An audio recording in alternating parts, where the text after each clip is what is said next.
All right, we'll begin. Good morning, everyone, and welcome to Ready, Set, Comply, Meeting the Information Blocking Challenge, a special WEDI event.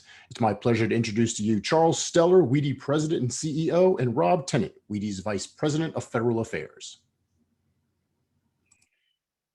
Thank you, Michael, and good morning, everyone. It was nice to see the greetings in the chat function.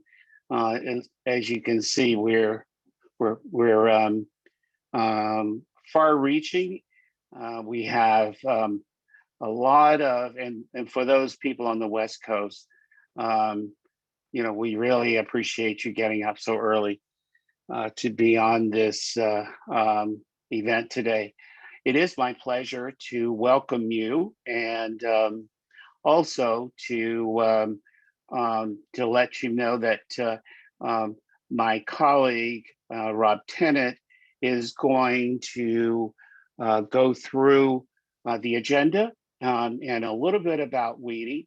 Rob was joined us about 3 months ago after many years of being on the WEDI board and being able to see it from a number of perspectives. So rather than me describing WEDI, we thought we would have Rob to give you the WEDI perspective and to really focus on what it's like, even from a board member's perspective, from a payer, provider, vendor, government perspective. And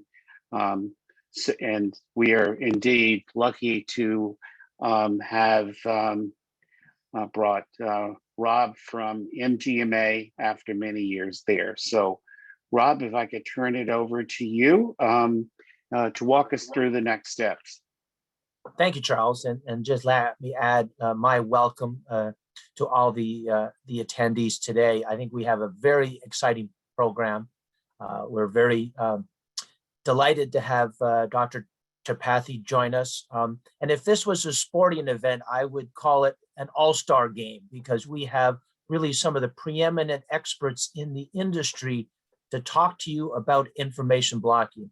And as Charles said, my previous job was with the Medical Group Management Association, and this was a very high priority issue for medical groups, and I know it is for other providers as well. So we have a set of panels to really give you a good understanding of the regulation. So in addition to hearing directly from the head of the agency responsible, you'll also hear from folks in the field. So you'll learn about the regulation itself, the types of issues that experts have identified as critical.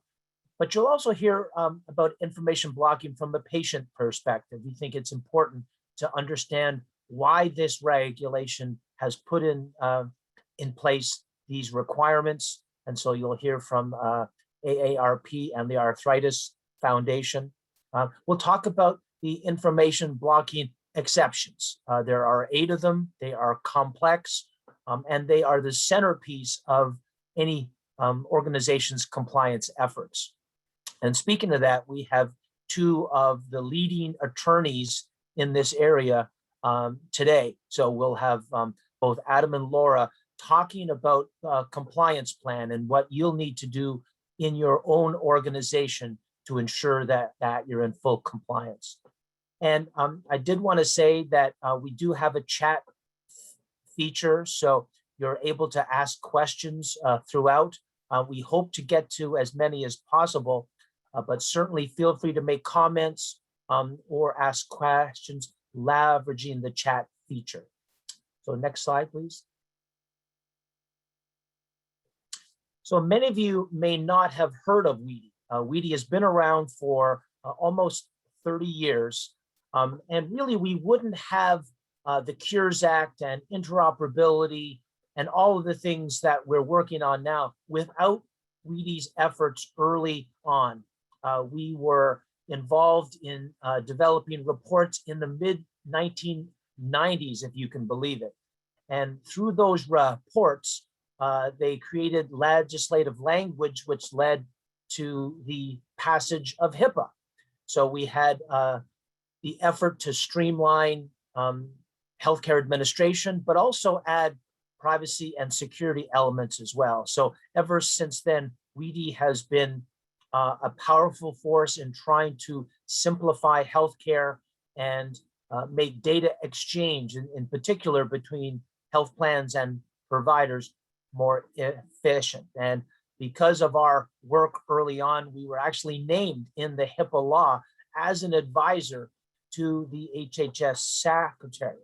And so again, our focus is on the business side of healthcare, advancing standards, advancing administrative transactions, promoting data privacy and security, trying to make the healthcare system more efficient and secure. Next slide, please.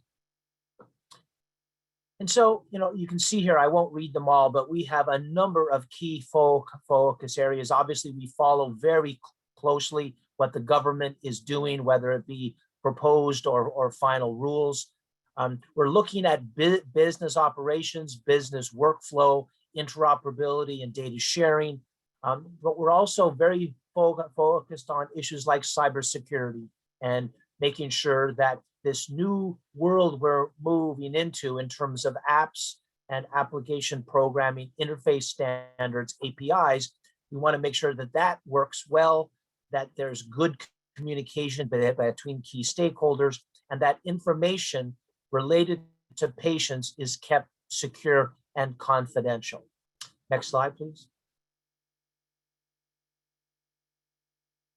And part of the way that we get our work done is through our many work groups. We have, as you can see here, a lot of work groups focused on everything from payment models to telehealth. We have a work group focused on dental informatics issues, prior authorization, a key issue, emerging technologies, data exchange, and we're always creating new work groups to deal with emerging issues. And so I certainly encourage you, if you go to the next slide, I certainly encourage you, if you're interested in these issues, we strongly encourage you to explore getting involved directly with WEDI, joining as a member, getting involved in our work groups. We do exciting work, we do important work, and we have here the emails for Samantha if you want to join a work group, or if you want to join WEDI, please reach out to Matt Downey. And next slide. And I'll turn it back to Charles to talk about our sponsor and introduce our first speaker. Thank you, Rob. That was a great overview, and it really brought together why WEDI and our history, and certainly why we are in business. It's my pleasure to introduce or to thank our sponsor, MCG. MCG partners with healthcare companies, helping them to implement informed care strategies, proactively and efficiently being able to move patients towards health by ensuring that patients get the right level of care, the right care activities, and at the right amount of time. So to learn more, it will be, you can click on the chat box and get a direct link to MCG. We are very appreciative of their support that makes this conference possible. Next slide. Rob has already spoken about how we use the chat feature. First of all, I want to thank everyone for the enthusiasm you're showing so far in recognizing the places that you're joining from. For those of us who may be a little older might remember MASH, but certainly the Robin Williams, hello Vietnam. Well, this is hello America. So welcome, use the chat feature. We're going to funnel those questions and make sure that our speakers are able to respond to as many as possible. Next slide.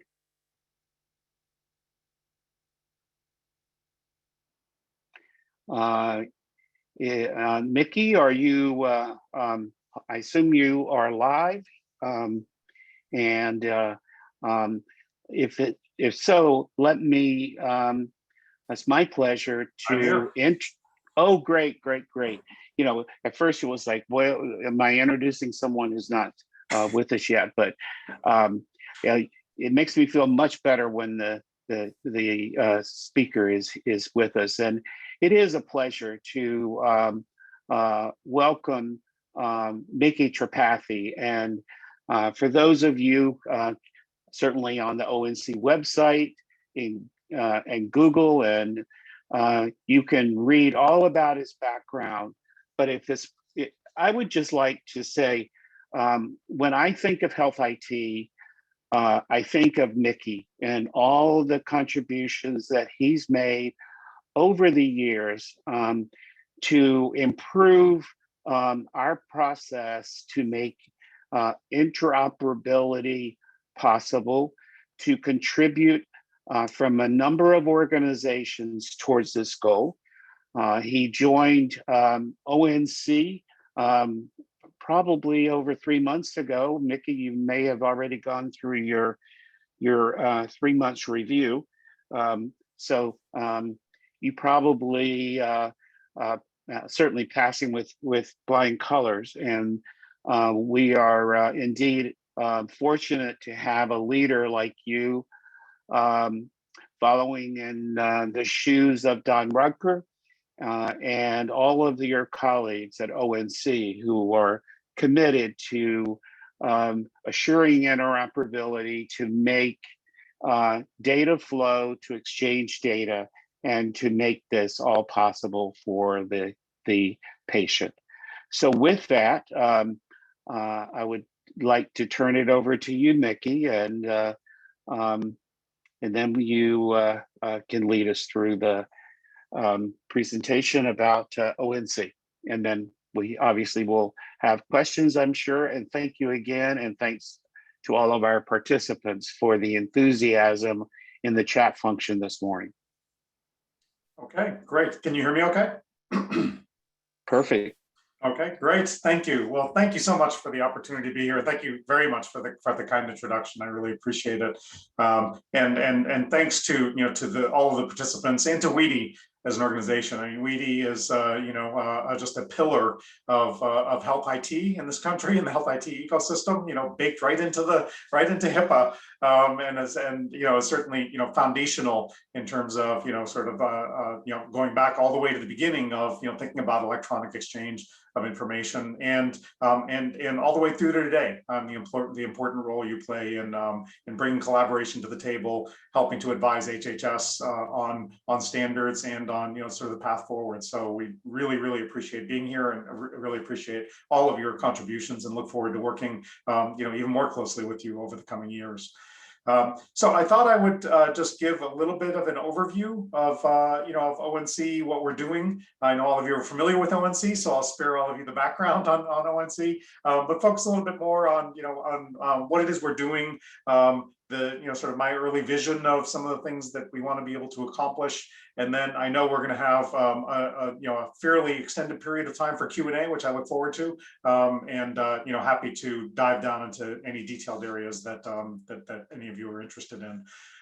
So one thing that I like to just do in terms of level setting, because for me it's always a good reminder to myself of where are we in this in this journey. And over the last decade we've spent over $40 billion, I think, as all of you know, in public dollars, let alone the private side of that is probably at least that much when you think about the sort of the blood, sweat, and tears, as well as the direct financial investments made by by healthcare stakeholders on the private side. And you combine that public and private investment to build a foundation of EHR systems, which was just a lot of work, I think, as we all know, starting in 2010 with the passage of the HITECH Act and continuing through meaningful use and EHR certification, and going through their successors. EHR certification still exists, but we've got successor programs on the CMS side. That's now put us in a position where we started off with 90% of providers roughly not having an EHR in 2010 to the exact opposite now, where something like 90% of providers have a functional EHR system in place. And that's a sort of a remarkable achievement, which I like to just sort of stop and sort of have us all just recognize that accomplishment over arguably the most complex part of our economy, and also just to recognize that means that we're in a position to think about what's next. What is it we want to do with these EHR systems besides the base functionality, which is clinical documentation and payment, right? I think all of us recognize that, at a base level, that's what EHRs are, that's the table stakes. That's what EHRs are required to do as medical record systems and as payment systems. But we have lots of other hopes and aspirations, I think, for that foundation of electronic health record systems. And now we're in a great position to think about that.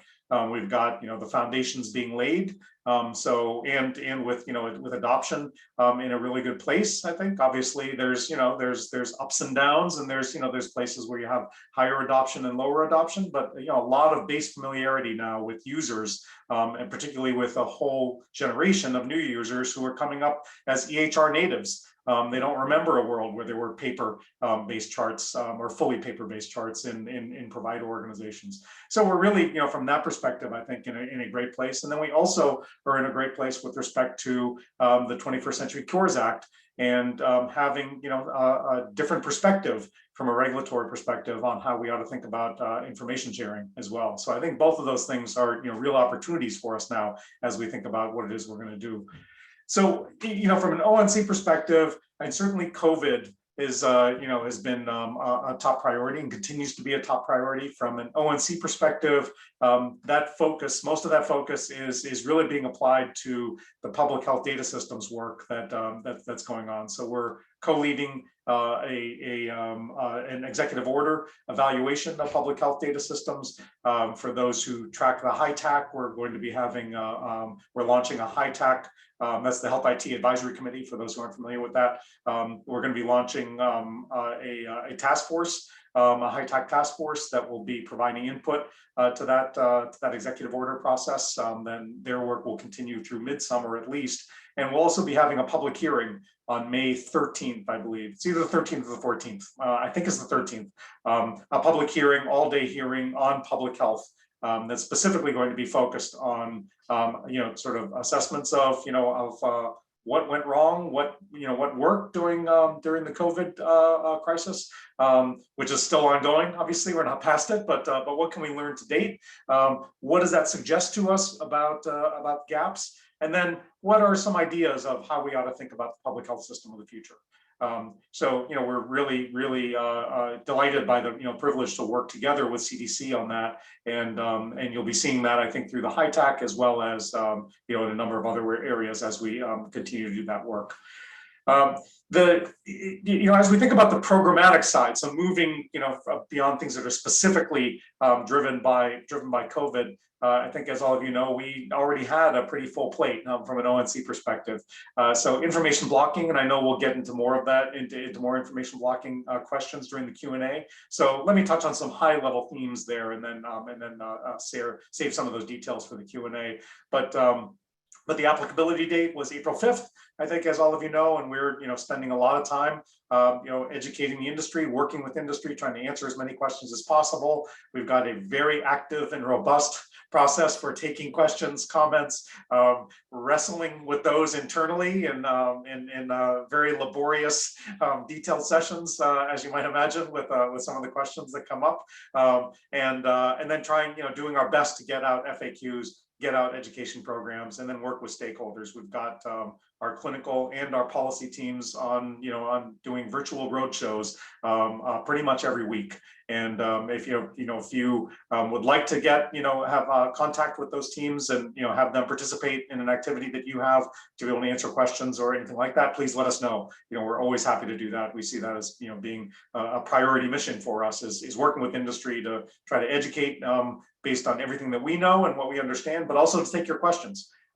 Because I think, as all of you know, for something as complicated as this, particularly in healthcare, there is absolutely no way that anyone, including us, would have figured out every single, combination, permutation of circumstances that exist in every part of the country, urban or rural. And so, so a lot of questions come up that are things that, that can be addressed by the regulations. Some of them are questions that take a little more thought. That's, sort of the big P's and the small P's of policy. But that's why, getting those questions and that feedback from, from the industry is just hugely important. That helps us to build, sort of the information base and build all of our, sort of the policy framework that all of us want to create so that we can, move forward and especially move forward from beyond what I think of as, sort of a compliance mindset to an opportunity mindset, and I'll come back to that in a second as well. But just to point out, this is obviously compliance. I mean, we recognize information blocking is a law.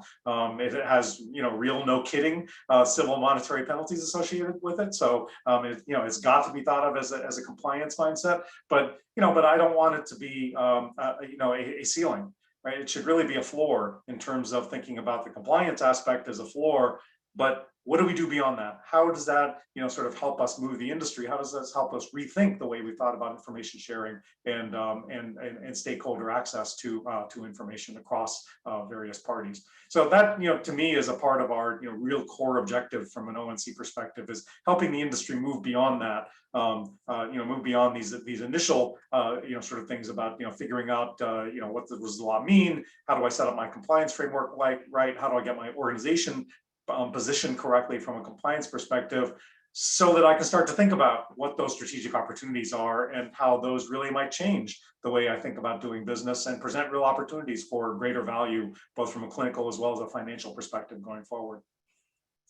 So we, a part of that also, I think, as all of you know, is the EHR certification piece of that, and we've got, the FHIR R4 technical requirement that unfortunately, got pushed out to December 2022 now, in the course of the, the 2 or 3 delays that happened, over that last year.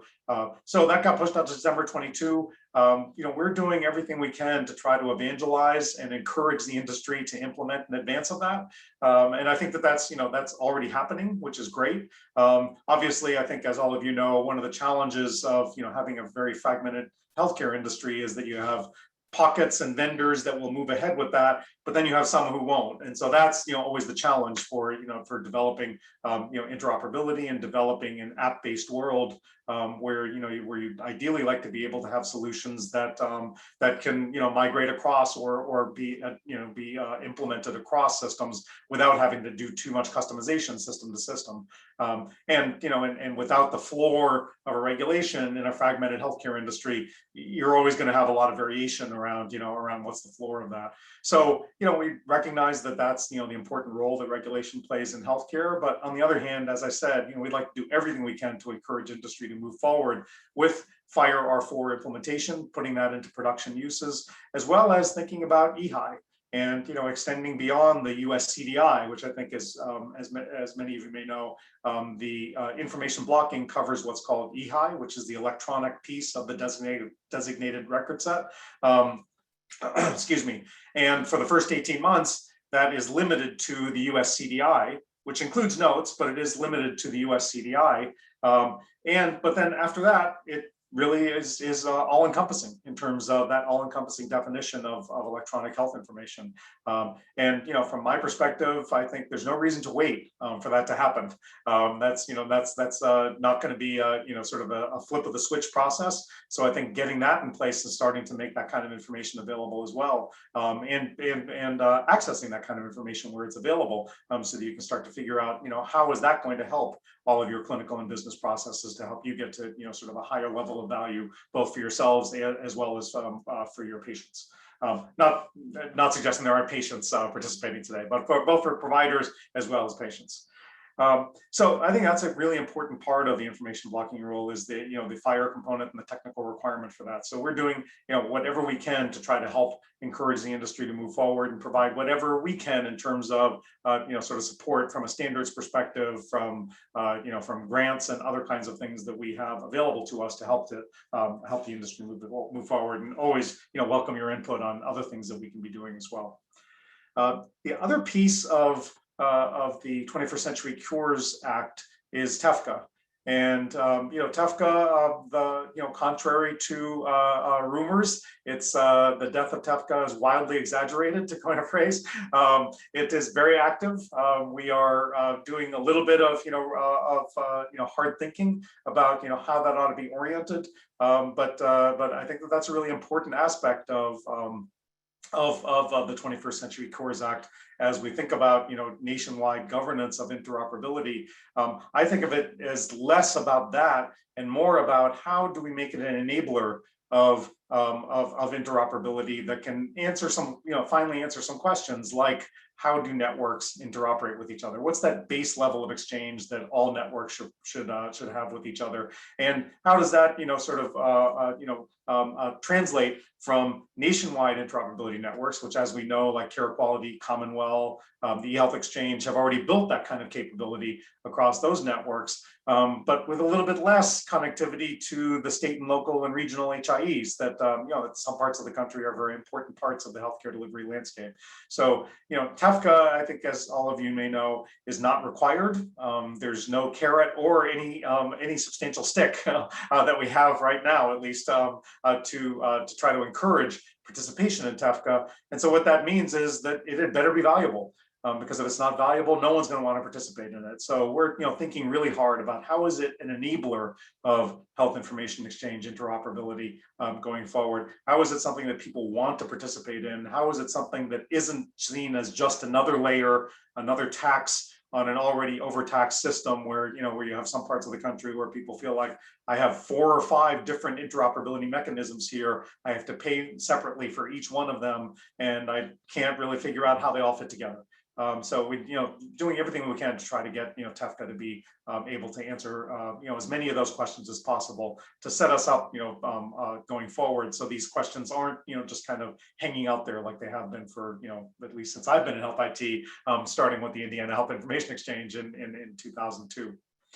So, so the other thing on TEFCA, though, that I'll mention is that I think that one of the challenges, since all of you are involved in being WEDI, or you've been involved in interoperability, so you've been following it closely, is my perspective is that that the industry doesn't get credit for, and the industry gets a lot of criticism for the areas where there isn't interoperability, but doesn't get enough credit for the areas where there is interoperability, and in particular that nationwide interoperability that I was just talking about with basic CCD exchange. With the US CDI content, was CCDS, now US CDI content. There's millions and millions of transactions now that happen provider to provider across those networks, and it's not perfect. It's not uniformly available in all the ways that we want. A lot of it is still in implementation, depending on the vendor. And we've got still a lot of issues on that last inch of having it being delivered to the EHR. How is it integrated in the workflow? Are users finding it truly valuable? Do they naturally turn to it as as a source of information and making their decisions? All of those are still issues, but I think there's a tremendous foundation and information flow that's actually happening that the industry doesn't get enough credit for. I think part of the reason that the industry doesn't get credit for it is because the aperture is very narrow, which is to say that it's for provider-to-provider exchange for treatment purposes. So we don't have participation of the P and the O part of TPO in any of those networks, really, in any sort of substantial way. So that's another aspect of TEFCA that I think is really important, is how do we open that aperture so that we are able to have payers participate in a meaningful way bidirectionally. Offering claims data to provider organizations so that they can make value-based purchasing decisions themselves, but also they're being able to access clinical information for all of the work that they do as well on the value-based purchasing, as well as for the claims adjudication kinds of processes they have. The other piece of that, I think, is public health. I think if we see nothing else during this pandemic, it's that that the public health systems, as they were designed, barely took advantage of the $40 billion investment we made in EHR systems to get us through this pandemic. And I think a big part of that is because they don't participate in any of those nationwide networks. There are lots of issues that have to do with HIPAA, that have to do with jurisdictional issues, all those sorts of issues that we're hoping that that TEFCA can help us get to a better place where public health can more directly participate in that, so that we don't face the same information gaps that we faced during this pandemic.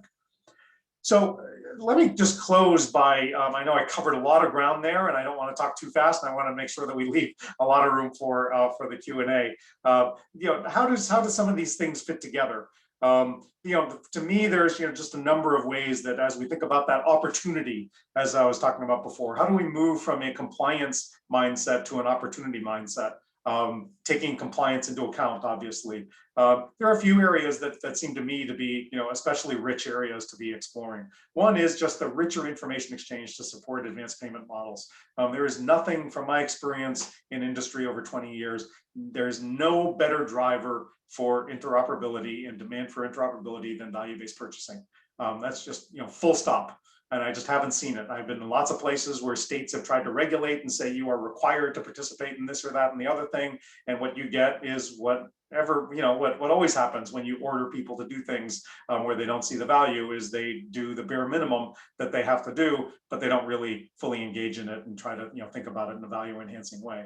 But put them in some kind of ACO contract or some kind of value-based purchasing arrangement, and they're immediately thinking about interoperability and and how that's an investment in something that they're going to be able to participate in and benefit from. So I think that the richer information exchange enabled by the information from a policy perspective with information sharing, as well as from FHIR-based approaches, that is just a more flexible standard, I think, as all of you know, that allows a lot sort of richer types of patterns of exchange, helps us move from just basic data exchange, which is what we have today, to smart apps for care management, task sharing, CDS hooks patterns for risk assessment, questionnaires for shared care planning. I mean, it's really just just such a trove of available opportunities there for us to start pursuing and really taking advantage of what's there. Bi-directional exchange with payers, I think I already talked about that. I think it's really important that payers make claims data available to providers, along with they're getting access to clinical information as well. And the DPC pilot, the data at the point of care pilot from CMS, I think was a real milestone and a real model. That's there is an associated expansion of that in the CMS Interop Rule 2, the one that's a little bit in limbo right now, but we'll see where that lands. But but I think that was an encouraging step forward. Burden reduction is a huge one. I think that we can sort of better enable with better technology.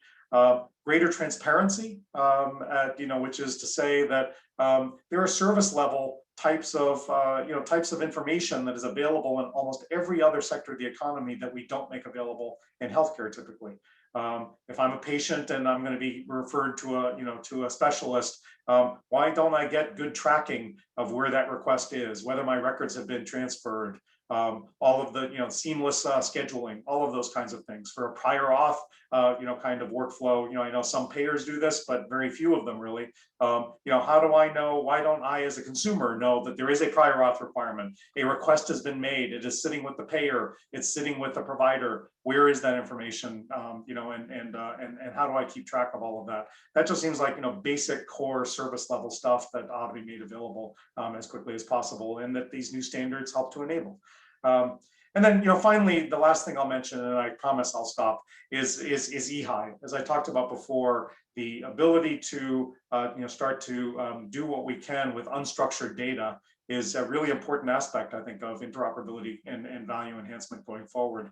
We're going to continue to proceed with standardization, doing everything we can to encourage and to support the standards development organizations, have the US CDI be a rising floor of structured data based on open industry standards to support that. But I think, as all of us know, standards development is a laborious and time-consuming and somewhat rate-limited process because it requires industry collaboration and has to be very methodical and systematic. And so the idea of saying notes, other unstructured information needs to be made available, and its availability can't be limited by our waiting for all of that data to become standardized, means that there's a huge opportunity now for us to think about what are we going to start doing with notes? How do those what technologies do we want to apply there as we think about algorithmic approaches, natural language processing, machine learning, all of that. We're just at the beginning of that. I think 8 different note types are included in the US CDI, so that stuff already has to be made available. And then once the gates open to the full EHI, there'll be a lot more unstructured data available as well. And I think that we should start thinking about, as an industry, how we're going to start to use that information in really meaningful ways. So I hope that gives you a good overview and didn't give too much dizziness because I was talking really fast, I know, but really look forward to to our Q&A going forward. And as I said, thank you so much for the opportunity to be here. Mickey, we really thoroughly enjoyed the presentation, and as people are putting questions in the chat function, I do, however, have some that I have been thinking about. Plus, we have questions that our education committee started putting together that said, these are the issues that they're hearing about. And one of the first ones is your thoughts on why health information is not being shared. Do you have any particular comments there? And what are the issues? Is it patient related, provider related, system related? I think the answer is yes. Right. On that. No, you beat me to the punch. That's what I was going to say. Right. Sorry, I didn't mean to. No, that's but okay. As a patient, Yep. which I happen to have a lot of, I happen to know myself as a patient, and there are a number of issues that always seem to pop up. We have made a lot of progress on, as you said earlier, it's not whatever the saying is, it's not your father's Oldsmobile or whatever it was, not to be derogatory about Oldsmobiles. But in any event, we have made a lot of progress. There are some remaining items that we need to do. And but why do you think health information is not being shared today? We always talk about transparency, but please, is there any comments there? I guess I would point to 2 very broad things. Obviously, one is I think it's there's sort of there's a cultural aspect to it, which I think derives from the way the way sort of a compliance mindset is set in as we think about organizations that are thinking about the information sharing, and as they think about what HIPAA allows, what HIPAA doesn't allow. Obviously, compliance, as I said, is vitally important. I'm not saying that it's not, but I think that has created a mindset of I'm not going to share information unless I absolutely have to, or unless I am allowed, or unless someone tells me that I can. And the information blocking rule, almost literally flips that. It completely flips it to say that you should be sharing information with authorized parties unless you have a good reason not to. So I think that there is just sort of an instinctual almost mindset that is set into organizations, and they've set up processes that that basically create those kinds of barriers for for just more natural sort of information sharing. So I think that that's one aspect of it. The other that I think is at least equally important is priority, because information sharing, it isn't as if that's free. There are things that need to get set up. There is compliance that still needs to be put in place. There's no doubt about it. I'm not, saying that the floodgates are open and anyone can come in and share and take information. Obviously, there are, there's questions of security. There's questions of privacy. None of those go away with any of this. And so there are real costs in terms of people costs, process costs, technology costs to set up the infrastructure, to set up the processes to make information sharing more widely available and more easily sort of and naturally occurring as a part of the workflows. And I think that for a lot of organizations, it's not about malintent, it's about priority. That every CIO, has their list of 23 items that are really critically important, and the information sharing one is somewhere on that list. And to me, a lot of what information blocking does, because it is a law, is it says, you need to move that way up on your priority list, because you're never going to get there. Your 10-year budgets, you're always going to get to the top 22, and information sharing or more information sharing isn't going to be hit by your budgets every year. So I think it's really those two things. I think it's a compliance mindset that has had some unintended consequences, and I think it's about prioritization within the organizations. Yeah, the questions are mounting. Let me just, if I could, take the prerogative of asking a couple more. My apologies to the audience. But as we started thinking about information blocking, who's going to be able to report information blocking when it's occurring? In other words, how will patients be educated on this issue?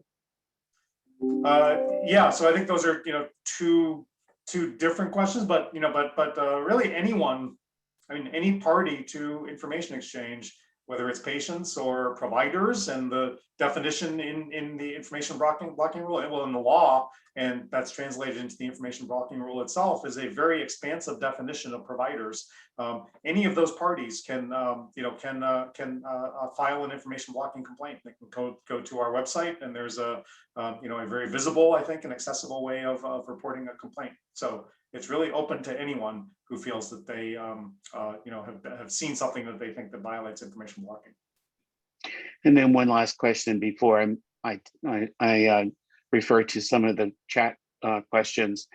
And I'm thinking of it from the perspective of me as a patient. From my perspective as a patient, why is it important to shine a light on those entities that are refusing supposedly to efficiently move health data? I'm sorry, why is it important? Is that what you said? Yes. Mm-hmm. Why is it important to shine a light on these entities?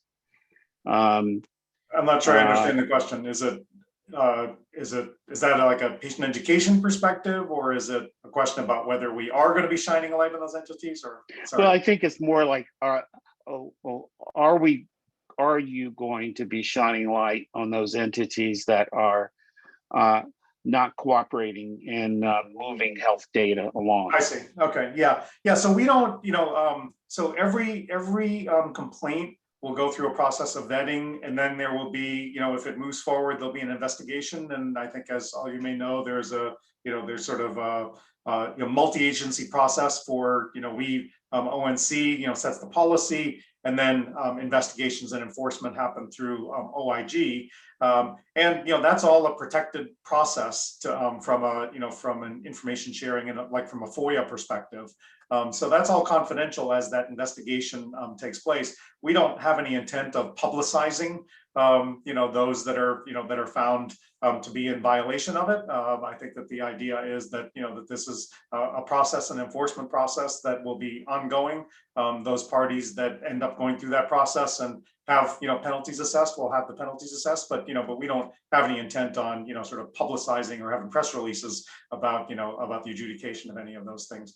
The one area where where something could be identified specifically for a party is that there is a piece of information blocking where the enforcement of that is almost entirely within ONC, because it relates to a technology developer or a developer of certified electronic health record technology that has violated its terms of certification. All of that happens within ONC, and there have already been, even separate from information blocking, there have been some technology developers who have been found to have violated the conditions of their certification, and that gets posted on the chapel. There's a notice in the chapel. There's sort of a process, a corrective action plan or something like that gets posted on the chapel, which is a certified health product list. Sorry, and so that's the one area where one could potentially see something. But but otherwise, it isn't as if it's going to be something that we would sort of have a hall of shame kind of listing. And now I'm going to start entertaining some of the questions in the chat function. The first one has to do with healthcare providers, suggesting they're operating in a bit of a gray area and complying with the information blocking rule without knowing potential penalties for violations or non-compliance. Has ONC been working directly with OIG on an information blocking enforcement rule for healthcare providers? And do you have any idea when they can expect to see the rule? Yeah, it's a great question. And it's even more complicated than the person who asked the question suggested, because there's, so you've got the enforcement side, which is OIG. And then there is, I think, as the person asking the question identified, there is the component of that, which is about what the law calls appropriate disincentives for providers. So just to sort of explain that a little bit, for technology developers, the law identifies specific financial penalties. So it says there is a hard cash penalty for those who are found to have violated the information blocking provisions. But for providers, there are appropriate disincentives. And it says, the law specifically says that the secretary will determine those appropriate disincentives. So that's a multi-agency process within HHS to determine what are those appropriate disincentives, because I think there are two things that are buried underneath that, what I just said about the secretary, being the one that identifies those appropriate disincentives. One is to remember that the definition of provider, as we think about the definition of provider, is more expansive than a lot of people naturally think. So it's not just hospitals and ambulatory providers, it is also LT-PAC providers. It is also pharmacists. It is also labs. And that's, don't blame me. That's all in the law. That is the law itself, that from 2016 that says that is the expanded notion of providers. So that first thing means that, that as you think about, well, from a regulatory perspective, that hits a lot of different agencies within HHS, not just CMS. The other thing, to recognize is that because it says the secretary will determine that, it didn't point to a specific agency, that also suggests that there are a variety of appropriate disincentives that one could imagine. Some could be financial, some could be other types of appropriate disincentives that pull different levers. So that's just to say that it is a complicated process. It was not figured out by the previous administration. So we are now in the process of sort of determining what that process is going to be to determine what those appropriate disincentives are and how we orchestrate that. So I don't have a timeline on that, but hopefully that explains a little bit more to all of you what that process is and where we are in the process. Yeah, I think that one of the other questions was along the same line about the horse before the cart, and I think that you've done a nice job of covering that. The next question is, when utilizing unstructured data, what is the plan for parsing and incorporation? Is this being planned for? We may need some further explanation, but I just am putting that out in terms of unstructured data and the plan for parsing this out and incorporating this. Yeah, I mean, right now, we from an ONC perspective don't have any specific programmatic things that are related to, how to address unstructured data and, sort of any, kinds of perspectives on what it means to apply algorithms or parse that kind of information and make it available in certain ways. But we do have, lots of innovation grants that we, that we are on an ongoing basis. Our LEAP program, our former SHARP program, got a number of those things that explore these kinds of areas in different, sorts of venues. And I think, one of the things that I'd like to do is probably, continue and perhaps even, have greater focus in some of those innovation awards on activities that are specifically related to dealing with unstructured data and trying to help the industry move forward in the processing of unstructured data. And the next one is dealing with the catch-22. We love the fact that we're putting it into the perspective of some of the things that we know well. It seems that it's a catch-22 that We are wrong for not sharing routinely, but are also liable for sharing when we should not. Any suggestions on how to manage this inconsistency? Yeah, and Does that make sense? Yeah. Yeah, no, I think it makes sense. I mean, this is the world that we live in, all right? That there are there are appropriate ways of sharing information and appropriate sort of safeguards around that. Those don't change. I mean, HIPAA still applies. That we still are required to protect privacy. We're still required to follow those guardrails. But I think that that our experience has been that there is a lot of information that HIPAA allows and that HIPAA would allow that does not happen and does not take place. And that's really what we're focused on, and really what we're pointing to here is to be able to say that there should be much more information sharing than happens today within the guardrails that already exist. And I understand and I agree that that's complicated. I think it's especially complicated from a patient perspective as we think about the fact that we don't have a general data privacy law, as all of us know, in the country. And so we have the ongoing challenge that that HIPAA, that information placed directly into the hands of a patient passes through that membrane from HIPAA protected to non-HIPAA protected in a way that the vast majority of patients right now, I think, don't understand what the implications of that are. So that's that's an ongoing challenge, something that ONC is really concerned about and is really sort of active in trying to help identify how we can sort of build education, build other things to to try to put in place appropriate education and outreach so that people understand what they're getting into when they get into that world. And and obviously a bigger question for us as a country, as a government and a country, is is there going to be a movement toward general data privacy protections along the lines of what Europe had, or what they have in California, for example, that would cover some of that and provide a little bit more clarity of what happens to data that is in patient hands but is now outside of HIPAA. And I think the next question relates, from the provider perspective, and the question is all of the carve-outs and the sensitive information, the carve-outs and the patient control. I don't want any information shared. HIPAA is quite generous in sharing, and in many cases, state law is not. And so the question is, operationalizing this on the ground is difficult, and I believe that the answer to that one is yes as well. But you may have some additional comments. Yeah, no, just to say it is difficult, and I've lived that in great detail and with a lot of pain. I think that's reflected in the question as well. So I agree. I don't think that can stop us though, from moving forward with this, and hopefully this gives an impetus for us to build technology solutions that help with that, and that also help us to clarify some of it as more of it becomes sort of a higher priority. I think we've kind of lived with that, and we've had the friction of paper to sort of prevent our having to directly address some of these things. But eventually we have to directly address some of these things, and I think now is the time.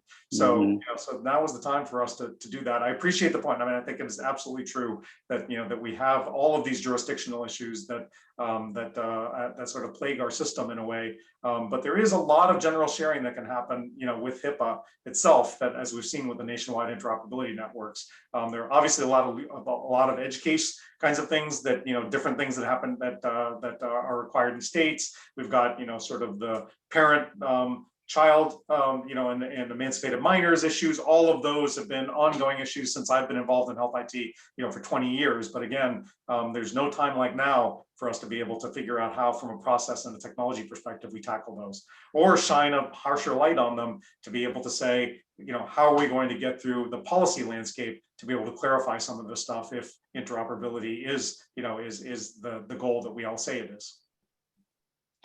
Great. Rob, my colleague, I wanted to see if you wanted to start vetting some of the questions here in the chat function. Yeah, no, we've got some excellent ones, and thank you, Dr. Chapathy. You answered a lot of them. There's the question of there's data and then there's data. There's data and then there's sensitive data. So HIV status, substance abuse. It would be wonderful if practices and hospitals could press a button and have that information parsed. That's not the reality. So I guess the question is, how do you envision providers being able to successfully make sure that certain data points are kept more secure in a way? Any thoughts on that? Yeah, I mean, a couple thoughts. One is I completely agree that is not a push button thing right now, and I don't think there's a flip of the switch solution to that. I mean, we've got a sort of an approach called DS4P. I think that a lot of people may be familiar with, data segmentation for policy or for privacy, I guess.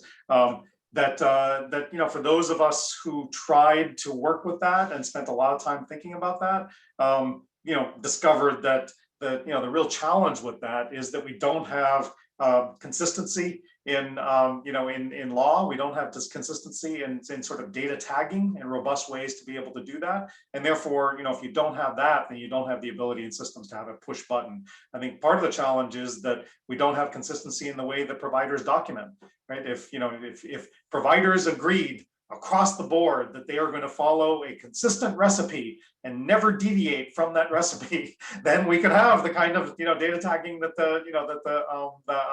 that is being suggested. But the challenge, of course, is that we don't have consistency in the way documentation happens, let alone in sort of the ability for technology to approach it. So I don't know that there's any great answers aside from continuing to do the work we do today. I think as the standards start to move forward, we have sort of provenance being a part of that. We'll hopefully get greater abilities to do that data segmentation over time. I think hopefully we'll get and you start to see some movement in laws, for example. I think that with a recent SAMHSA rule, I think is starting to pull back some of the redisclosure consent requirements, for example, on 42 CFR Part 2 type information. So I think there's a little bit of adjustment on the legal side and continued improvement on the data and technology side. But there is no single answer to that. I don't think that DS4P is an out of the box answer for that because of the complexity of documentation and the complexity of how technologies work in provider settings. We have time maybe for one more, and unfortunately it's not a softball, and that is why does ONC feel that it's imperative for payers to have access to patient charts? I think there's a lot of consternation on the part of providers about allowing that the payer to gain full access to the health record. Yeah, so we're not, I mean, that's not an ONC policy position that we're staking out. That's already allowed. That is something that's a part of, of treatment, payment, and operations, and that's a part of what, of contractual arrangements that are already in place. So I think, from an ONC perspective, what we do is we say that that for things that are allowed and that are, value enhancing and allowed by law, that we want to be able to put in place technologies to make that as automated and as efficient as possible. But I will say, I do want to stress the point that I also believe that it goes the other way. I really think that we haven't given enough focus to the providers being able to get access to all the claims data on a patient so that they have, sort of the ability to see, that breadth that claims data offers and combine that with the depth of what clinical data offers. I worked, with the Mass Health Collaborative, and then my previous role at Arcadia, which is a population health management company. And we combine claims and clinical data to create a lot more insights and a lot more information that one could get from, either claims or clinical alone. And that's why I think it's really important that payers make claims data available to providers and providers make clinical data available to payers in the way that it's already, that's already in their contracts, and payers already get access to it. It's just that they pay a lot of money to do it in very inefficient ways right now, I think. Gotcha. Well, with that, we have some other questions that we'll compile and send them over to your staff, because I know you're working hard on expanding the FAQ. So Charles, I'll turn it back to you to close out the session. And again, we sincerely thank you for not only sharing your oversight, but also taking our questions many times. As I think I started out, the answers can be yes and good question, and then the response is rather difficult. So we appreciate you, your answers, your thoughts, and again, it's a pleasure working with you, and we appreciate all you're doing to make the system work better for all of us. Great. So with that, thank you again. Thank you, Charles, Rob, and all of your participants and all of WEDI. Thank you so much. Really appreciate your inviting me today and the opportunity to speak with all of you. And please reach out anytime. I mean, please, reach out with, you have my email. Certainly, if you aggregate questions and send them, those will be, those will be very carefully scrutinized, and it'll be really helpful for us going forward. But we're here for, to support all of you. So thank you again. Well, thank you again, and we appreciate it. Right. We're on to our next session. Yeah, and I'm happy to introduce our next panel. It is, you can tell there's a lot of interest in the chat on these issues. So next slide, Michael. So we are going to focus on going a little bit deeper dive into the information blocking requirements. And again, we've got a tremendous panel. Mari Savickas, who I've known for many, many years, is a real expert in this area. We're very pleased to have her involved. We are also pleased to introduce Tim Pletcher, who's a new board member to WEDI. And he comes from us from the Michigan Health Information Network. Josh Mast is here to discuss the perspective from the health IT developer side. He's with Cerner. And we'll have Andrew Tomlinson said in for Merrill. Unfortunately, Merrill Bloomrose and couldn't be with us today, but we have Andrew Tomlinson, who is the Director of Federal Affairs for Chime. So with that, Mari, I'll turn it over to you to start the program. Good morning, everyone. Thanks for having us, Rob. And I guess I've known Rob so long that it makes me old, but I'd like to say olderish. So welcome, everyone. We're gonna have a riveting discussion about information blocking to follow up on Mickey's presentation, which was fabulous. So we do have some polling questions just to kind of keep this interesting and engaging for y'all, because you got to make policy a little saucy here. So thanks again to my colleague Andrew, who's going to be stepping in for Merrill. And so nice to have our partners here in the HIE community as well as the vendor community. So let's see, who should I pick on first? Josh and I were pre-gaming this a little bit last night as we were thinking through like audience engagement questions. So let's just start with one of the questions that we discussed earlier. So I'm gonna punt this over to you, Josh, okay, as a starting point. What are the key elements of the regulations that each of your groups, so you in particular, I guess, as the vendor community, need to be aware of? Like what are the things that people are, I guess, basically like, CIOs, like our members, your clients, what are they calling you about? Yeah, that's an interesting question. There's a lot of different directions that it could go with that. I think at the heart of it, like the key part, and Mickey spoke to this, is really about information sharing, and it's about flipping kind of this culture that may have been put into place. Not saying that it has been, but may have been put into place where data is maybe overly protected, and there are instances where it should be shared under HIPAA, under state law, under federal law. And information blocking just kind of requires you to go back and reconsider your position on some of those things.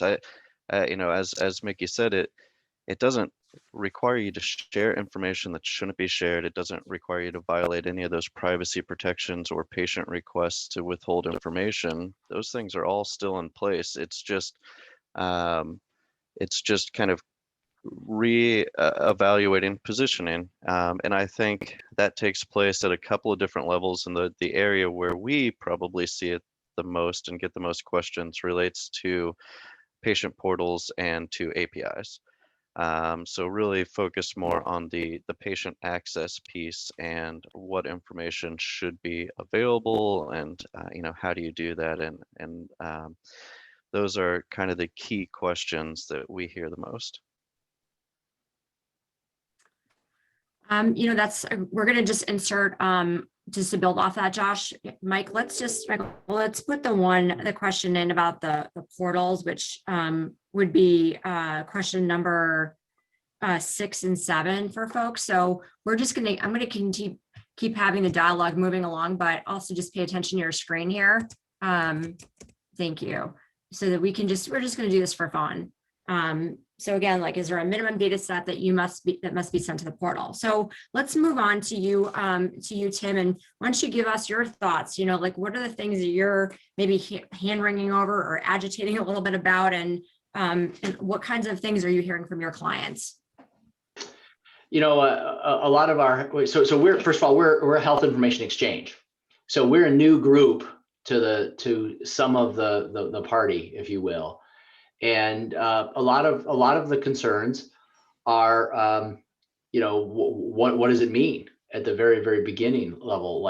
Do we need to have legal agreements with folks? What are we following for standard process? A lot of HIEs, because of the role we play, don't have patient-facing services.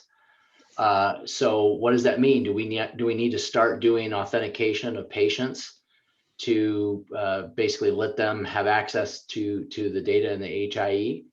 And as we sorted through a lot of the confusion that began to come out, it turns out we have most of the policies and procedures in place to sort of be able to support the information blocking. We have rules for who gets access to the data. We have sort of consistent pieces for how patients opt out.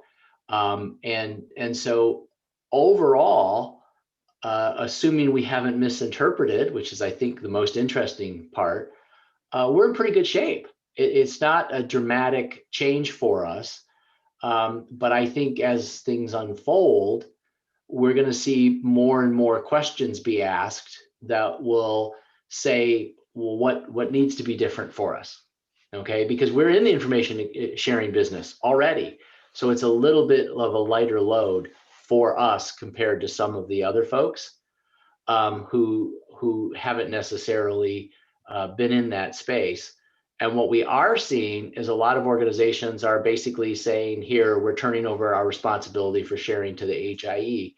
And so in that context, it's actually opening up new doors for us to be sort of the aggregator and the data sharer so organizations can comply. So overall, I think we were very nervous at the very beginning. And now we're in a position where we're in the information exchange business. And so the information blocking rule is not scary for us, and it's actually becoming a source of adding more people to the participation pool. Well, Tim, let me be the first to welcome you to the information blocking party. So glad that the HIEs and HINs could join us here. So yeah, it is the policy party and the information blocking. Let me go to my colleague, Andrew. Again, grateful to him to step in for Meryl, who got pulled away. I know he could probably talk about this, so I pull the string all day about what we're hearing, but why don't I turn this over to Andrew, and just, Andrew, why don't you highlight for the audience some of the things that we're hearing. Again, we sit in the provider seat. What are the top issues that people are agitating over in our membership? I think from the provider perspective, it's really dependent on what kind of provider organization you're sitting in, and then the general size of it. It's definitely across the spectrum of the larger, more prepared, maybe more techie providers are asking questions related to how do I implement these exceptions? What do I need to do with my certified technology? Really digging into the details of the rulemaking and the requirements themselves. But as you move into those providers that maybe aren't part of the certification program or don't have certified product or just aren't as familiar with the general public policy pieces, they're starting to ask basic questions like, do I have to comply to this? Where do I fall underneath this? What's an actor? How do I fall underneath the provider space? When do I need to make data available? And so it makes it a unique challenge from the education perspective on the provider piece, because we have to really make sure that we're targeting everyone across the spectrum, from those that have a really great public policy background and a strong understanding of what's required when from HHS, all the way down to those that maybe this is their first time moving through a complex regulation. Maybe they don't take Medicare or they don't take Medicaid, or they're a small single practice provider. And so that presents this unique challenge of trying to make sure that everyone is able to understand and comply as fast as possible, while also making sure that they know what to do when a patient comes and asks for their data. So when you think about what questions are we getting, they do really run the gambit. But I think now they're really starting to settle into understanding that they are required to comply, and people do understand what they have to do with this. And it's starting to get into the questions about, internal policies and procedures, and what does it actually look like in application and looking like in the real world, which is it's a good positive sign of understanding that people are starting to be aware of it and prepare for what a post-information blocking world might look like. Thank you, Andrew. So we're going to queue up who is in the audience? Like, who are you? Let's just see who, provider, vendor, HIN, other. And you can put your comments too in the text. We can only do so much with the Zoom polling here. Let's go back to you, Josh, and let's just talk about, you guys, I know you in particular, we know each other pretty well. You devour these regulations as part of your job. What do you see as a particularly challenging piece of this regulation? And you don't have to stop at one, Josh. You can add a few if you want. I'm gonna have to be a little careful because I know ONC is listening. I'm just kidding. I wouldn't say anything bad about ONC. I think they crafted this regulation the best that they could. It's such a comprehensive requirement. They were kind of tasked to take on this boil the ocean concept from Congress in the Cures Act in 2016. So I think overall it's a good rule, but there's still a lot of confusion. So to me, I think, and Mickey mentioned that they're still working through FAQs, but I think additional FAQs, additional collateral, and then getting at some of the questions that we hear a lot. So what is a request? I think that is maybe the most common request, or most common question that I hear.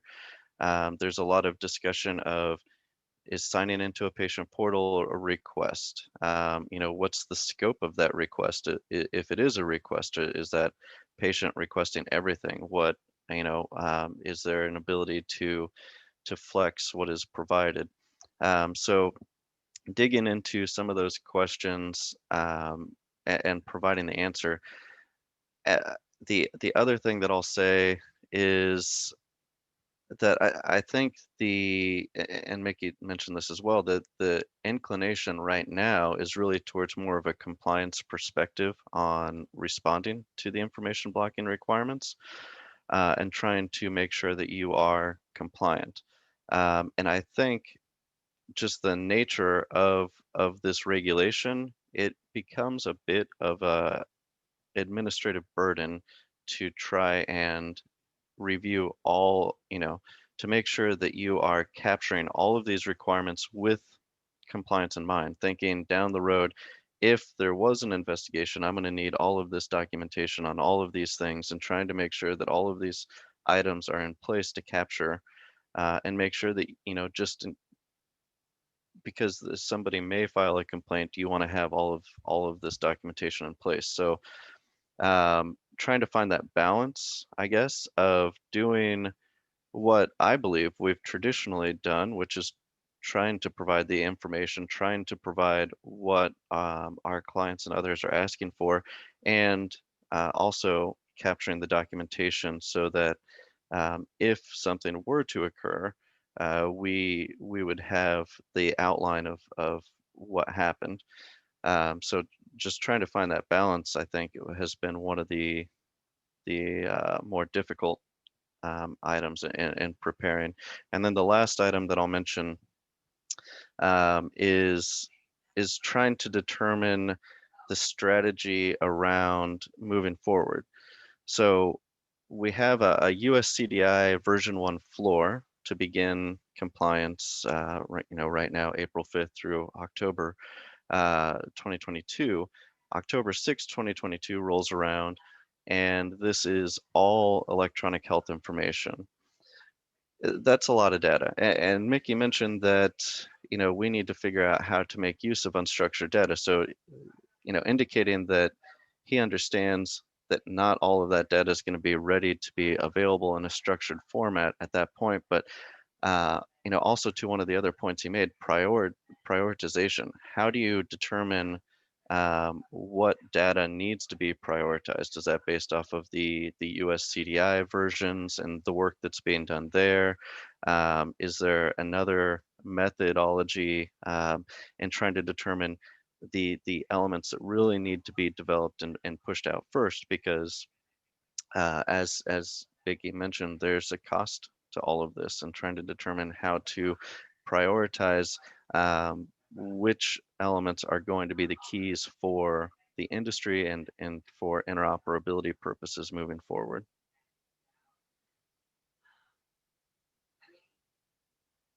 Okay, over to you, Tim. I've been hearing a lot about the AHI, the US CDI. I mean, we've done a fair amount of education. Andrew being, when I say we, I mean Andrew has done a lot of education on our end. And in fact, maybe we could even put in the chat, Andrew, our information blocking resource center that we work with. I see many of our friends in the chat box on the provider side.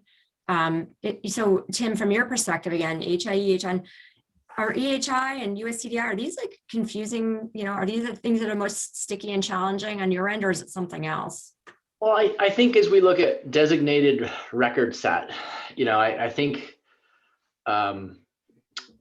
I think that, not everybody knows or has heard of USCDI.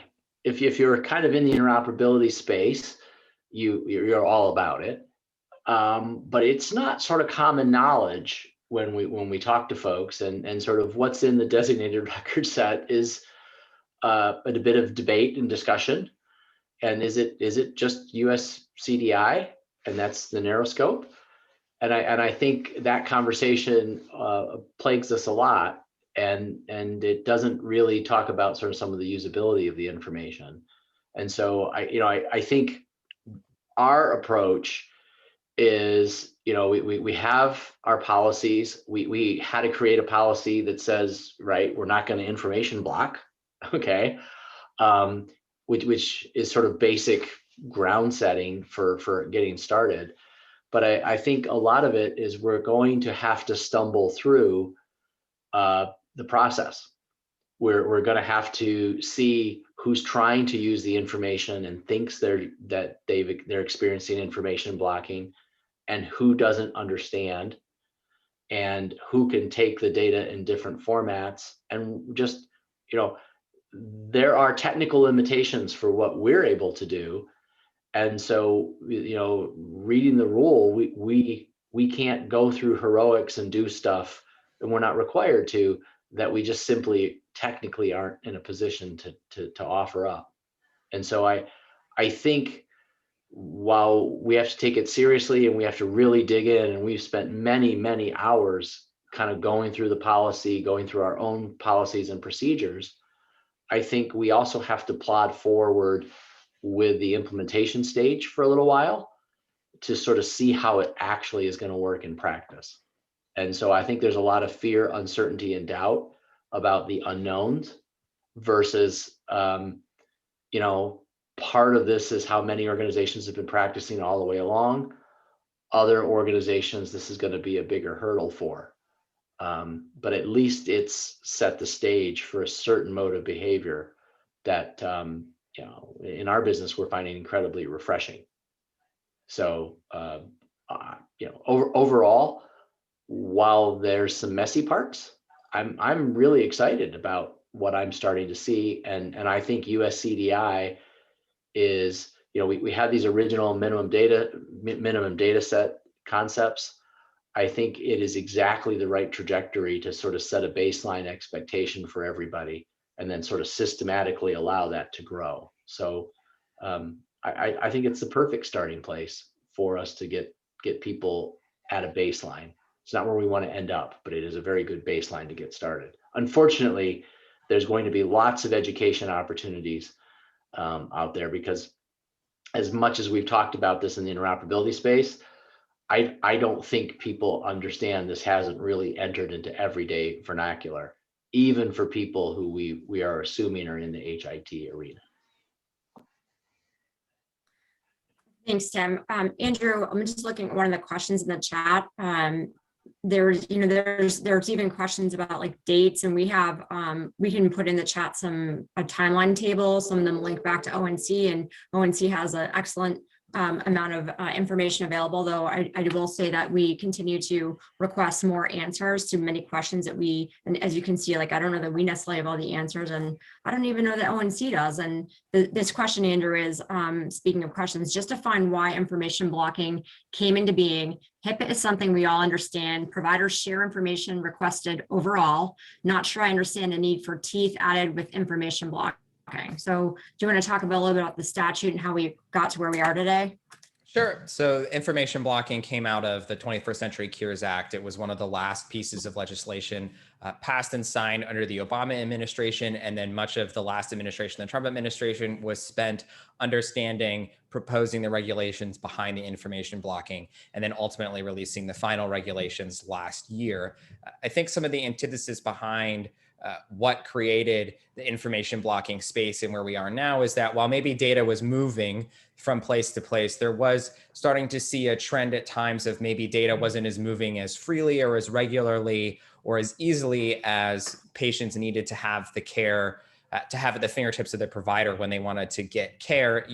There was, depending on who you talk to and who you listen to when they talk about why information blocking was or wasn't needed, there is discussion of paternalistic holding of data because maybe the provider knows what's best to do with it, or technology systems that didn't open up the information quite as easily to allow providers flexibility to move from different EHR to different EHR based off of what their needs are, or whether it was even, I see lots of discussion about payer data in the chat, being able to have claims and payer data and just general understanding of what exactly patients have going on in the exam room and when they're working with their provider move across the care continuum. And so the information blocking idea, I understand that for many it looks like teeth, but if you look at the whole space of what the information blocking rules are supposed to be in the 21st Century Cures Act, interoperability and patient access final rule, if you remember, that's what I believe the CMS and the ONC rules together are supposed to be faced on. The ultimate goal is to increase the ability for data to flow through things like application programming interfaces and allow patients to have data with them on their phone. I think early on, we envisioned this future of you go to your provider with your phone and you're able to download your whole medical record. It doesn't matter where you are or when you are or who you're seeing, you'll be able to have all that data at your fingertips. And so while I understand for many, they look at information blocking as a new impediment, and it is certainly something that is difficult and something that needs to be implemented and understood and does have teeth and very real penalties associated behind it, even if they aren't finalized now. It is supposed to lay the groundwork to move health technology and healthcare into the next phase of what 21st century care looks like, and being able to make sure that data can move and that healthcare can become part of that new technology. I think the phrase everyone likes to use is disruptor space that we've seen through other third-party applications when you think about how the taxi industry or the banking industry has evolved even in just the last decade with the ability to use smartphones and apps. I think information blocking is going to lay the groundwork ultimately to be able to allow healthcare to innovate and advance into what may be next and what that data can unlock for how the patients are able to better get care, envisioning a future of being able to move seamlessly between your primary care, your specialist, and maybe some kind of care coordinator or your payer all easily without having to even make those data requests, that it's just available. So it's very difficult, and I understand there's a lot of anxiety about the regulations now, but if you look at the next 2 years, I think there is a pathway laid out of how this is supposed to build upon each other. Can I just add a couple quick thoughts? Absolutely. Go ahead, Josh. So I'm reading the comments in the chat as well, and I think there's some good points being made. If you go back and you look at ONC's report to Congress on information blocking, which predates the 21st Century Cures Act. I believe it was around April of 2015 when that report came out. ONC dug into these kind of accusations of information blocking across a set of different actors within the industry, but they were really only being able to, they were mostly anecdotal, right? Because they were getting information from certain parties without really having the authority to dig into the full thing. So, to the points that are being made, it could be a large majority of providers or other actors are sharing the information that they should be sharing. They're doing what HIPAA intended. They're doing what they're supposed to. And if you're doing those things, then information blocking doesn't necessarily present a large change for what you're doing. It's really designed to try and counteract some of the bad actors that may have been withholding information from competitors, or that may have been, I think, overcharging in certain areas. So there are a few areas which the Cures Act itself, the definition, and then the exceptions from ONC are designed to address. But if you're already sharing, you're already doing these things, then this isn't necessarily a huge shift for you. Yeah, this discussion around HIPAA, there's been some comments in the chat here. There are a lot of questions that I think that I wish that we collectively as a group could answer. I mean, we can speculate and hypothesize about what they might be. But we understand this tug between the push-pull of HIPAA and and sharing too much or sharing too little. Let me move over back to Andrew for a moment, and just I know that we've gotten some questions about this, but like, what do you envision? Again, just from where we sit, Andrew, how this would work from an enforcement standpoint, right? What would you envision? Like, we don't know for certain, right? We don't know, but what are your best guesses here? Sure. And I know we have a wide range. I'm going to try to use my information blocking language here, the way that the rules are set out. We have a diverse set of actors on the panel itself, or on the panel alone, and then in the attendance. So they're really going to be divided into two set of disincentives or penalty structures. I think everybody knows the $1 million penalty that was in the legislation is in the final rule. And that's what a lot of the focus has been on.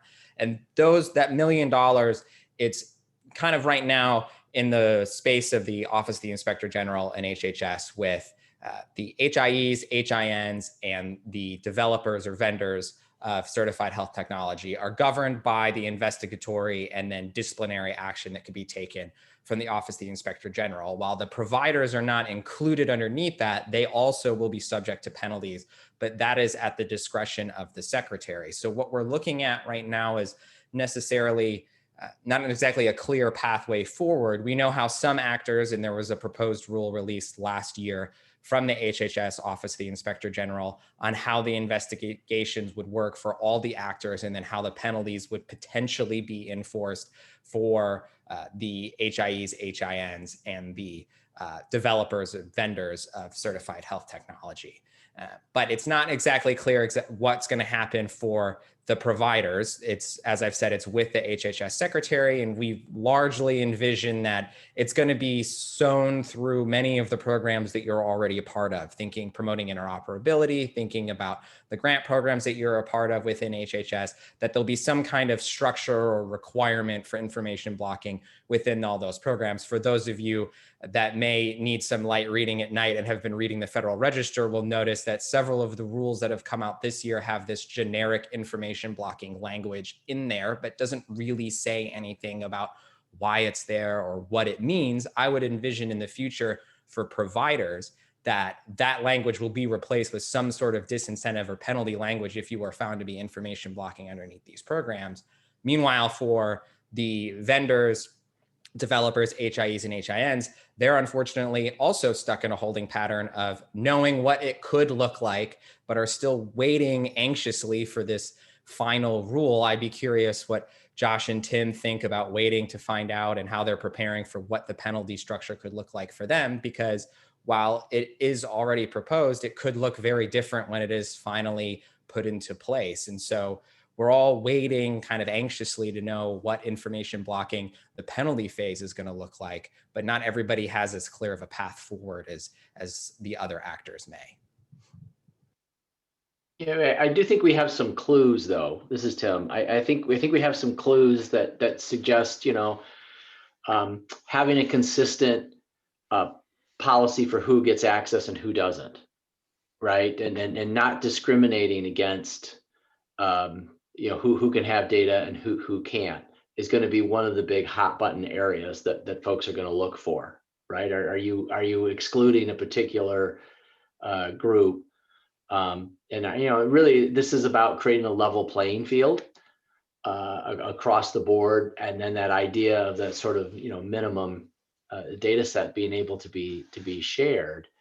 And so obviously it could go off the rails in the final rule or the enforcement, but I think the expectation, at least the spirit that we're taking forward, is that we've got to be very concerned about making sure we're not in the information blocking space.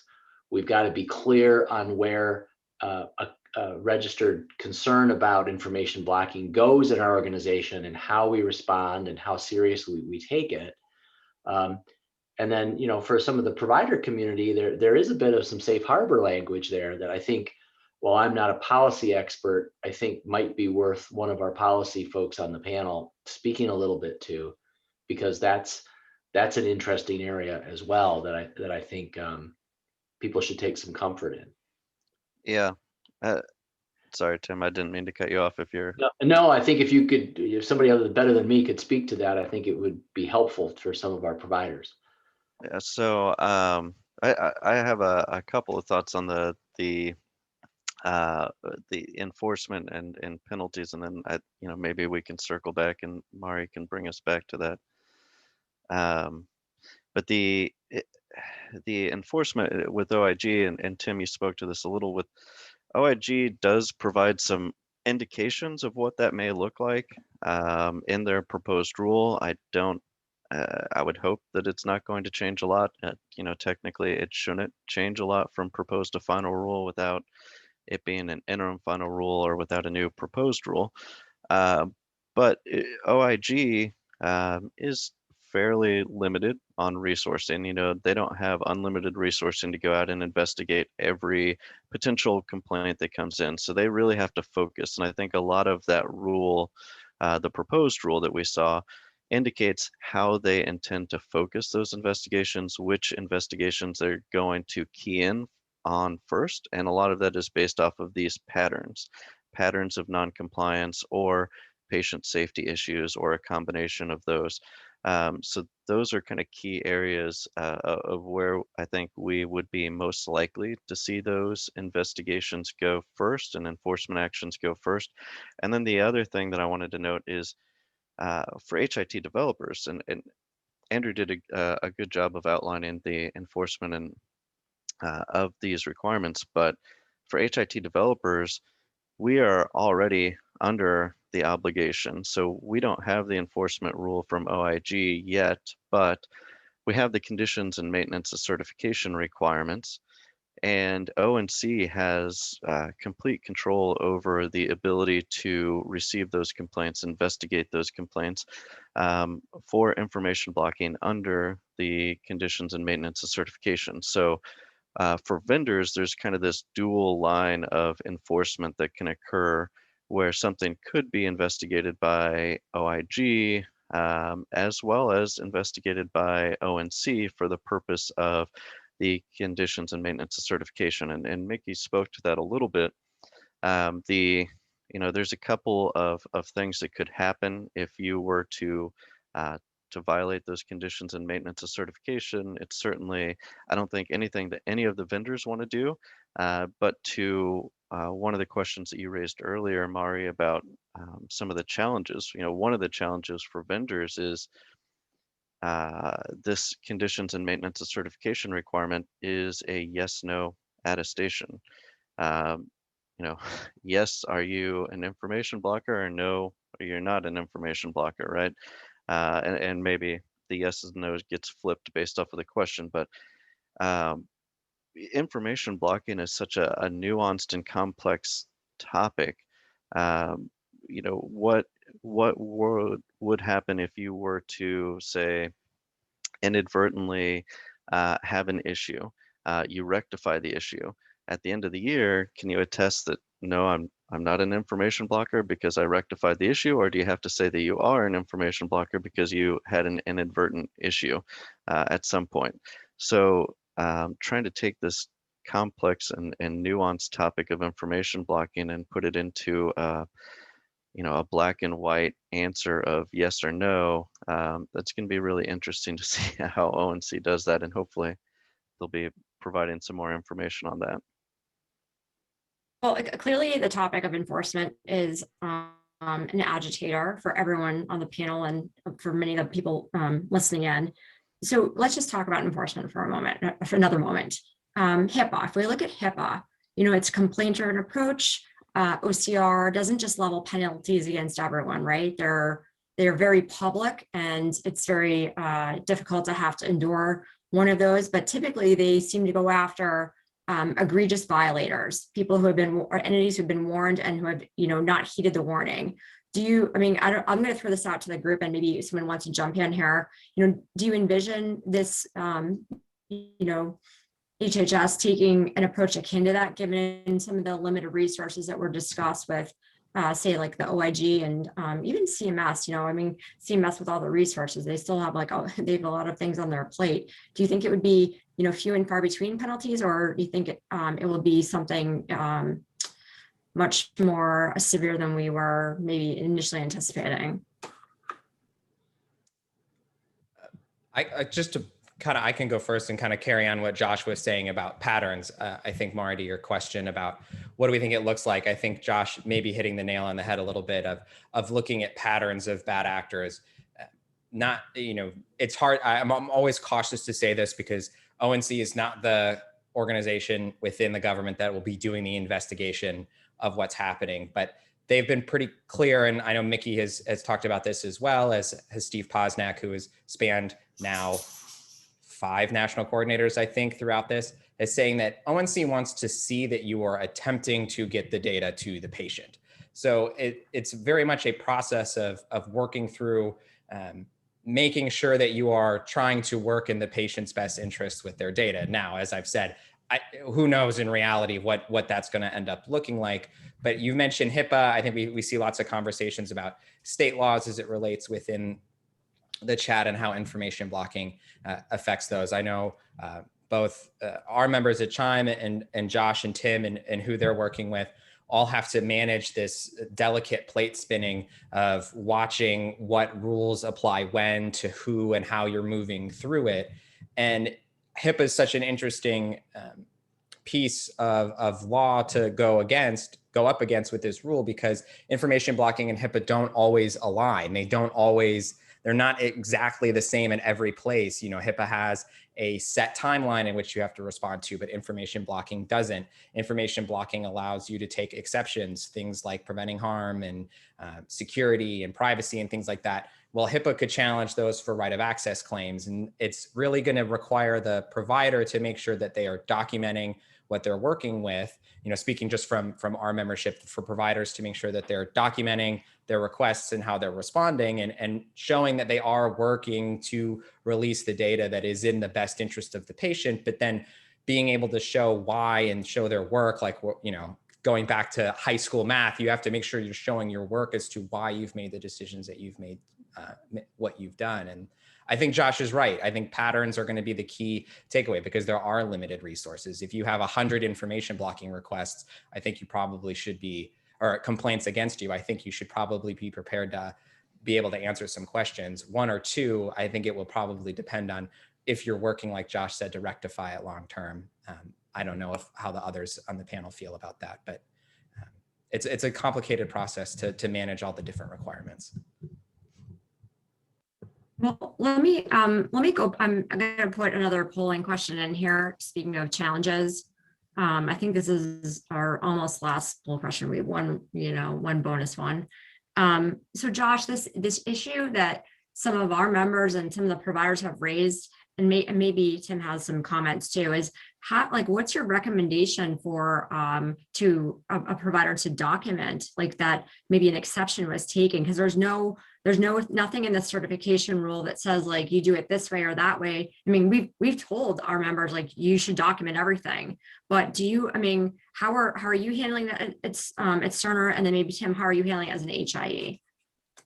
Yeah, it's an interesting challenge for sure, and I don't know that I can really speak to it from the provider's perspective. There's some items that ONC indicates can be documented in the medical record or in the EHR, but they give no real specificity. There's no requirement and certification for that. So, I think as development occurs, development doesn't happen overnight, but as development occurs, those types of things will be incorporated into EHR systems as we move forward. But it's probably going to look a little different from vendor to vendor based off of timing and where and how that documentation occurs.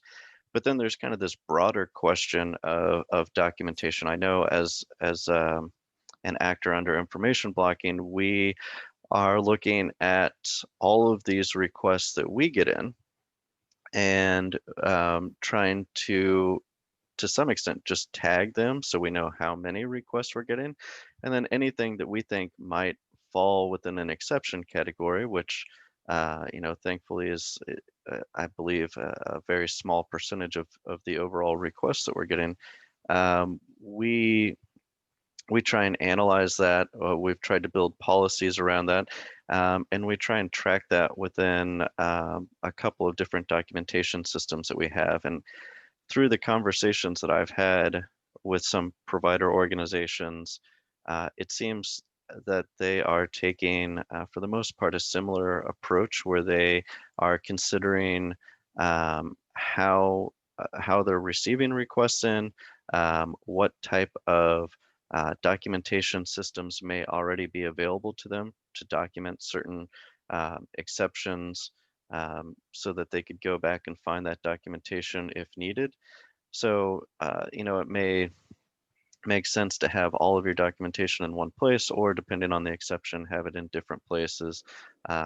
Each organization is probably going to be a bit different, but I think a lot of organizations, health IT vendors and healthcare providers, at least those that I've been talking to, are trying to figure out where to document a lot of this information, just in case a complaint were to come in, so that they have that. And I don't think that there's a good singular answer.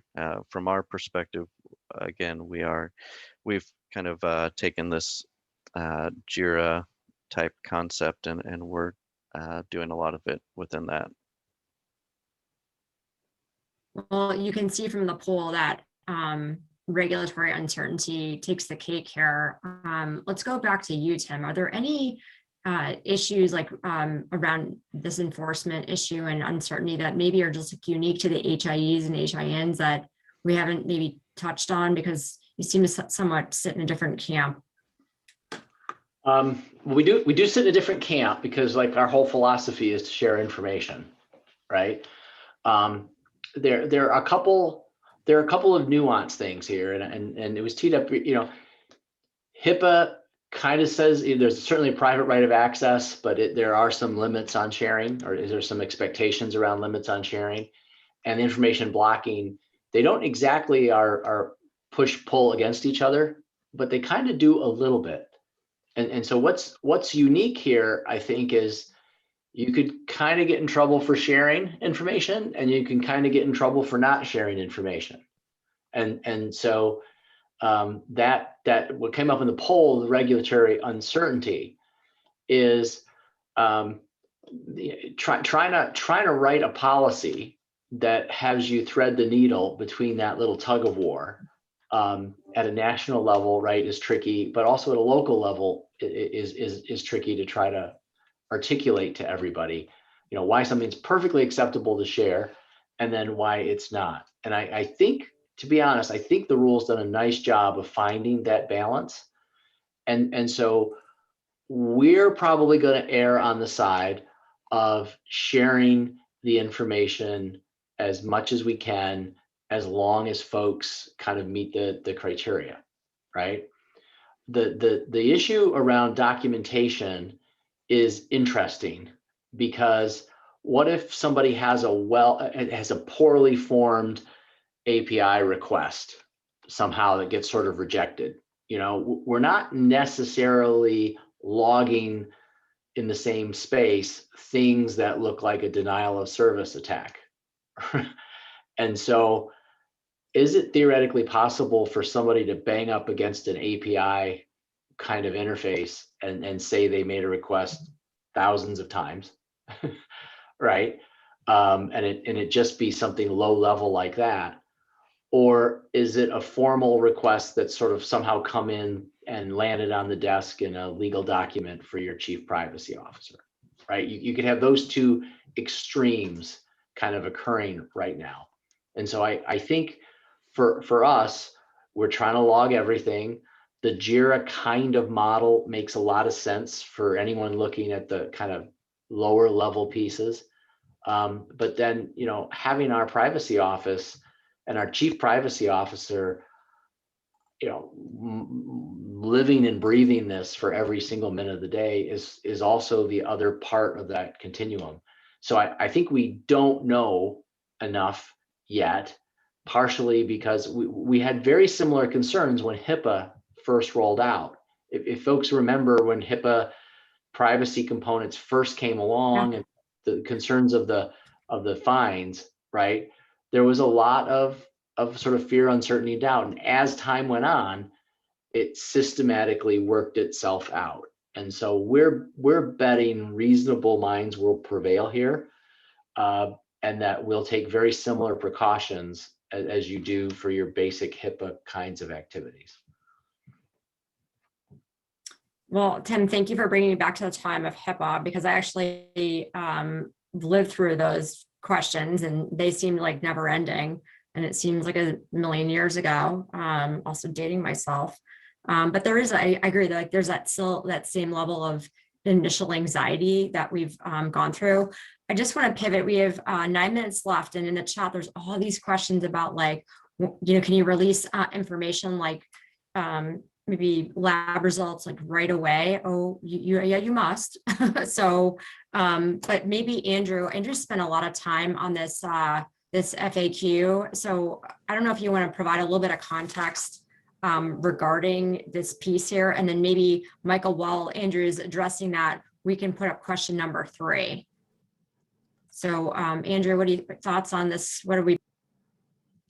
Yeah, so I think there's a lot of anxiety around the record request. That is a scenario that has been discussed a lot. And ONC did release an FAQ, 1 or 2 of them. I can't remember if it's split into 1 or 2, on their website. It's healthit.gov/cures rule. We'll have you'll be able to find all of the frequently asked questions related to this. And if you remember, the rule itself is looking for systematic requirements that block the access to information. So a lot of it is, Josh has mentioned that there is a lot of confusion on what constitutes a request, which is agreed. We have that same question. Does logging into a portal mean that you're trying to get your records, or does that mean you're trying to schedule your appointment, or do you have to go to your appointment record to then click to see whether your lab results are in, or things like that? And there's a lot of discussion around the exceptions that I've been watching within the chat in and of itself. And so as it relates to lab reporting and really ultimately all pathology and reporting and notes and things like that, you can't have a policy in place that says all results are delayed 3 days before patient release. That would be something that would be an easy flag and find for the OIG or ONC to look through and say, this is an information blocking policy. But there is the ability for the provider that has the relationship with the patient to understand whether or not this would negatively impact the patient's mental health, their ability to harm themselves, or someone else. That may also include the provider. That's another question that I've seen come through as well. And so it's about trying to make sure that you are working to get the data to the patient as soon as possible. Does that, I think we're still waiting for some additional clarity on, does that mean the minute the report hits the email box that it then has to be in the portal before it's even reviewed? We don't know the exact timeline of that, but I think as long as you can show that you are attempting to get it to the patient as soon as possible, or as soon as applicable, that you would be in compliance with some of these rules. And remember, you do have that exception process. From the technology perspective, I know Josh and I have had many conversations of what does the workflow look like once a lab report comes through, and how does that go to the portal? And there's a lot of those questions behind that. And I'm sure Tim has those same issues, as it's about once the lab reporting is in the provider, how fast does it move through the HIE to those that have also paid into it? So I don't know if, Josh, you have thoughts on this lab reporting question, or how soon they have to be available, or what the technology allows, and how you see it from the Cerner side. I definitely have thoughts. And I think a lot of it comes down to what is a request, which is still something that we don't really know. If signing into the portal is a request, which it very likely could be, is there some scoping that is applied to that request based off of what has historically been available in the portal, what the patient and provider have agreed to make available in the portal? All of those things I think play a role. I think we can all agree that the patient has a right to all of that data, and that they should be able to get that data. And if it's available, then let's make it available to the patient. The focus a lot of the time in these situations tends to be on these very specific situations where we're talking about sensitive labs, or we're talking about, say, adolescent privacy, or we're talking about certain clinical notes. And I think the question goes back to a couple of different concepts. What type of functionality does your patient portal have to make that information available? And maybe even there's a precursor to that question. Do you have a patient portal? There's nothing in information blocking that says you need to go out and get a patient portal if you don't have one. So as Mickey noted earlier, this applies to all sorts of providers. This applies to pharmacies and pharmacists and all of these other provider types that may not have been incentivized under the Promoting Interoperability or MIPS programs to get a patient portal, and they may not have one. So you can be compliant with information blocking and not have a patient portal. So I wanted to say that first. Second, if you have a patient portal, then you should assume that you're going to get requests through that portal, and you need to make certain information available. So then it becomes a question of what technology does your portal vendor make available to share information? How is that shared? Is it shared through CCDA documents? Is it shared through proprietary APIs or other APIs that may make information available that are pulling from the clinical system, what is your flexibility in being able to delay or withhold that information? What is your state law requirement? There are state laws, such as in California, that say that you can't share certain labs with patients within us before the provider sees those. You're going to have to comply with that state law. So in that case, you're going to need to have a blanket delay on those.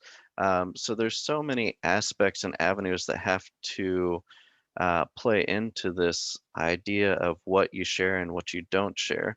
And in addition to that, there's this whole concept of cert and certification and promoting interoperability in MIPS, where you have to have a portal and you have to have promoting, or you have to have APIs that are certified. Right now, those are only required to make common clinical data set elements available and not the full US CDI.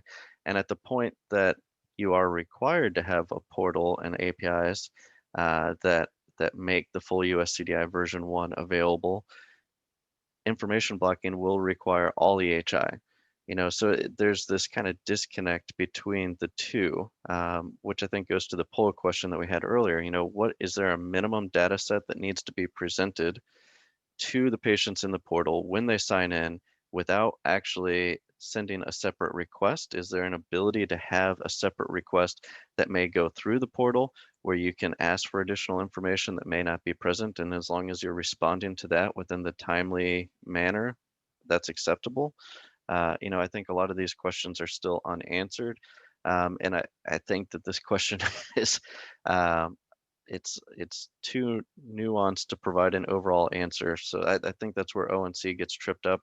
But I will agree with what you said, Andrew, and I think what Tim has indicated. A lot of this comes down to information sharing. So the first thought in the process should be, if there's nothing preventing me from sharing the information, then I should be. But then you have to factor in some of these other thought processes and concepts as well. Okay, we are like 1 minute out, so we're doing the bonus question while I hand it back over to you, Rob Tennant, because we have to have something fun to look forward to. So, oh yeah, bring it on, beach. I'm a beach girl. So Rob and Michael, thank you very much for hosting us today. We probably need like 5 more hours to answer all these questions. So we'll send them over to ONC and they can do that. So over to you, Rob. Thank you. Yeah, thanks. I wanted to highlight one thing. If you don't mind, Mari and Andrew, I know you put it in the chat, but if you could spend just 30 seconds discussing the new resource that you spearheaded, the new website, I think that would be helpful for folks. Absolutely. I'm going to give that to Andrew. Sure. So as it was put in the website, and thanks, Rob, for giving us this opportunity to highlight it, and for Josh and Tim, who are ones that help all of us, our HIEs and developer and vendor contacts are amazing and help shape the way that we educate our provider groups as well. But infoblockingcenter.org is a conglomeration of multiple provider-focused organizations aimed at educating providers on the information blocking requirements. It includes everything from how the COVID-19 pandemic has impacted information blocking down through education and how best to comply, including how best to comply under what act or umbrella you fall under. This includes both large and small provider groups as well. We have everybody from the American Medical Association all the way through the American Psychiatric Association and everyone else in between. There's about 11 of us now, and we're continuing to grow every month. So we hope that it'll help all providers be able to understand more what's required under them when, and then as we get more information on the FAQs from ONC and the enforcement and all the additional deadlines that'll come through, we'll continue to keep adding those resources there. So that'll be for everybody to be able to access, and it's free of charge. And I hope everyone's able to go to it and find utilization from it. Excellent. Well, let me take the opportunity to thank Mari, Josh, Andrew, and Tim for an absolutely fantastic breakout. We are going to take a 30-minute break, lunch on the East Coast, breakfast on the West Coast, but we will return promptly at 12:30. We've got some great panels for the afternoon, including one focused on the patient perspective, the next discussing the exceptions, the 8 exceptions, and the final one, perhaps the one you'll want to stick around for, is discussing compliance plans. So with that, we'll take a 30-minute break and we'll see you at 12:30 Eastern. Thank you. Hello, everyone. Welcome back. I'm Michael McNutt, Director of Education and Events with WEDI, and I'd like to bring you guys all back. Hope you had a great breakfast, a great lunch, a great walk, or if you sat there for the last 30 minutes daydreaming about that last question Mari asked about your vacation. So hopefully bring everyone right back down into information blocking. So what we've done already in the past 2 sessions is have a ton of perspectives and comments regarding information blocking. One audience that we definitely wanted to have here at WEDI to discuss their perspective are the patients, of course. So today we have Andrew Skolnick, a senior legislative representative with AARP, and Anna Hyde, Vice President, Advocacy and Access with the Arthritis Foundation, to offer their thoughts. Before we begin with the questions that I have, and of course, hopefully the questions that you have in the chat, I'd like to welcome Andrew and Anna to WEDI, to meeting the Information Blocking Challenge, and allow them a couple of minutes to talk about AARP, the Arthritis Foundation, and the work that they do with those organizations. Thanks. I guess I'll go first. Yes, please. Alphabetical by organization, AA helps. So I'm Andrew Skolnick with AARP. I'm in the Government Affairs Division working on Medicare issues, which is a very large umbrella under which includes telehealth, interoperability, patient benefit or benefit design, as well as physician access and reimbursement. So all these things kind of overlap with information data sharing, as well as telehealth, which is kind of where we approach the issue from and try to offer a consumer perspective as these policy decisions are getting made about what do consumers need, particularly older Americans. And for us, that population is age 50 and above. So it's not just Medicare population, it's the pre-Medicare population. So as you can imagine, it really runs a gamut of perspectives and familiarity with whether it's technology or consumer health information or medical devices. The range in ages, a person who's 50 has a very different perspective than a person who's 80. But we try to incorporate all those perspectives into our policymaking and advising other organizations as well as legislators and administration folk about how to proceed on some of these really important questions that you guys are dealing with. In fact, my first interaction with WEDI was about a decade ago when I was working on adding a smart chip to the Medicare card. At the time, the Medicare card for Medicare beneficiaries had your social security number on it to use as your unique identifier. And we were trying to get smart chip technology to be used instead. Since then, they've gone to a different unique identifier rather than your social security number. So it's better, but we're still looking at ways to incorporate technology into Medicare for patient safety, patient access, better data sharing. So the fight continues and I'm happy to be here. Thank you. And my name is Anna Hyde. I am the Vice President of the Advocacy Division within the Arthritis Foundation. I've been with the foundation for about 7 years, and we represent patients, of course, 54 million Americans with arthritis, but our constituents and volunteers sort of make up a broad cross-section of stakeholders in the healthcare system. So it's patients, it's caregivers. I think a lot of people aren't aware that children get arthritis too. We have an entire campaign just dedicated to that. So a lot of parents very heavily involved, providers as well, rheumatology, orthopedics, physical therapy, and others. But because arthritis is a chronic disease, a lot of the healthcare needs, information needs, things like that are going to come from that place, that these are not passive consumers of healthcare. These are folks who, in many cases, have navigated the healthcare system for the one condition for decades. So a lot of my my comments and thoughts on this topic are going to be reflective of that fact. No, and that's fantastic. And once again, thank you both for being part of this event. Looking at kind of the dynamic nature of both your constituents, my first question is, consumers now, we're entering that dawn where they're going to be wielding an unprecedented level of power over their own health information. how can, and this is kind of the big general pie in the sky idea, how can better access translate into more engagement by the patients and ultimately better healthcare? How do you see this kind of this level of health information helping the kind of cycle of healthcare for your patients?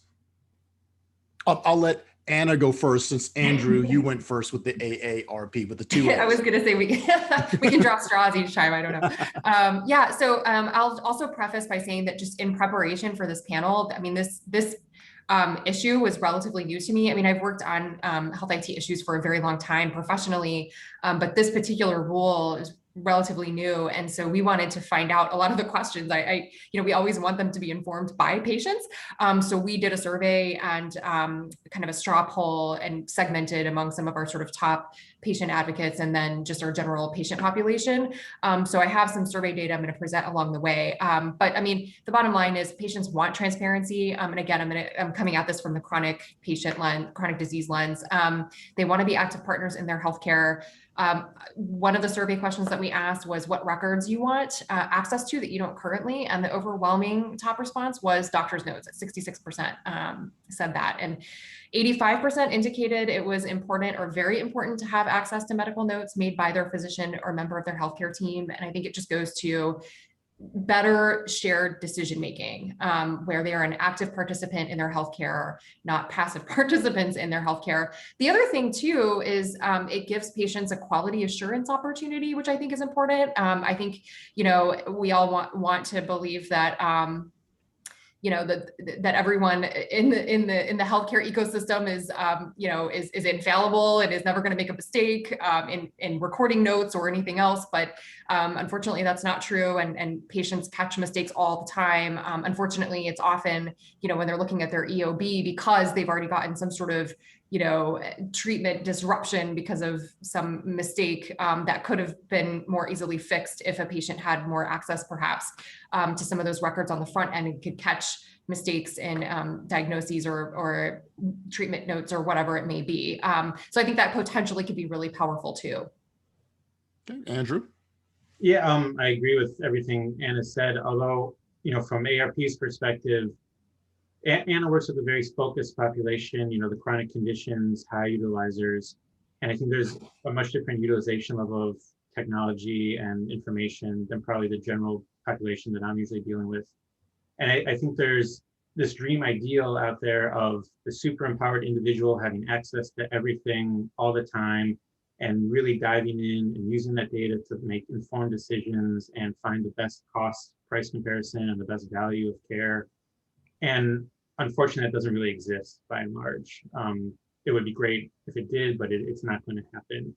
And I always remember this experience that I had where I was in Fargo, North Dakota, like a decade ago, giving kind of like a town hall, talking to ARP members there. And we were talking about the future of Medicare and healthcare. And I was saying, oh, all this technology is coming. We're going to have data at your fingertips. Blue button is available. This great new thing. Wouldn't it be great if you had information that you needed? And a gentleman in the audience, raised his hand and said, that sounds really great, but what the hell am I going to do with that?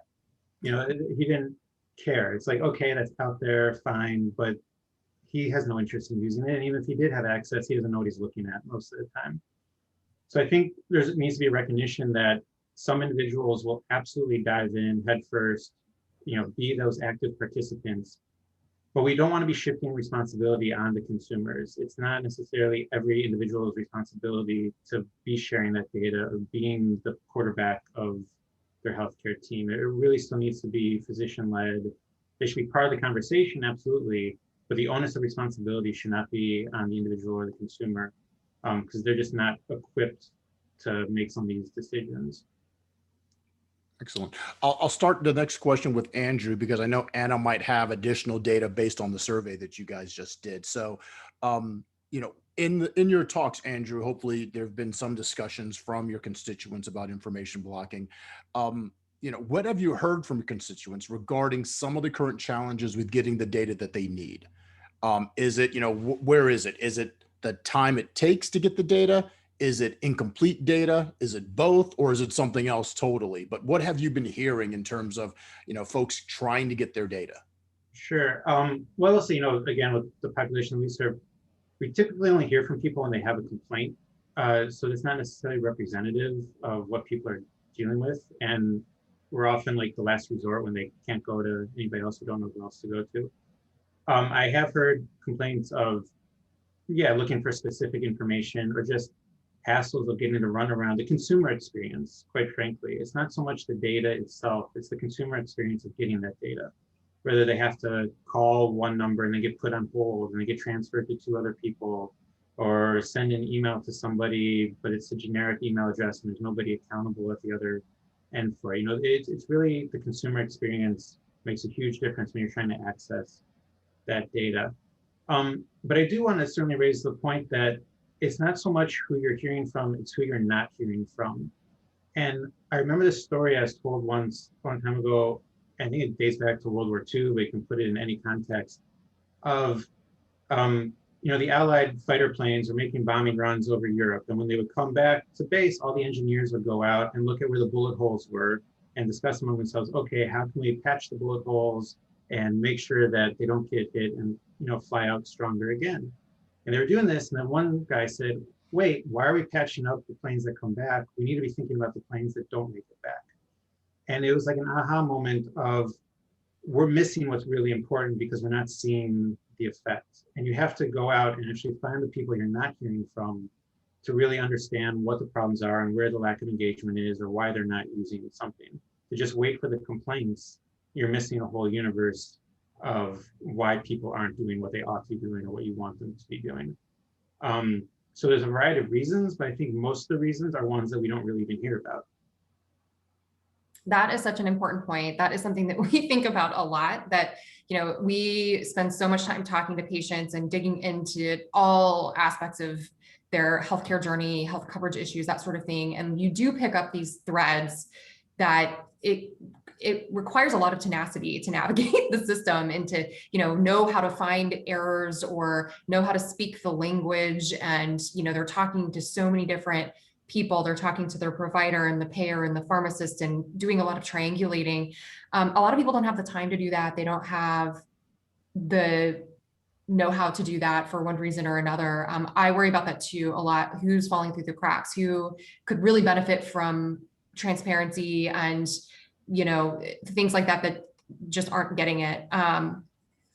We often hear, I actually have some of this sprinkled into some other answers, but we often hear that dealing with administrative burden of healthcare is like a full-time job. And we've had a number of patients that we've talked to who've had to deputize spouses, parents, others to be caregivers for them, not for their healthcare, but for their health coverage. So I know some of this gets sort of a little outside the lines of what we're here to talk about today, but I hope it gives some good context as well, as to sort of why this type of transparency and access is really important to patients. But getting back to your question, Michael, well, in our survey that we did, there were, so this is kind of interesting, 28% didn't feel they had access to all their medical records, but another 20% weren't sure. So there's definitely confusion among like sort of what is a medical record? Like what does it include? How are doctor's notes separate? Lab results, other things like that, treatment and diagnoses information, like where does all that go? So I think that's hopefully a good takeaway, that there's some confusion there, and being really succinct with patients about sort of exactly what they can have access to is important. Certainly medical records time and the time it takes sometimes to get records now, and the method by which, certainly we hear stories of some of the difficulties in getting medical records. For people with comorbidities or chronic diseases, you are most likely looking at a lot of different providers. You're not just going to one. So we hear that a lot too, the sort of streamline, being able to access easily across provider. I want to easily access notes from my primary care provider and my rheumatologist. So that's certainly something that we've heard. I think what I heard and sort of read between the lines from some of the conversations that we've had is, for routine medical care, it's possibly not such a high priority for them to access and read and be sort of, all the notes and things like that.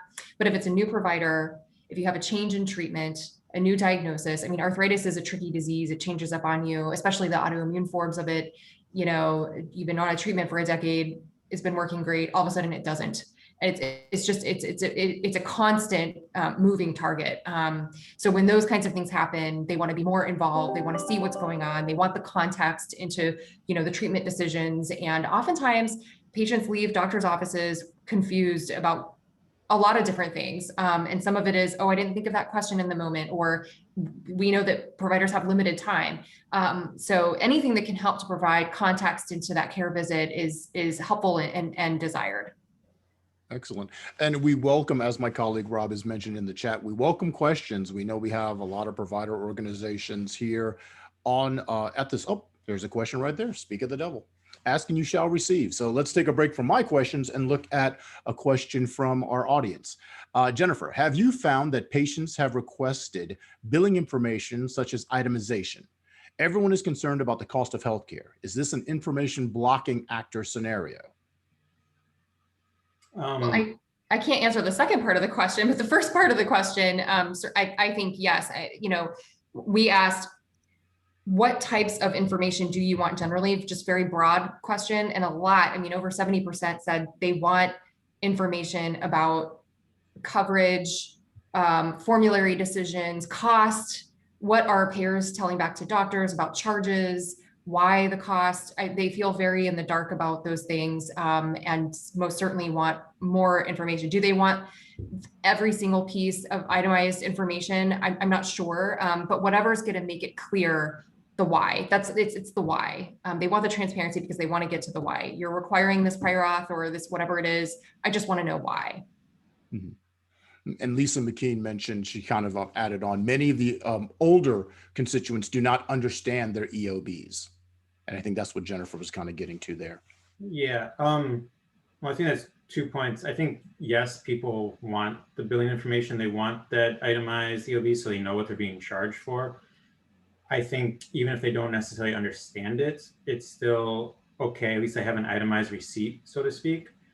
I think EOB design is a whole issue unto itself. And are we using terminology that people, is it in plain English, basically, as is often stated, or is it a CPT code, you know, written out, particularly if it's written out in shorthand, like on a billing document? It's complicated. And I think that goes back a little bit to the user experience, where there is a desire to some extent for a lot of this information, particularly around price transparency, particularly around, well, what am I actually paying for and getting billed for? But it needs to be presented in a format that people can understand and digest and make useful. The data itself isn't useful if people don't know what they're looking at or how to use it. Mm-hmm. But as you also mentioned, Anna, a lot of folks are deputizing others. So that itemized information is helpful not only for them, but when they pass it on to a relative or additional caregiver, at least they can kind of have that information available. A question that I have, and you kind of mentioned it, your number one choice. I'd love to hear what the other ones were. You mentioned doctor's notes was very highly selected as something that they would like to have. But in terms of their health information, your constituents, do they typically need the complete record? Was that ever mentioned, or just a subset of the data?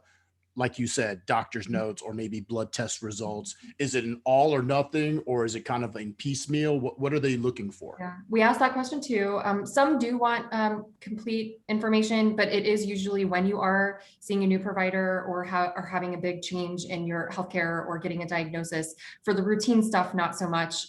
Some do just want a subset. And we definitely got some open-ended responses around.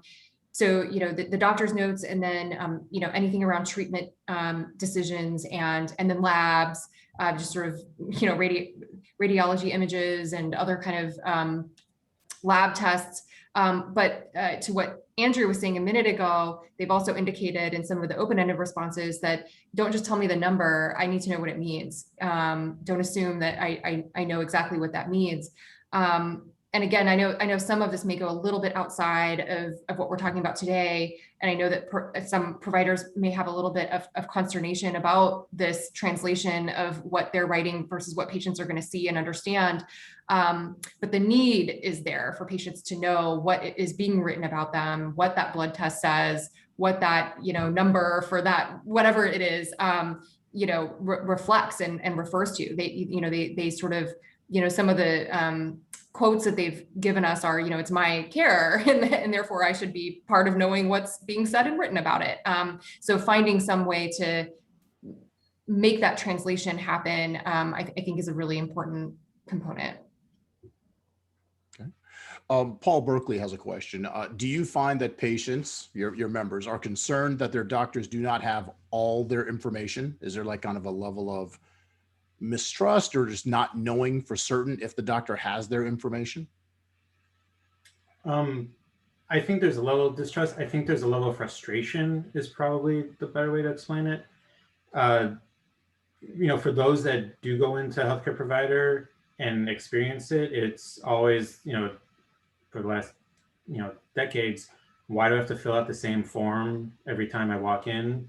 It's the real simple type stuff that, or what do you mean my specialist didn't send you the record or the imaging? I thought you guys were talking, you're the one who ordered the referral. Why didn't they send it back to you? It's that kind of stuff that ought to be happening and leads to frustration. So I don't think anybody's thinking about it ahead of time. It's always that, why isn't the system working the way we think it should be working? That leads to those patient frustrations and consumer frustrations and all these great claims of information sharing, coordinated care, working in the same health system. I mean, I know the marketplace is changing a bit and systems do matter amongst providers, but this goes into interoperability and also the willingness of providers to take the effort to send that record or to make that phone call or to talk. It's just that level of consumer engagement and consumer experience that is slow to be developed so far. This was something, oh, go ahead, Anna. I was just going to say, I totally agree with that. I think that it's, your whole medical history, especially if you've been living with a complex disease for a long time, your medical history can be lengthy. So and one care visit is like a snapshot in time. And again, when you have multiple providers and, their systems don't necessarily talk to each other, or it's hard to sort of share. No one person has the full complete set of information about the patient. I saw the question in the chat about what patients were polled. We have a patient panel, a sort of cross section of patients who do surveys with us. We had, in this case, I want to say 765 or so responded to this. And then we also got some open-ended responses from, I have several advocacy committees and things like that. So I will say this though, I mean, the people who responded who tend to respond to these kinds of polls often typify the patient that Andrew and I have both been talking about, who are a little bit more engaged and involved.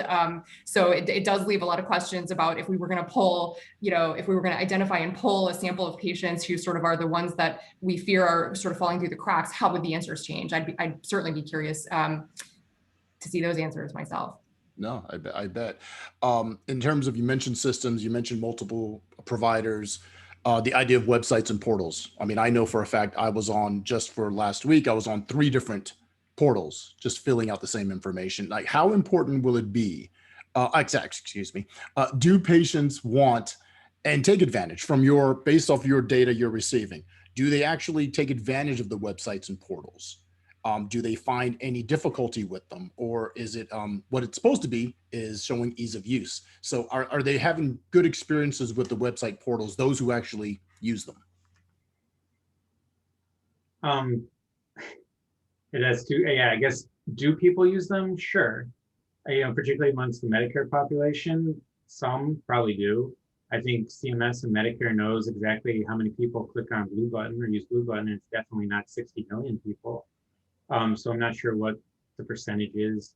It's probably fairly small. I'm guessing many providers with portals can, know how many of their patient population have accounts and how many actually use those accounts.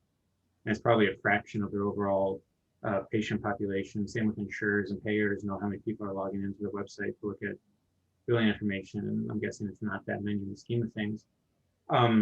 As far as experience, I think for the most part, people do. I'm really interested in Anna's perspective about those chronic condition comorbidities where you have a lot of specialists and you have multiple portals because you have different providers or different systems, because that can be complicated. Just simply remembering passwords, I know, can be challenging for a lot of people. I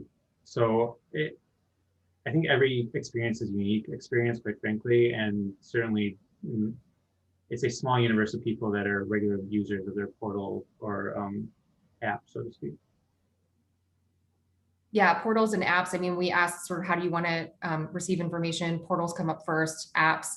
That you always have those like 10% though that just really want paper. That is like that's like the hot topic of the day always in our world is like paper versus digital. And as you can imagine, it often falls along generational lines because we ask this question of like, need to have option for paper, and then other people are saying, please no paper, I don't want paper. So it's like, how do you find the right balance? I don't know.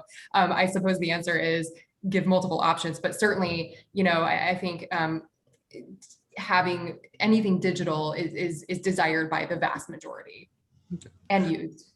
And speaking of that, now not only my colleague Rob, but also my next question was going to focus around apps. So Paul mentioned earlier kind of the education and knowing what information your provider has. So in some cases, patients may face challenges understanding the data presented to them. For example, claims data. Is there a need for third-party apps to curate the data and present it to the patient in a readable format? Would that be, a desired outcome?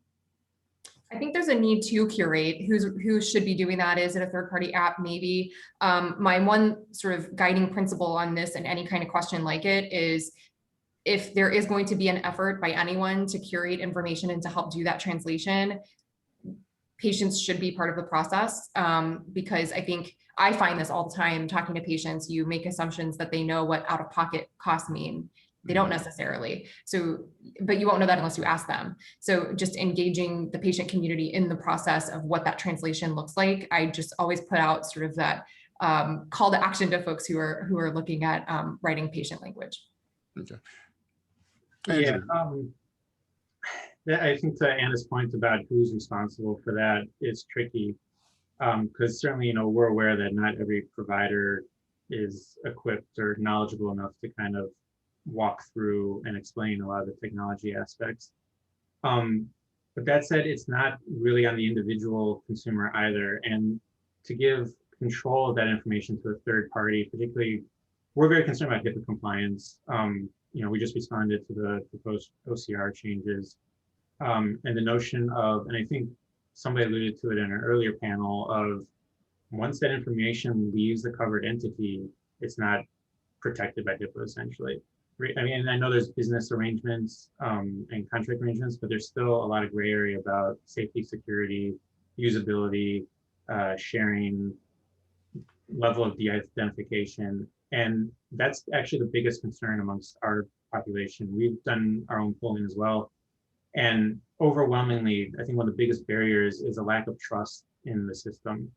And a lot of the trustworthiness is based around wanting to be transparent about who's collecting data and why, what's being done with that information, and allowing people to opt out or say, no, I don't want the information shared. So I think, unfortunately, it is incumbent upon either the provider or the insurer or the hospital health system that the individual has a direct relationship with to say, here's what is available to you if you choose to partake in it. Here's how you can access the information. Here's why that information would be in your best interest to have, and not rely on some app developer or third-party data broker to do that for them, because they don't usually have the patient's best interest, at heart or top of mind when they're developing their systems, quite frankly. They have different motivations than the provider themselves might have. Yeah. So I do think the responsibility leans more towards the provider than trying to shift it or outsource it. But it's difficult. I mean, we fully recognize that. And then education, it's a two-way street. You have to be interested and willing to learn in order for it to make a difference as well. So it's a process, and I think everybody kind of approaches it differently, different, groups of usability and user friendliness or interest in using. Cool. Before I get into outreach and education and what both your organizations have been doing, I want to still kind of focus on the apps.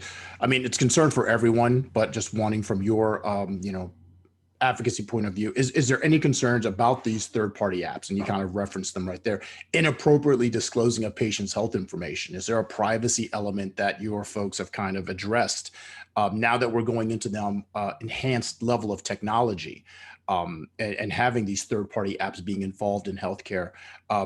Is there a fear that patients won't read the term of conditions and click, and, you know, just like all of us do with an app, we just click accept because we want the app, you know, we want to play the game. We don't care where our information goes. But when we're dealing now with health data, we have to kind of know where the information goes.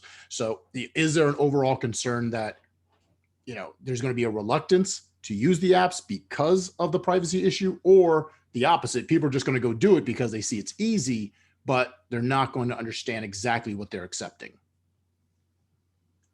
I think all the above, quite frankly. And you know, Anna alluded to allowing there to be options. I think we have multiple concerns. One is the level of privacy and protection that these third-party apps, you know, downloading an app in the App Store, it's not a covered entity, what they choose to do with the data. Again, our polling shows that only about 20% of people claim that they read the terms and agreements. You know, that's self-reported, so it might even be less than that. Some people say they do, but don't actually. But even then, it's a small percentage. Yeah, people see, oh, this is the first thing that comes up in the App Store. It has a lot of 5-star ratings. I'll use this, and I'll have all my information go to it. Okay, that might be useful to that individual, but then what? You know, they're not really paying attention to the back end. So we definitely are concerned about that. The secondary concern is, you know, if this is the wave of the future, are people going to be forced into that? Is that the only option? And, you know, just thinking about my own parents who know how to make a phone call and know how to surf the internet and know how to use FaceTime, that's probably the extent of their comfort with using an app or technology to do some of these complex things. I mean, they don't bank online as far as I know. There's a lot of things they don't do. They'd rather call to make an appointment than use a portal or interface. So they shouldn't be forced to use something that they don't want to use or don't feel comfortable using. And as we're kind of like thinking about the future and moving towards those apps and systems and, oh, tech-friendly everything, there's still a huge section of the population that doesn't want that and isn't going to want that. And if you force them to have it, they're going to be really uncomfortable, and who knows what the ramifications will be from that. So we're just trying to be mindful of the actual wants and desires of different segments of the population rather than trying to paint the whole universe with one broad brush.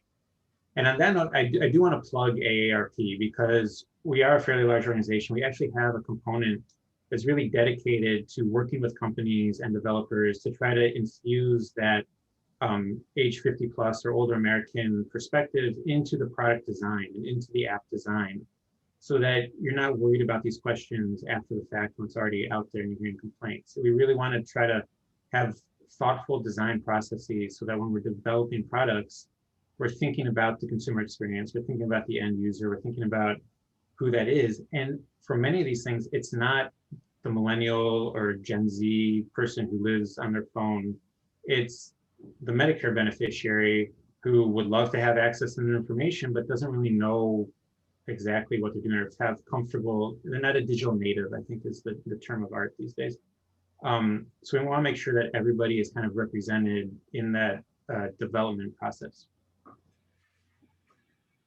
Yeah, I don't have anything to add. I agree with everything Andrew said. Fantastic. Do you feel it's a responsibility on the part of the provider and the health plan to kind of inform, educate, warn the patient of the privacy and security risks associated with these third-party apps? I mean, are we all kind of in this together, and we kind of have to look out for the end user, which is the consumer, the patient? I mean, we're all in this together, I think is an important way to think about it, but where does the ultimate accountability lie? I don't know the answer to the question. I think, you know, the person that the patient is interfacing with most is their provider. So there's a part of me that wants to say that if you want to protect the patient and make sure that they are aware of risks and privacy concerns and things like that, the provider office is one of the best places for that to happen, to prevent patients from falling through the cracks like we've talked about a lot today. I certainly would want the patient advocacy organization and the payers and others to have a role in that, but our footprint with the 54 million is much smaller than the provider footprint. So at the risk of putting more burden on providers, because I know that they have an awful lot on their plates already, but in asking the question of our patients, what is the best way to learn of this information? Where do you think, the provider office came up a lot, or portals, for those that use portals, having it there, payers, most certainly having member bulletins. You may not reach everybody, but I think having like a multimodal way where everyone who's having a consistent touch point with the patient is trying to reach the patient. No. Yeah, I would agree. I do think there's a responsibility on the provider to, when they're saying that this information is available and here's how you access it, present the full picture. This is what it means to have access. If you download this data or take it off our portal, here are the implications. I don't think they're responsible for describing, every app that's out there, every option that's out there, but just an acknowledgement that this is great, but you need to be aware of possible risk, or this is what it means. So the individual has a more complete picture of what does it mean, quite frankly. I think it's an acknowledgement aspect. Some of that goes actually into the HIPAA notifications we commented on. Everybody kind of signs that document when they walk into the doctor's office about here's how your information will be used and shared. I have issue with that whole process and what's on those sheets most of the time, but that goes into that, like making sure your customers or patients actually understand what it is they're doing. And it does take a lift, unfortunately. There is time for somebody, whether it's the administrator, or the social worker, or the doctor themselves. But it's important because these are complex things and people should be aware of what the implications are. Great. You have a question from my colleague, Rob. Is there a concern that employers will incentivize employees to download their health info into the employer's app and potentially use this info for employment decisions? We have actually had that concern mentioned in some of our surveying. There's also been concerns about insurance companies using it for whether it's rate setting or coverage determinations, which I know there's legality around that, but still a very big concern amongst consumers. There's definitely concern in general about how is this information being used? Is it being used the way I want it to be used, or is it being used for the way somebody else wants it to be used? Interestingly enough, when we ask people what's the thing you're most concerned about, what information about you, what medications they're taking has been the #1 answer. They don't want other people or entities, organizations knowing what drugs they're on, even though they're prescribed and probably for very specific reasons. That's the thing that most resonates with them, with the individual. They don't even want the government to know what healthcare, which I understand, but if you're on Medicare, they kind of already have an idea. How that information is being used is very important to consumers, and they want to know what it's being used for and make sure it's their choice of how it's being used. So yes, the concern is broadly felt. Yeah, I agree. We hear that too. People feel very proprietary about their data and having their name attached to something specific about their healthcare. And not maybe the specifics of the question that you asked, but just broadly, we've heard that enough that I think it can be applied to your question as well. People fear discrimination of all types. In the workplace, we've heard similar concerns about talking to your employer about your health coverage and your needs and things like that. People are very reticent to do that. And that certainly applies for all the reasons that Andrew said. Great. Let's talk about outreach and education. Betty asked earlier, given that information blocking starts with a request, what are AARP and Arthritis Foundation's plans to educate patients about their rights to their health data and how to go about requesting it? So that's kind of tricky. I think, we try to make people generally aware, but it's not really for us to say, here's your right, go ask your doctor about, it really should be baked into the system. Like it just be part of the daily operating procedure of, if I have a question, I want my information, I should ask and it should be given. So I don't know if you can really educate on that. Otherwise, you're going to see a lot of commercials, like drug commercials, go ask your doctor about this thing that we can't really describe or quantify for you, but they'll know more. So it's tricky. I think it really just has to be a cultural shift, quite frankly. And it's got to come from both consumers and providers and payers. People that house the information, collect the information, need to be responsible stewards of it. Yeah, I agree with all of that. We have a number of ways that we try to reach patients, but to my earlier point about like our footprint only goes so far. We certainly have sort of FAQ style bulletins that we do when things like this, come out. But are people going to organically go to our website and find that? Maybe, but probably not. Not a huge swath of people.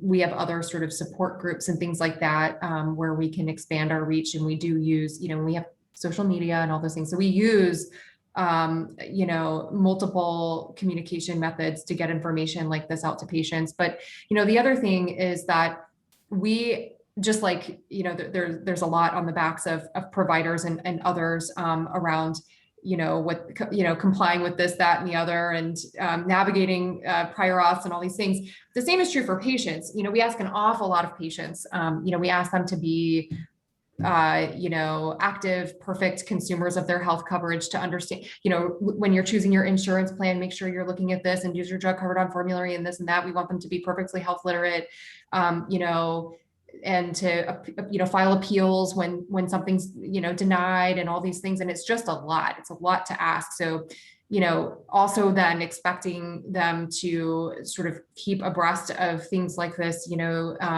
this is one of many maybe things in the world now that patients might benefit from knowing about. So how do we make sure that they're up to date on all the new things and all the new rights and all the new, whatever it may be. I don't know the right answer to that question. It's something that certainly keeps me up at night. But when we talk to patients, they're mostly just trying to make it through the day, especially when you're dealing with a chronic disease that can be really debilitating.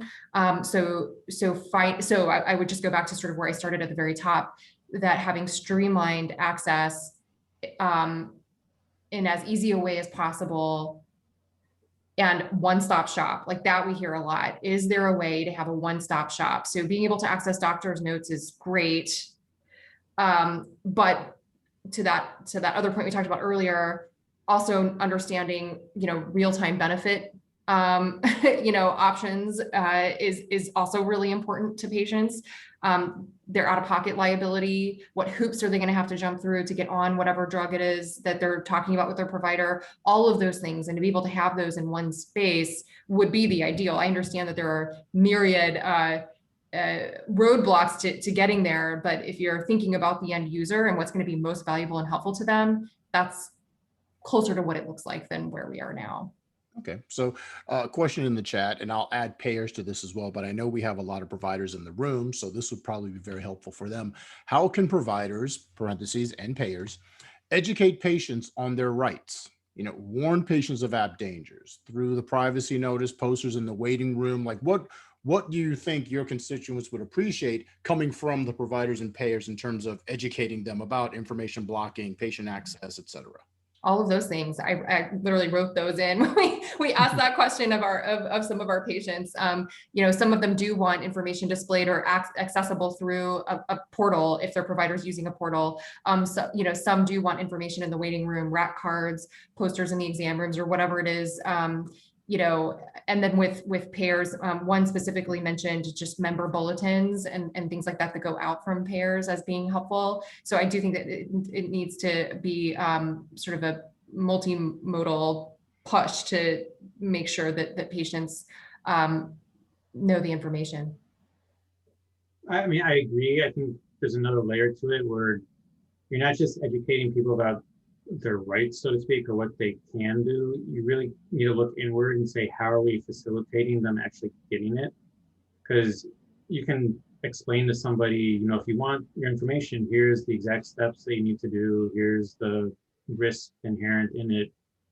But then if they try to do that and you make them jump through hoops, or they try to get help and nobody's there to help them, it doesn't really matter. Like, yeah, they're exercising the right, but they're not getting what they need, so to speak. So I think the systems need to be in place to allow people to accomplish that and to fulfill their right, if that's the term you want to use. So it's not just educating them that it's possible, it's actually making it practicable. Yeah, that makes sense. And one of our final questions, we're nearing 15 minutes, and sure, please feel free to add more questions to the chat. Definitely speaking with Anna Hyde from the Arthritis Foundation and Andrew Skolnick from AARP.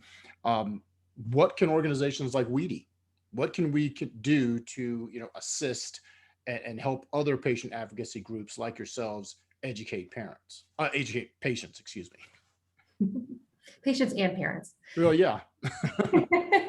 I think while facilitating things like this, most certainly, I mean, this has been really helpful. I started at the beginning of the day and sort of listened to the first panels, and you know, information, being able to sort of aggregate some of the information and then you know, filter it to patient groups, to consumer groups, so that they can use it as sort of a fit for purpose tool is incredibly helpful. Because just like we've been talking about providers and patients themselves, patient groups, we have, you know, we're nonprofit organizations that we have limited bandwidth as well. So it's to sort of keep abreast of every single new patient right and rule and things like that, ways to sort of come together so that we're not all working in silos, but we're like sharing information with each other is incredibly helpful. I think we all have networks and coalitions and things like that. So ways to sort of expand the reach that way is really helpful too. So those are some just initial things that come to mind. Yeah, and I'll just add that because I was keeping an eye on the chat comments, and somebody earlier had asked, you know, how can we reach AARP if we want to talk about product design or system development? And I wish I could give you specific names. I think the best bet right now is to Google or search for AARP Hatchery. That's like our internal innovation hub, the Hatchery. I also want to mention, if you go onto our website or just generally search for AARP Big Health Data Survey, you'll get the results from our recent public opinion polling. And this is an actual public opinion poll. It's not just a select audience, it's a 50+ population nationwide. That kind of shows what people's concerns are and maybe some of the barriers to that willingness to share information or use information sharing technologies. So I do want to mention that. Yeah, I mean, we try to be as helpful as we can, quite frankly, but it's such a broad topic that affects everybody differently. I understand the levels of frustration in the provider community and in trying to educate everyone. And all I can say again is it's a cultural change. It's not about the education. It's not telling somebody, you know, your information is not going to be blocked. It's actually not blocking the information. So it requires a systemic cultural change. Excellent. One question in the chat room: will your organizations be advocating for your members to lodge official information blocking complaints to ONC, or at least, you know, kind of inform them of that's what you should do? For AARP, we probably won't be advertising that just because it's fairly niche and we've got a lot of messages competing at the same time. But it's definitely, if we have incoming, so to speak, if somebody calls and say, what do I do? We always go, here's the processes, here's the, you know, education, the review process, here's the ombudsman's number, or certainly contact, you know, file the complaint if you have an actual complaint. We do direct to appropriate resources whenever possible. Same here, more of including it in the sort of information sharing about the rule, but not necessarily, you know, proactively advocating for it, but certainly making it clear that that is a right that or a recourse that patients have. Excellent. There was a question earlier and I missed it. I apologize. I want to get to it now. And this is kind of access going overboard. This is regarding patients getting test results ahead of the physician. Are there any danger? Is there a danger having the patients diagnose themselves using, Dr. Google, and then kind of, taking control of it in that way, which, is kind of taking that access and control of your health information to a different level? Is there a thought amongst both your constituents that that's kind of a fear that people will get that information and then just become, Trapper John MD, I mean, I think it's a fear I have personally. So yeah, yes. I mean, there's a right balance, when we think about sort of like shared care, shared decision making, that the patient is a more proactive component of that and not just, is important. But certainly, there is a line there where, when it comes to things like test results, diagnoses, things like that, I mean, the provider should be leading the conversation as opposed to the patient leading that conversation. We just want the patient to have access to the information and to be a more meaningful part of the process. I mean, and not to say that they aren't now, but that is front and center in the care design. Yeah, I mean, I agree. I think that's the preferred route. If somebody somehow gets it before the doctor or sees it, I don't think it's a terrible concern. I think the greater concern is the self-diagnosis on WebMD, where they feel symptoms and then go decide this is what they have. But if they've already engaged with the health system or talked to their doctor and they're getting the results of a doctor-ordered thing, I feel in that circumstance, they're probably going to want to talk to their doctor about it anyway. But no, I don't know if it's a level of concern, but I think the preferred method is having the doctor lead the conversation, know the information, and be able to present that to the patient in a manner that's befitting to the circumstance. One of our last questions, I mean, both of you, do you feel the flood of, I guess, the opportunity for patients to have all this access is a lot for them to handle all at one time? It seems like this is, we were just kind of talking about portals not too long ago, and now we're talking about apps, third-party apps, information blocking, and it's a lot to be placed on them. But is this something that's necessary from a patient advocacy perspective, having this access and having this control and being able to determine where your information goes? Is this overall something that's needed?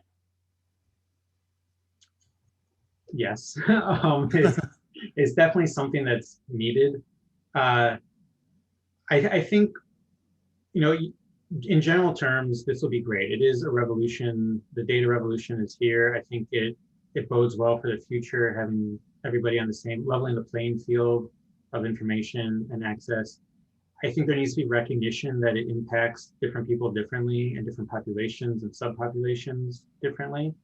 Whether you're talking about, from our perspective, the 65 plus, the 50 to 65, or even different socioeconomic populations, computer literacy is a huge issue. Computer access. This country does not have broadband nationwide. Your ability to log on and check a portal is severely hampered depending where you live. So not everything is right for every individual. And I think as we're developing and as we're learning the kinks in the systems and flaws, and we go back and improve, we need to be mindful of the disparate impacts that affect people, and really just be aware that a one-term fix is not the solution to certain things. Yeah, I agree with all of that. It is needed, but the level of need varies depending on the patient and their desired needs and their interactions and history with the healthcare system. Like I said, a lot of them have had experiences where they found errors in medical records and medical history and EOBs and other things like that. So, and some of them want to have more control, and that requires more information. But others don't have quite that same desire. So agree, it's not a one size fits all, but generally more transparency and getting back at that why. Patients don't want to be dictated to and just kind of this like pawn in the system. They want to know the answers to the questions of why decisions are being made about their care, whether it has to do with a formulary or whether it has to do with a treatment. And so it's the goal is that it sort of helps towards that collective good. towards more transparency, but certainly recognize that there are unintended consequences with everything, and that there are potential harm factors, whether it's the privacy concerns or misunderstanding a doctor's note or something like that. And mitigating against those should be part of it. But yes, the answer is yes. And this is our final question, and this is kind of a segue into things that we're going to be working on from a WEDI perspective in the near future, including our spring conference next month. Patient identity, getting e-records from multiple sources. How would a national patient identifier help? Bob Smith versus Robert Smith versus Rob Smith versus Bobby Smith. Are you guys experiencing any patient identity issues coming from, any complaints or concerns coming from your members to you guys? I'm not specifically aware of any. I think, these are conversations that we're aware of and we know it's an issue. We just haven't really delved into that type of national identifier. Although I should say, my focus has been Medicare, which operates on a national identifier. So it exists in certain aspects, but not necessarily in others. It's out there and we know these conversations are happening. We just have not really engaged yet. Same. Okay. Most fantastic. Well, we like the opportunity to bring you guys back on sometime soon to be a part of a patient digital identity session.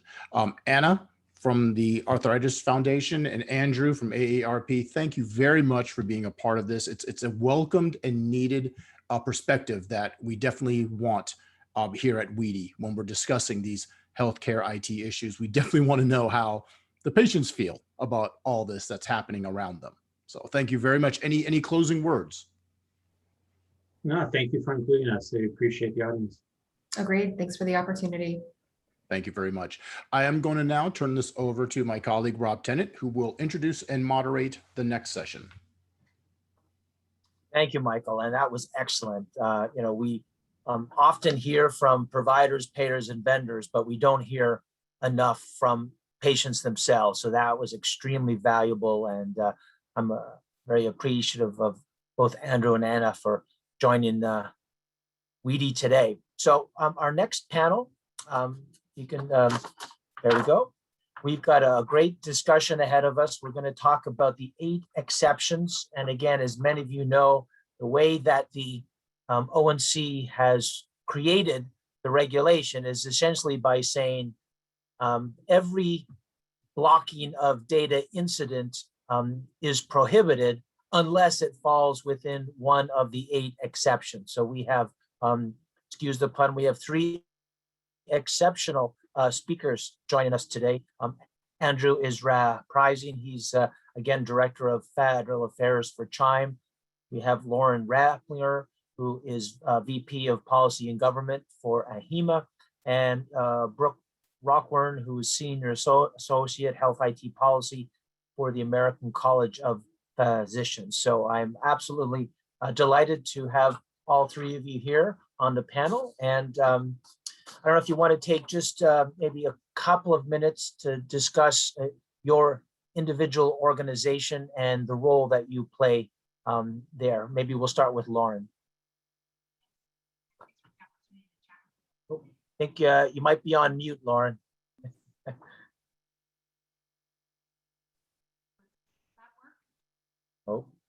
Sometimes there's a double mute. I can kind of hear you. It's just really faint. Are you far? Is that any better? There we go. Yep. Okay, excellent. It's all about pulling the computer closer to you, right? Thanks, Lauren. The joys of technology and virtual conferences. So thank you for the introduction, Rob. So folks that don't know me, I'm Lauren Rapplinger. I'm the Vice President of Policy and Government Affairs for the American Health Information Management Association. So in my current role, my job is to kind of oversee our strategy and our work relative to Congress as well as the federal agencies. We represent health information professionals that work with healthcare data or for over 1 billion patients every year. And so our membership is really all about making sure that we are ensuring the quality, integrity, privacy, and security of that health information, regardless of where it travels.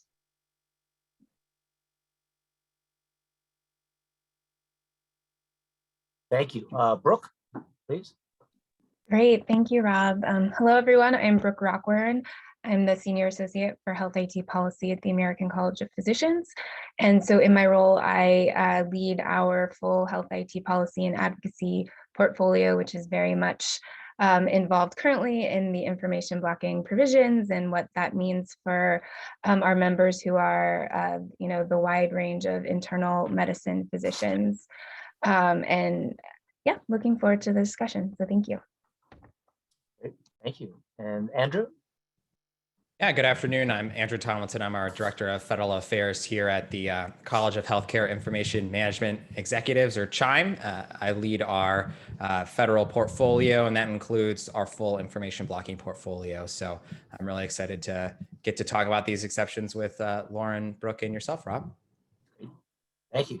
So for those, again, who didn't have the distinct pleasure of reading through the rule or the fact sheets that ONC put out, ONC divided up the 8 exceptions into 2 broad categories. So 5 of them fall into the category called exceptions that involve not fulfilling requests to access, exchange, or use electronic health information. And then 3 fall into the category of exceptions that involve procedures for fulfilling requests to access, exchange, or use EHI.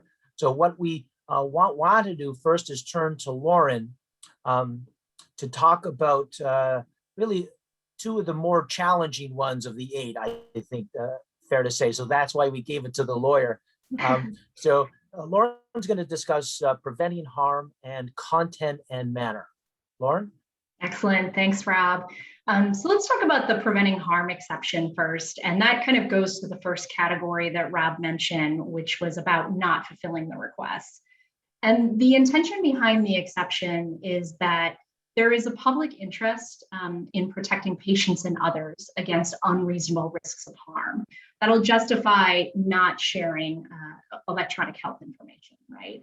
So what the exception broadly kind of says is that it's not going to be considered information blocking if an actor engages in practices that are reasonable and necessary to prevent harm to a patient or others, provided though certain conditions are met, right? And these conditions are always kind of narrowly tailored just based under this rule.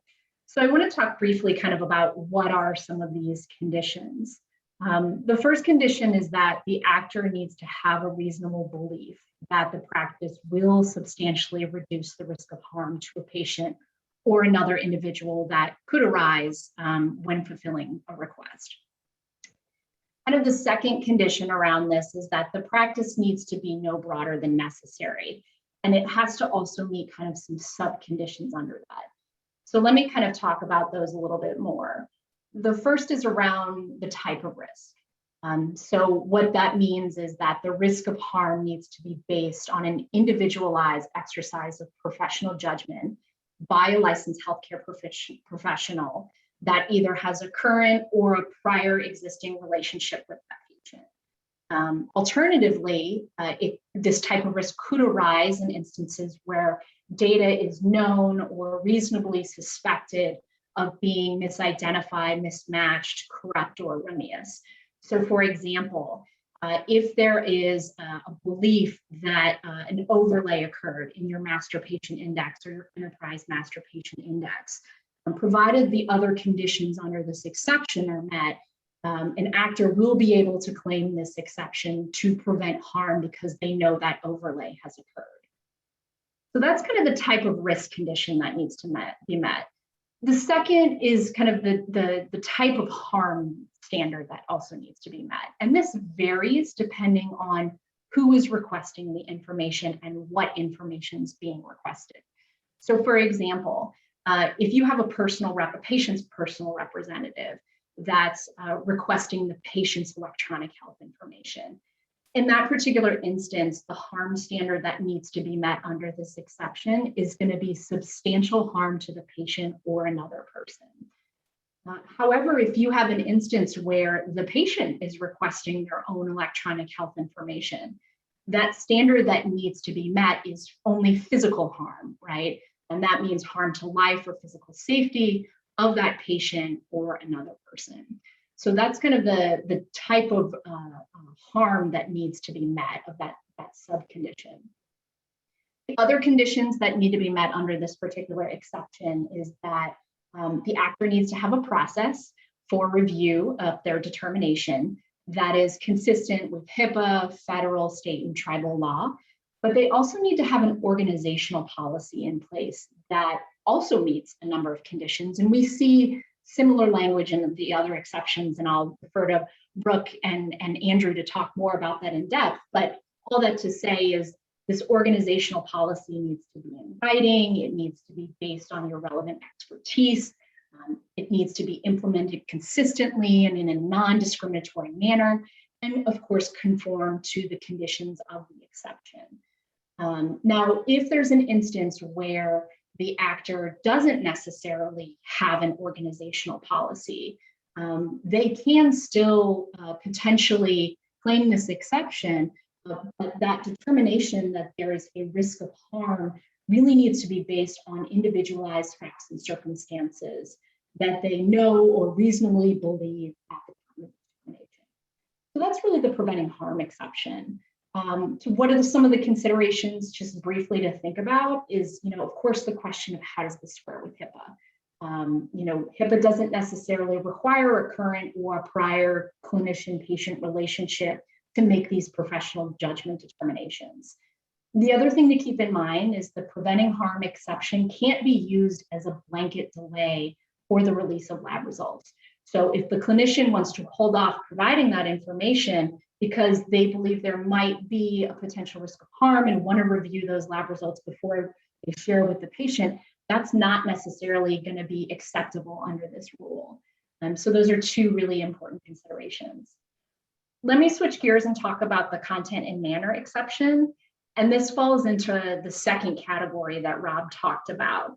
And this exception is really about providing flexibility to the actor in terms of, what is the scope of EHI that they need to provide when a request is made, and what's the form and format that we're talking about when they have to fulfill that request. Not to say that it's necessarily an easy exception to work through, but that's really the intention behind it. So let me talk about the content condition aspects of this first. The first aspect of this exception is that it, as I said, it's the scope of the EHI. So it establishes what does the actor need to satisfy when they receive a request. So we know until October 5th of 2022, the actor needs to provide US CDI or US Core for Data Interoperability at a minimum. After October 6th, the actor is going to be responsible for that broader definition of electronic health information, which we know is EPHI to the extent it's included in the designated record set, and that's irrespective of whether that actor is considered a covered entity. I think that's some important language to continue to think about as we move forward with compliance with this rule. That's the content condition. Let me talk about the manner condition now. This really states that an actor needs to fulfill that request unless they're technically unable to, or they can't reach agreeable terms with the requester. If an actor can meet that request in the manner requested, that gives them the ability to negotiate mutual terms and fees. So they won't necessarily be subject to the fees exception and the licensing exception, which I'll let Andrew talk about in greater detail. But what's important to keep in mind is that if an actor can't fulfill that request in the manner requested because they're technically unable to, or they can't reach terms of agreement with the requester, there's going to be they still have to meet and fulfill that request, but they can do so in an alternative manner without unnecessary delay. And in the interest of time, I won't go through kind of the litany of kind of pathways that ONC has prescribed in the final rule of what they need to look to in terms of fulfilling that request, other than to say its intention is to enter into a negotiation with the requester to figure out what is the form and format I can provide and still be in compliance with the rule. One thing I'll mention about this exception is this language around technically unable. And what ONC says in the preamble is that the actor can't fulfill the request. It means that the actor can't fulfill the request due to a technical limitation. So this is a question I know that some of our members have brought up and probably others have, is what does that mean? What ONC goes on to say in the preamble is that this standard's not going to be met if you're technically able to meet the request, but you choose not to do so due to cost or burden. So that's something really important to keep in mind, is that if you're still technically able to do it, but it's very costly, very administrative burdensome, you could run afoul with this rule. So I think that's an important consideration. So that's just a little bit of background on those two exceptions, and I'll turn it back to Rob and others to talk about the other 8 exceptions. Great, and we do have some questions, but I think we'll go through the presentations from the panelists, and then we'll circle back with questions. So Brooke, I don't know if you want to speak to the privacy and security exceptions. Sure, thank you. Okay, so the privacy exception outlines conditions that need to be met for the actor to not fulfill a request for EHI in order to protect the individual's privacy. And ONC structured this exception to be consistent with the existing HIPAA privacy rule framework that covered entities and business associates have been practicing under for quite some time now. And so essentially, as the info blocking provisions are, really promoting broader access and exchange of EHI, this exception highlights that the information blocking provisions do not supersede existing federal and state privacy laws. And so this exception has 4 distinct sub-exceptions, and an actor's practice or decision not to fulfill a request for EHI must meet all of the conditions under each of those specific sub-exceptions. And just to give you a quick rundown of the 4 sub-exceptions, and hopefully it's quick, we'll see.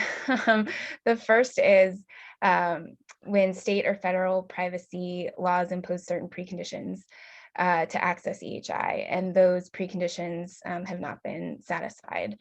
So an example of this would be if a physician was not able to obtain consent from an individual as required by federal or state laws, such as consent for the use or disclosure of sensitive health information, or if an individual just refuses to provide HIPAA authorization as required by law. And so if this is the case, in order to qualify for this specific sub-exception, the actor would have to meet the following 5 conditions. And it's the practice must be implemented in a consistent and non-discriminatory manner. The actor must document its organizational policies and procedures and specify the criteria used for this specific request. The precondition itself relies on consent or authorization specifically. And of course, the actor did not, improperly encourage or induce the individual to withhold consent or authorization. And then for those actors who practice in multiple states, they would need to adopt, uniform policies and procedures to address the more restrictive preconditions of which the varying states that they practice in. And the second sub-exception for the privacy exception is if the actor is a health IT developer of certified health IT and is not covered by HIPAA. So they're the non-covered actors. And so if the product or service is not regulated by HIPAA, it still is subject to the information blocking provisions. So this sub-exception enables those actors that aren't covered under HIPAA to use the privacy exception. So if the actor is promoting the privacy interest that would, then interfere with access, exchange, or use of EHI, they must implement the practice according to, organizational privacy policies and disclose those policies to individuals and entities. And those policies must comply with applicable state and federal law, be tailored to the specific privacy risk, and be implemented consistently and in a non-discriminatory manner. The third sub-exception is the denial of an individual's request for EHI. So this is essentially saying one could claim this sub-exception in cases when HIPAA allows the actor to deny an individual access to EHI, so avoiding any potential conflict between the HIPAA privacy rule and information blocking. And then the fourth sub-exception being respecting an individual's request not to share information. So this would be when an individual has concerns about permitting their EHI be used or disclosed and requests that the actor not share it. And so the sub-exception, however, would not apply though to cases in when the actor is required by law to provide access to that EHI, such as those required disclosures under HIPAA, or when the public interest outweighs the risk of disclosure.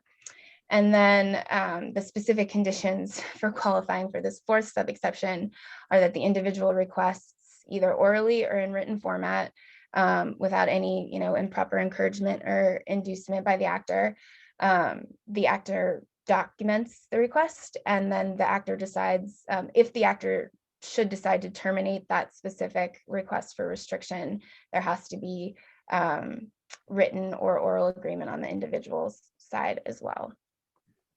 And just to touch on one key consideration that Lauren already really addressed or mentioned when she was talking is, and as we're thinking through for our ACP membership and helping them get up to speed with all of these and providing resources, is this is going to be a tricky one to navigate, particularly just with the figuring out how it overlaps with HIPAA, and then of course all of the varying state laws as well. So there's going to be a lot to unpack in this. So just a big one to keep on the radar, and especially as I'm sure many of you are aware that there is a proposed rule for modifications to HIPAA. So just how all of this will fall into how to claim this exception. Okay, and now moving on to the security exception, which outlines the conditions that need to be met when the actor does not fulfill the EHI request in order to protect security. So this doesn't have a bunch of sub-exceptions, it's just the one, and it allows actors to engage in reasonable and necessary practices to promote the security and integrity of EHI. But those practices can't be unreasonably broad or onerous to those seeking the access, and they must be applied consistently across the organization. And so just to run through the conditions to qualify for the security exception, the practice must be directly related to safeguarding the confidentiality, integrity, and availability of EHI. It must be tailored to the specific security practice that's addressed, and it must be implemented consistently and in a non-discriminatory manner. And it must also be in writing and meet a number of other requirements. And then if the practice doesn't have an organizational security policy on file, they must have made a specific determination in each case based on the particular facts and circumstances of the request. And I will stop there because Andrew has 4 more to get through, but of course, happy to answer any questions. Thank you. Thank you, Brooke. And here we were worried that those 2 exceptions were complicated. So thank you very much. Andrew, normally we don't trust anybody who wears a tie on a Zoom call, but we'll make an exception, of course. So you're going to be talking about infeasibility, health IT performance, fees, and licensing exceptions. So you've got the easy ones. I was going to say the ones that have the least amount of complications in it that everyone completely understands. I will apologize too up front for those that see my video flicking on and off. We've moved out of tree pollen season into grass pollen season here in Maryland, so I'm trying to save you all the pain of watching me deal with those. So as Rob mentioned, and Brooke and Lauren have already talked about so many of the exceptions, we have a few left. And these are the ones I think we go through. You may come into contact with them, and they are actually, even if they seem complicated, somewhat straightforward. They may not be the ones that many think about or have as much concern about, but they are important to keep in mind as we sort of move forward through the different information blocking phases. So I'll start with the infeasibility exception. When you think about the infeasibility, the point of this exception is to recognize legitimate practical challenges that may limit an actor's ability to comply with requests for access, exchange, or use of EHI. So this is kind of your uncontrollable event or natural disaster, which is what is called out specifically by ONC when they went through the specific exceptions. In it, they talk about the inability to access, exchange, or use data for natural or human-made disasters, public health emergencies, public safety incidents, war, terrorist attacks, civil insurrection, strike, labor unrest, telecommunication or internet service interruptions, or act of military, civil, or regulatory authority. Many of you may have come into contact with multiple of those already just this year, and the ability for you to move through being able to exchange data. So it's kind of something to look through when someone may ask for data. I think a great example of this may be, I think many are going to think about the pandemic, but a better one may be when you think about the situation earlier this year in Texas, when there were so many widespread power outages, inability for hospitals to have access to their networks, things like that, ransomware attacks, things like that move through and make it harder for you to fulfill a request from a patient. There are a couple conditions that are in there, and that you don't have to follow all of them. I've already been through one, which is the uncontrollable events. The other two are data segmentation. Maybe there's a request for a specific piece of information that's maybe part of a larger data set, or maybe there is an issue with maybe a preventing harm exception that you're trying to invoke for a piece of information. Thinking about some patient portals may not allow you to segment out what data you push through them. That would sort of allow you to use the infeasibility as well if you're trying to protect a specific piece of information or privacy, but you can't pull that out from the rest of the data that you want to exchange. And the other option under infeasibility is you can demonstrate through some kind of written record or documentation that this is not something that you're doing as a blanket policy, but there's some other reason as to why you can't fulfill that request from a feasibility standpoint. It can't fall into the other exception categories, but some other written justification that you can submit as to why you're not able to do that. Those responses have to be done within the 10 business days for all of them, for all three events. So you have to be in contact with that requester, but you do have options if there are sort of things outside of your control that prevent you from being able to exchange that data. It's important to think about infeasibility that it feels very close to a couple of the other exceptions that we're going to go through in the next one that I'm going to talk about, which is health IT performance. They're not the same in feasibility and the inability to use your health IT platform for some other reason. I think as I move into performance, we all have been there where you turn on your computer and Windows says that we've got to go through the 9 updates that you missed over the weekend. That's really where performance falls in, and that is separate from the infeasibility. Think infeasibility can't access it. Health IT performance is there's something that you can access it, but it's maybe preventing you from being able to fully use it for this point. So ONC goes through health IT performance as an exception that recognizes that health IT, in order for it to perform properly and efficiently, must be maintained and update. So think about it when you get your new certified piece of product after the vendors and developers are required to meet the new conditions of certification. You most likely will need to take your system down for a couple days to be able to update all the pieces in it. That's where we get into this health IT performance exception. These are conditions that you need to meet. It has to be no longer than necessary. It needs to be consistent and non-discriminatory. And then it must meet certain requirements if the unavailability or degradation is initiated by the health IT developer.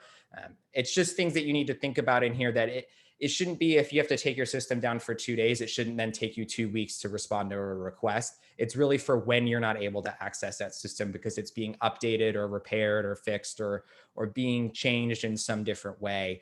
It does also give you the ability to take action against a third-party app. So for instance, when you think about when the API space comes into play later in the information blocking timeline, If there's a third-party app that's preventing your health IT from performing as normal or preventing you from being able to exchange that data normally, that you can take action against it. But again, it has to be no longer than necessary to resolve the issues, the negative impacts. Maybe there's a patient matching issue with the application or something like that. It needs to be implemented consistently, and then it needs to be consistent with your service level agreements as it relates to that. I know this is all very legalese, but it is important to think about these different conditions.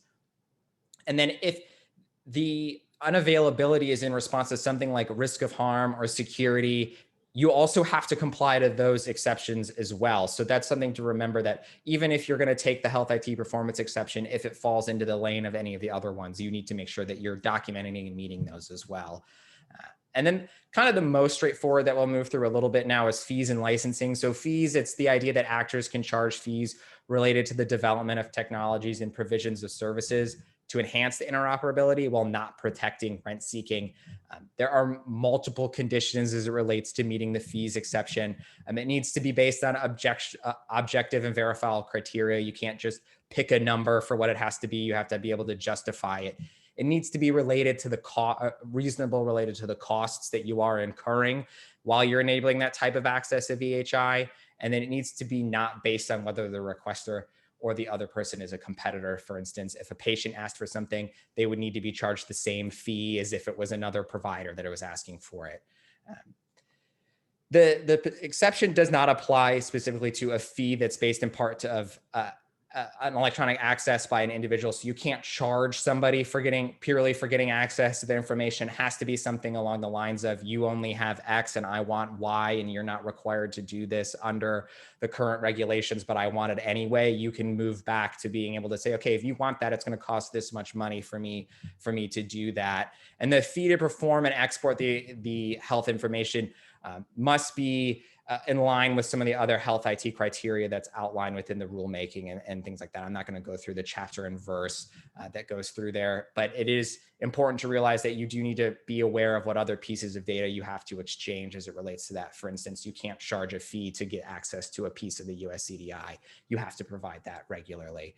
And then you also have to comply with the conditions of certification as it relates to that. This is one of those fees that will fall, the exceptions that will fall both for developers and vendors, as well as providers, HIEs and HINs, because all of you could be faced with this question at some point. And then the last one is licensing. It is to protect the value of their innovations and charge reasonable royalties in order to earn returns to the investment. It just essentially means that an actor must begin licensing negotiations with the requester within 10 business days of the receipt of the request, and that the negotiate needs to be within 30 business days from the license needs to be negotiated. You need to work through the negotiations within that 30 business days. And then the conditions for the licensing, it moves through scope of rights, reasonable royalty, non-discriminatory terms, collateral terms, non-disclosure agreement. Those are what you can be within those licensing conditions. And then you need to comply with the rest of information blocking and the other exceptions as it relates to those licensing. Licensing, I have a feeling, will be one that you may not come into contact with all that often, and it is going to be limited probably out of the provider space. I can't imagine a provider is going to be licensing all that often, but providers may be on the other end of the licensing exception as it relates to developers and vendors and when they're working with HIEs and HINs. So I hope everybody took notes. I hope that was easy to understand. You'll all be expected to answer the test at the end, I'm sure, from what Lauren, Brooke, and I have gone through. So Rob, back to you. Yeah, excellent. No, you all did a wonderful job. There's been a lot of questions, so let's get right to them. I wanted to start off, and it's a question for all three of you, on form and format. That's been an issue certainly for providers for many, many years, long before information blocking, where a patient comes in and says, I want my record in Word Perfect from 1999. Can you talk about the challenges associated with trying to meet the patient where they want their information, if they want it PDF, if they want it on their own USB drive? There's a lot of issues around form and format. I think it's good for us to flesh some of those issues out. I don't know, Lauren, if you wanted to start. Sure, absolutely happy to take a stab at it. And you're correct, Rob. I mean, it's absolutely a challenge that we continue to see, right? I mean, I think a lot of times we have folks that come in and say, give me everything and give it to me in paper, right? And there's that challenge of if it's offsite storage and all those things. And so, I think we try to put as much in the portal as possible, but there are kind of technology considerations of how do we connect all these systems together to put that information in there. And obviously the security risks associated with the USB drive and, the conversation around if it's unsecured email and the light warning. And so what we find is oftentimes it's an extensive conversation that our members have with patients to figure out what do they need, what's the most relevant for them, and what is the best format for them ultimately based on what they're needing that information for. Excellent. Brooke? Sure, and I can just add to that. I mean, I all of the concerns that have been raised are valid and something that we hear too. Another piece from our members in this form and format aspect is, sometimes it's out of the control of the physician to provide it in the way that the patient wants. So it's just kind of, understanding that better and like how you go about,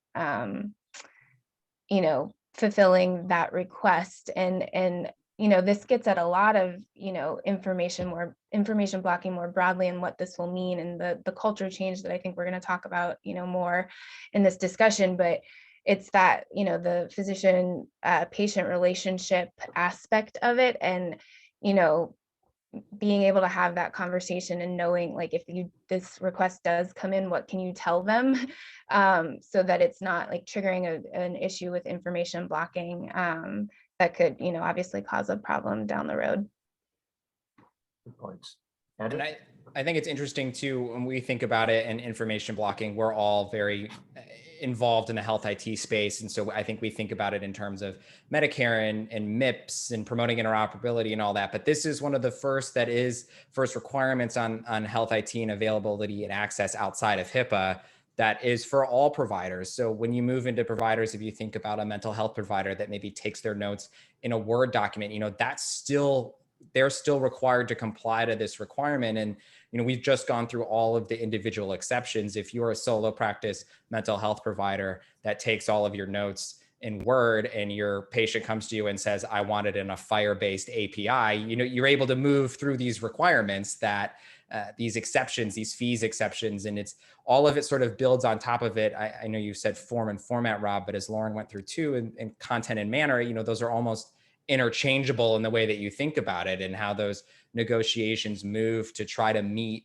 what the patient wants, and then make sure that you are also able to say, if you want it in something that's a ridiculous manner, if I have to go buy a zip drive to be able to do this, that you're able to charge a reasonable fee to fulfill that requirement as well. It's not just solely the burden placed on the person that's trying to fulfill the request.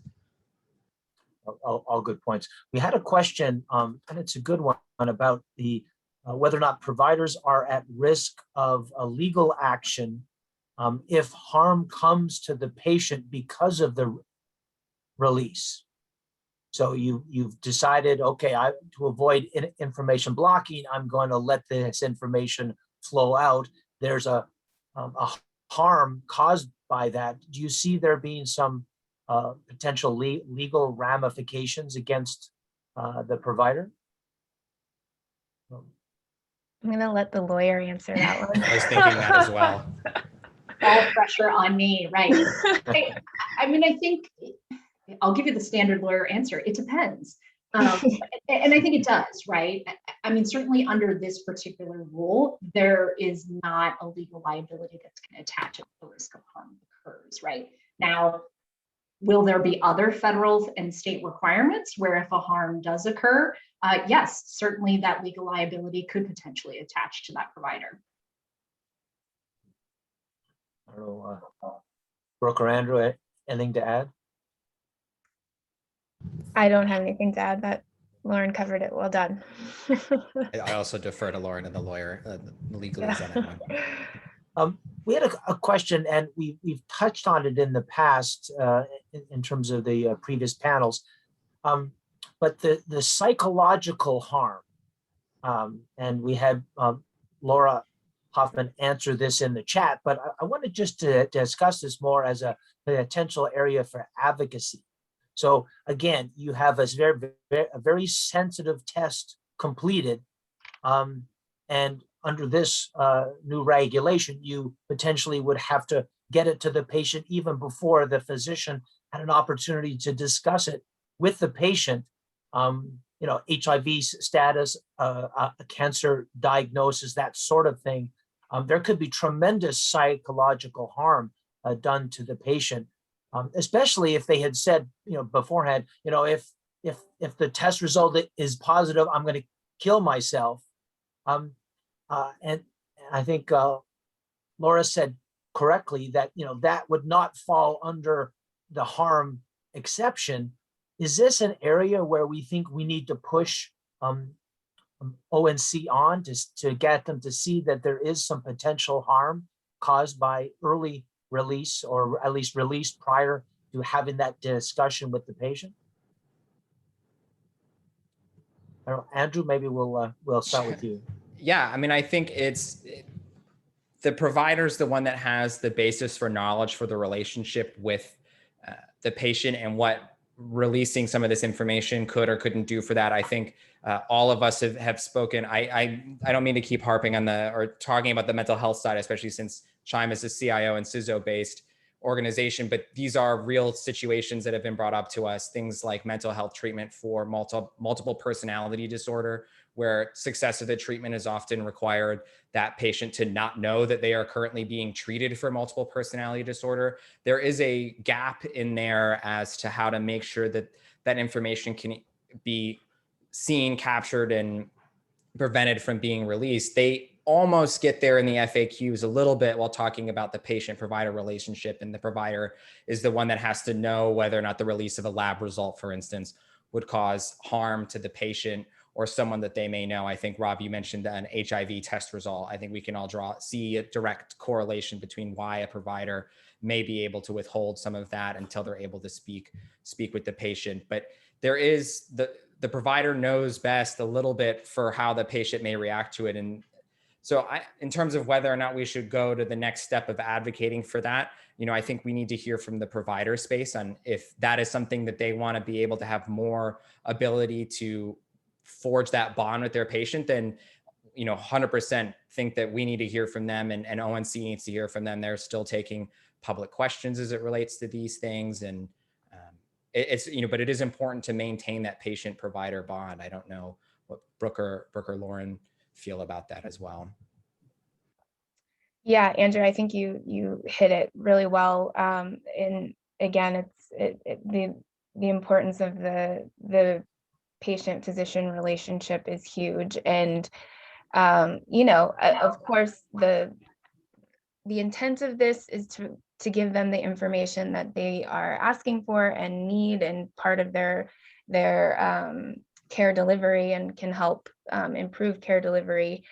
But yeah, I think Andrew kind of brought this up, that, you know, we're going to have to see as this rolls out, like if there are, since there can't be the blanket embargo, like what are the instances that really raise red flags, and how do they vary across systems, and how are people addressing them? And I think we'll get a better sense of how to kind of identify and address those more concerning results that you know, would meet the exception if they were to be held back, and kind of allow the physician to consult with the patient in advance. And there's a lot of issues too with the proxy access as well. That's part of that preventing harm piece too. And again, I don't have an answer for that necessarily, but and this is kind of part of my broader like thought around these exceptions, and understanding them more, is like seeing how they're used in real world situations, as, you know, the applicability date has gone into effect, and seeing, as Andrew mentioned, like hearing from physicians and staff, like what's actually happening out there.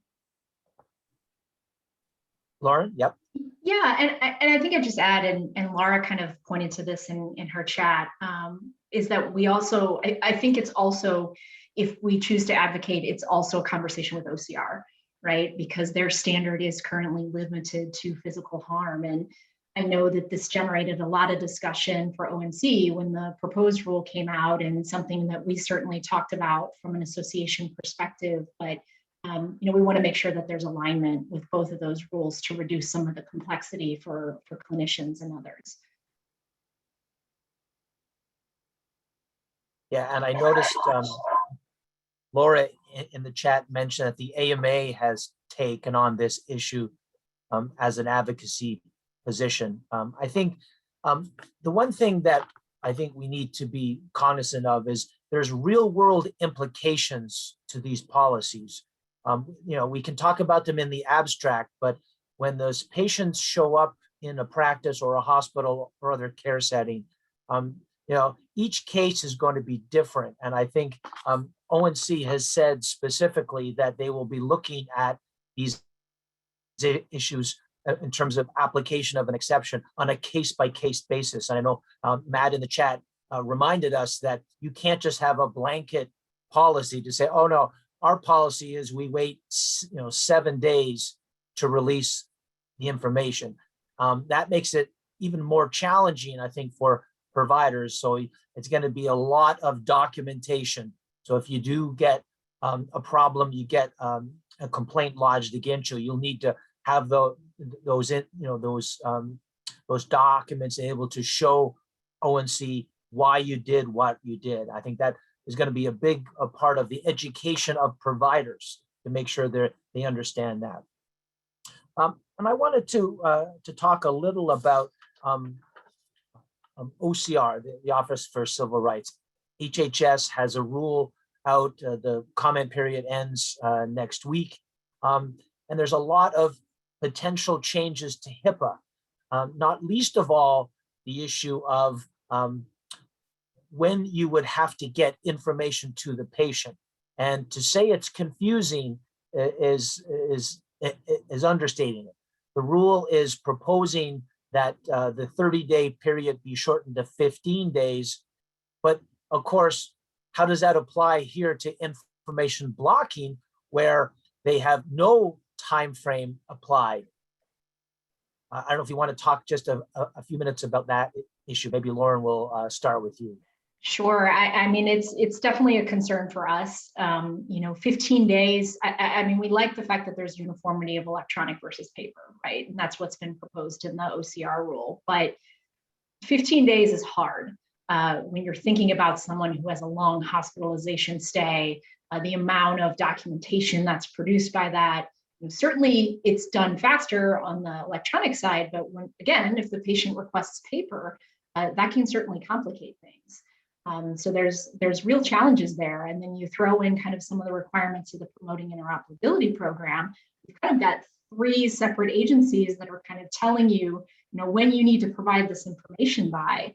And certainly, good policies and processes will help expedite that. But, a lot of the workflow processes associated with release of information can still be very clunky and very manual. And it presents a challenge for a lot of folks, for providers and for health information professionals. Yeah, and I would just say, a big part of ACP's advocacy around all of this is the alignment of all of the varying timelines across agencies, and coordinating that piece of it. Yes, the shortened timeline is difficult in and of itself, but then the fact that, as Lauren had mentioned, it differs from the varying requirements under different programs. So that's been a big push of ACP's, is to align that as much as possible. I think it's interesting too, because a lot of us, HIPAA is such an old rule when you think about in the lifespan of healthcare, not so much, but in the lifespan of health IT, it's very long. And so it's hard because for once they are thinking proactively that in a 10 or 15 year future of full electronic and API and everything accessible, 7 days might not be that long of a time. But right now, in the reality of the way that it functions today, that is not that long.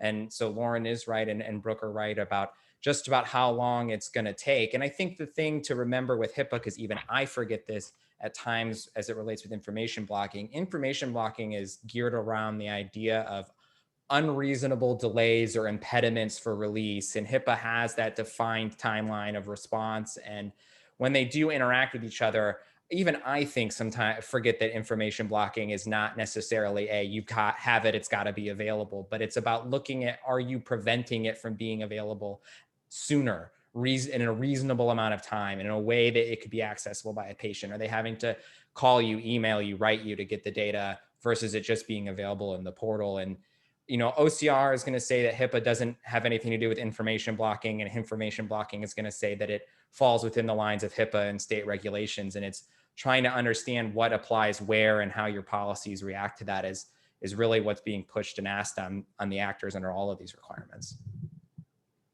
Good. We had a question, and it's a simple one, but I'm not sure the answer is going to be simple. Does the exception provide you with a sort of an excuse not to provide the data, or does it simply buy you additional time? And if so, how much time are you given? So if it's, I think it probably depends on the exception, obviously. If it's, IT performance, for example, it might buy you some time. But if it's, content and matter, it might be sort of a one and done. I don't know if you have some thoughts on that. Lauren, maybe we'll start with you.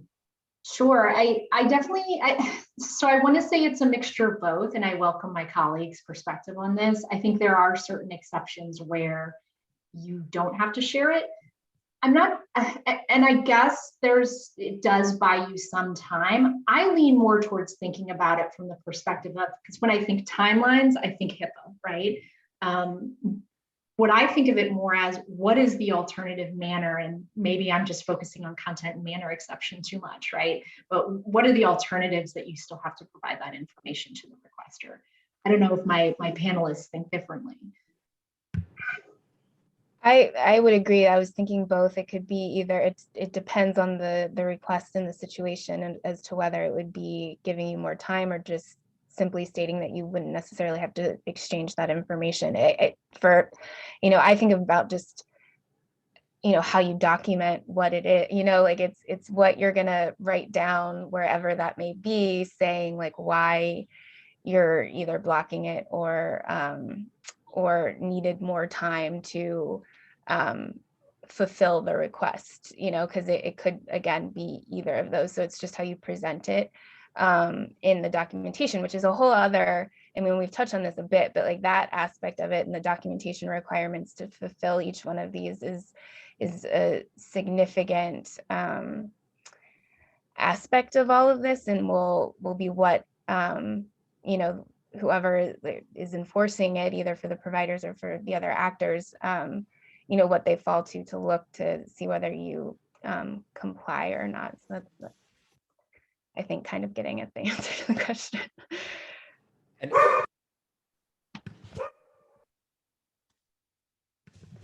my dog is really fired up about information blocking and buying time. I think in the context of what ONC would say it's not designed to buy time.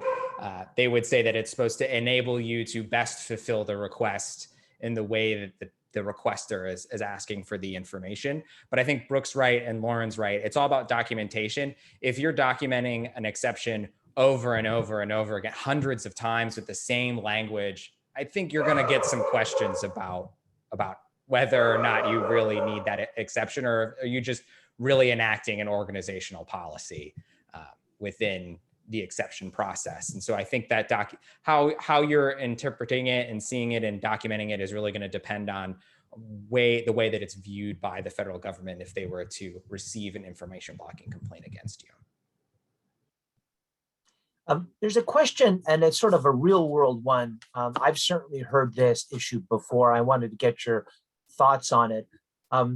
You have a situation where, I won't pick on an HIE, maybe a hospital is offering a connection to allow access to patient information to a physician practice, but they're charging a significant fee. And the provider says, no, we don't want to pay the fee.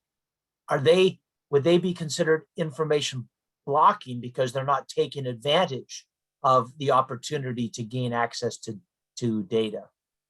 I don't know, Andrew, maybe we'll start with you. Just so I fully, can you repeat that one more? I'm trying to process this in real time. If you could just repeat your question one more. Yeah, I think what certainly I've heard over the years is whether it be HIEs or hospitals, they want to have connections with practices. Okay. But in order to have that connection, there's a fee involved. And if you don't pay the fee, would you be considered to be blocking the flow of data? A little bit of a nuance. Yeah, that's why I wanted you to repeat that one more time. So that's helpful, I think, to understand.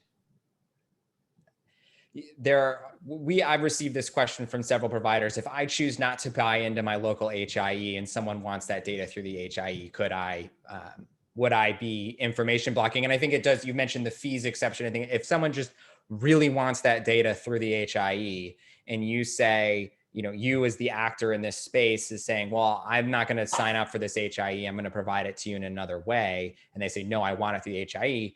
It's yet to be known whether or not you would be either considered blocking or whether or not you would be able to invoke something like the fees exception and say, if you want it through the HIE, then you can pay my HIE membership fee to be able to move through that. I think underlying all of this, and I'd be curious what Brooke and Lauren's thoughts of this, is that while the information blocking rules were being created, the Trusted Exchange Framework and Common Agreement was also being created as well. And while there is not a requirement to join and it doesn't exist yet for something that's functional, it's hard to know whether or not you need to join one of these nationwide networks to be included in the process. And if you don't, would you be an information blocker? I know I'm not really answering your question, Rob, because I think it's kind of hard to know at this point. If you are the only hospital out of 10 in the area that have chosen not to sign on to an HIE, are you making an organizational decision not to exchange information? We don't have clarity on that yet at this time. I don't know if Brooke or Lauren. Yeah, just to, like, Andrew, I think you're hitting on it, just in the it's yet to be seen aspect of it, and the fact that, we still don't really know how enforcement's going to work with all of this.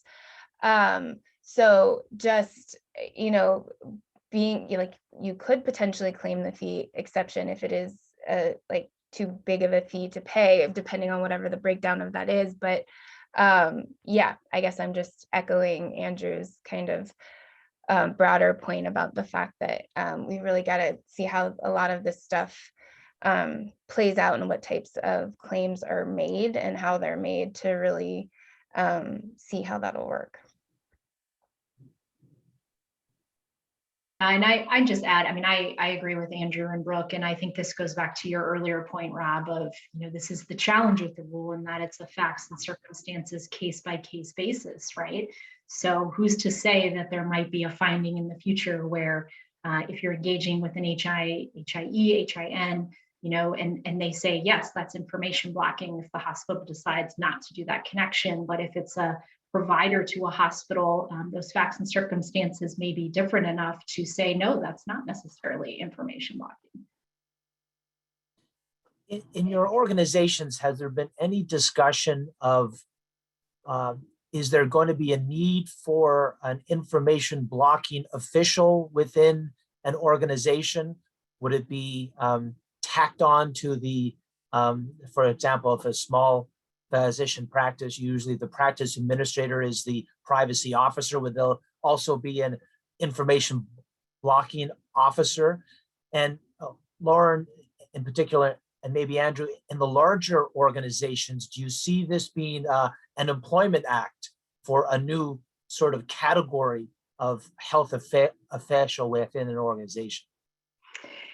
Yeah, that's definitely something that I'm hearing talked about. Could the privacy officer fulfill that role as the information blocking officer? I think one of the challenges is what we're finding is when we talk to folks about their planning, there's such a broad spectrum of folks that need to be involved in this, right? It's IT, it's HIM, it's compliance, it's CIO, it's all these other folks. So it's hard to say, and it varies between institutions, right? In terms of who's kind of leading the compliance or leading the conversations, because it really varies in terms of who the department is that's leading the compliance effort. So I definitely think people are talking about it, and it could be, my sense is some of it might depend on the enforcement actions by OIG. If they take an aggressive posture, could potentially be an employment act. If not, if the appropriate disincentives aren't as harsh, it could not. That's my 2 cents. I think it's interesting for Lauren and I, right? Lauren working in information management, Chime working at AHIMA, and Chime working in the CIO CISO space. They both are sort of intersecting with it, but are completely separate at times within the provider organization, especially if they're large ones.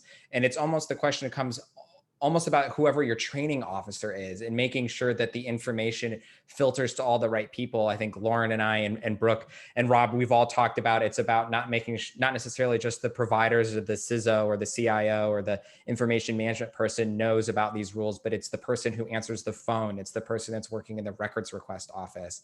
And so in terms of could it be an employment act, I think it's going to be hard to know until we get a few years down the line. Providers and all the other actors could put these policies and procedures in place, and it becomes sort of second nature. And it's not something that has to be actively worked on, because it's just something that everybody just knows. Like everybody knows HIPAA, right? People come out of medical school and practice and information management training and all those kind of things, knowing the requirements, and they're able to move through them. So it's kind of like, to Lauren's point, it's hard to know until we know how it's going to be implemented, whether or not this is going to be something easy to meet or something that it's going to have to be, you have to think more actively about. And I'll just add too, if it does end up being more on the hiring a new executive or, establishing quite a compliance program, which I believe the next panel is going to get into in more detail, that's then leaving out, or, those in independent practice are going to, really struggle. I mean, this is difficult already. And then if we, find out that, this is the case where it is going to really require a lot of resources, burden and separating factor for independent practices across the country. Yeah, we certainly saw when HIPAA privacy and security went into effect, there was a real growth in the consulting world and the product world. And I think what we've seen is it's hard if you're a small practice in particular to understand these regulations and then come up with a compliance plan and then adhere to that compliance plan. So maybe a show of hands, if you expect consultants and vendors with these products to really be the big winners here, I think we're going to see a lot of confusion, no matter how many FAQs. Thank you, Matt. No matter how many FAQs we get from ONC, it's still going to be a confusing area, I think, of regulation. And I know we've talked about these very complex 8 exceptions, but did ONC miss anything? We have they're pretty broad categories, but could you envision any scenario that was not covered or would not be covered under one of these 8 exceptions? And Lauren, I don't know if you've thought about this.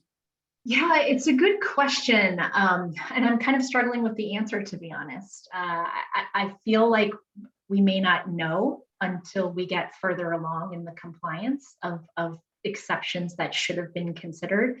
That's just my sense at this point. Yeah, I would agree with that. I mean, I think it's one of those things that has yet to be seen as this rolls out, and just kind of seeing the types of claims that come in and how folks navigate them, and then I think that'll be an important component of whatever the enforcement mechanism is for this, and you know, how they plan to roll that piece of it out, and you know, considering including some type of ramp up aspect of it or educational component will be really important. So, you know, to make sure that none of this is just completely off base, or there are things that are just, you know, missed entirely. I think it's hard to know what we don't know at this point in terms of what it's going to look like moving in the future. I mean, being from Chime, I would be remiss without talking about some kind of patient matching or patient identification issue. I think that is one piece that's sort of missed in a lot of the questions, is what happens if you're sending the data, but it may not be going to the right place, or it might not be the right patient, or it might not go to the right patient's record.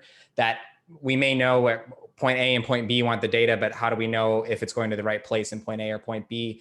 Those questions we haven't seen come up in the FAQs. And I honestly haven't heard many of them from the providers, but once its information starts moving more regularly, that will become a question, I think, of what happens if you can't verify that it's going to the right place? Where does this fall in the exception process, and how do you document it? And is it the same as any of the 8 that we've already been through, or does it sort of fall into a different category? And you know, I think that would be something that we could see conversation move forward with in the next few years.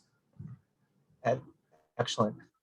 Maybe I'll give you each, if you wanted just to take a few seconds just to give any closing thoughts, or if you want to look into a crystal ball to see what you expect the government to be doing over the next, let's say, 12 to 24 months in terms of guidance and enforcement. I mean, it's a big issue, and I think a lot of folks are sort of waiting on their edge of their seat to see what type of enforcement action is expected from this. Lauren? Yeah, I think, you know, from ONC in particular, I think we'll continue to kind of see FAQs come out, education materials. Certainly the national coordinator has seemed to indicate that that's kind of the direction they'd like to take. I will be curious to see, you know, particularly from the provider perspective, how the appropriate disincentives, if that's, I mean, obviously IPPS came out yesterday. You know, is that going to be potentially included in the, you know, the next proposed IPPS? Is it going to be, you know, a separate rulemaking? I'm very curious, and I think, you know, once we have a confirmed administrator for CMS, we might see more action in that area. So those are the things that I'm kind of watching carefully and thinking about as we move forward this year. Brooke? Sure. Just quickly, I guess I would say, you know, I would hope that the intent of these regulations really does what, you know, ONC is intending for it to do, and what CURES was intending for it to do, and to really improve access, and, you know, not be this just, you know, new burden on practices to comply with this. So, you know, I'll be interested to see, again, the types of claims when we hear from our members, what actually is happening in the real world, and relay that to ONC as much as possible. So, you know, they can get as much guidance out there as they can, and see what the enforcement aspect of that is, and to really hope to, you know, advocate for, as I had mentioned before, more of that like educational component, at least at first, just so everyone's, you know, on the same page, and it's not swinging, you know, the policy lever too far in the direction that, you know, it wasn't intended to go. Excellent. Then we'll give the last word to the man with guitars on his wall here. Andrew? Everything Lauren and Brooke have said, I mean, I hope they're working on the enforcement policies that within the next 12 to 18 months. I think that would provide a lot of clarity, as well as education. And then I want to see what the patient education piece of it's going to look like. I think we've talked a lot about actor education and getting them ready, but everyone I've talked to this far, I ask every time, has anybody actually requested anything underneath information blocking? So I'm really curious to know when this shifts to also moving towards empowering the patient to understand that they can request this information, and what that's going to look like in the real world, as Brooke has said and Lauren has said, moving forward. How did these exceptions move through, and how do they get access to the data, and what does that mean? I think largely too, ONC and CMS have this roadmap of what the next 12 to 18 months is going to look like. It's going to be expansion of the EHI definition, moving forward with certification. We'll see if those timelines stay where they are, or if they move a little bit further into the future, but that's what I'm kind of looking for. Excellent. Well, I want to thank you, Lauren, Brooke, and Andrew, for an excellent panel. We thank you for sharing your expertise, and we are moving into the final panel of the program. This will be focused on compliance, and we can move the slide forward. There we go. Great. And we are very pleased to have two of the leading attorneys in this area. Adam Green, who's a partner at Davis Wright Tremaine and a fellow co-chair of the National HIPAA Summit, and Laura Hoffman, who is Assistant Director of Federal Affairs for the American Medical Association and has been very active on the chat and answering a lot of questions. So I wanted to give you both an opportunity just to give a couple of minutes introduction of who you are and what you do, and then we'll jump right into it. Adam? Sure. Thanks, Rob. So I'm Adam Green. I would normally say I'm in the DC office of Davis Wright Tremaine, but haven't really set foot there in quite some time at this point. So we'll just say the Bethesda satellite office. And I'm waiting for the LinkedIn anniversary notices to start. I'm just hitting my 10-year anniversary over at DWT. My practice, I used to say, focuses entirely on privacy, security, and breach response, but over the last year, information blocking has definitely been added to that mix. And I work with both healthcare providers and occasional health plans, but also a whole lot of business associates. And before coming over to Davis Wright Tremaine, I used to work at HHS, first in the Office of General Counsel, and then in the Office for Civil Rights as the Senior Health, IT, and Privacy Advisor, working very closely as kind of a liaison between OCR and the Office of the National Coordinator. So got to work on some of the predecessor issues to information blocking. Excellent. Thanks, Adam. And Laura? Hi, everyone. Thanks for having me today. Adam, it's great to see you, and Rob, and all of my friends on the panels today. I am currently Assistant Director of Federal Affairs with the AMA, as Rob mentioned. Essentially, in my portfolio, I work on issues related to health IT. So that includes, of course, information blocking, but much of my expertise is in HIPAA and kind of privacy and security, generally speaking, and data governance. Prior to joining the AMA about 6 years ago now, I was at a Washington, D.C. law firm focused largely on compliance, and that's kind of where I started my HIPAA practice. We worked a lot with FQHCs and federal grantees overall. So it's been, quite a transition really since 2013 when the omnibus rule came out. And now we're seeing more and more regulation and legislation and frankly, just national discussion around the movement of healthcare data and the ways that data can be used to really help improve care. But I also try to keep an eye out for the ways that such access to data can harm people down the line. So I try to tap into my inner anxiety and think about what could potentially harm people down the road. So pleased to be here. Looking forward to the conversation. Excellent. We've had a good opportunity here, directly from ONC, from patients, from providers and experts, HIEs and vendors. So we've gotten a good sort of picture of some of the challenges facing those that are required to adhere to the regulation and some of the wishes of the patients. And now we come to sort of the crux of the matter. How can we move from theory to practice where we're able to develop a compliance plan that meets the needs of the regulation, protects the practice from enforcement activity, but obviously works within the administrative workflow of the organization. So maybe we'll start and talk about some of the principles and tips that you would both recommend in terms of how you begin to design your compliance plan. Adam, maybe I'll start with you. Sure. I mean, in advising clients, some things that we'd recommend, certainly having policy and procedures in place.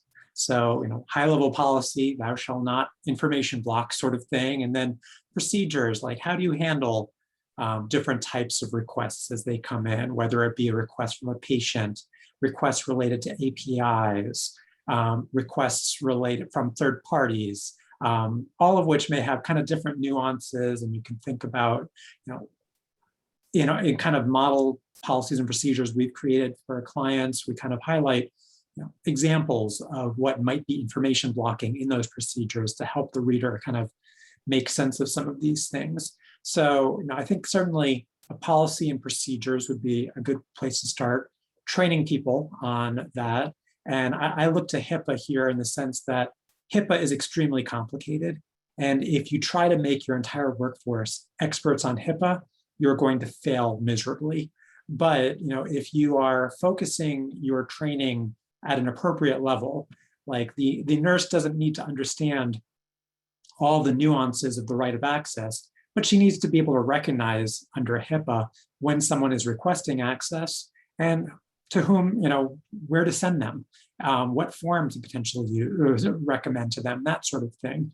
And similarly for information blocking, I don't think the training should necessarily try to make everyone an information blocking expert, but help the relevant members of the workforce understand kind of their relevant roles, be able to issue spot, oh, that does implicate information blocking. This is who I should kind of escalate that to, that sort of thing. So I think that's really important. And then the scavenger hunt, really, going throughout the organization and looking at both where are our biggest issues, are we potentially doing discriminatory practices, like we treat our friends better than our competitors, versus where are the more, smaller, easier to overlook potential friction points with respect to delays, denials, fees, and really creating a methodology to look at what systems are involved, both software systems and people systems, with providing third parties, including patients and personal representatives, access to their information, the opportunity to exchange and use that information.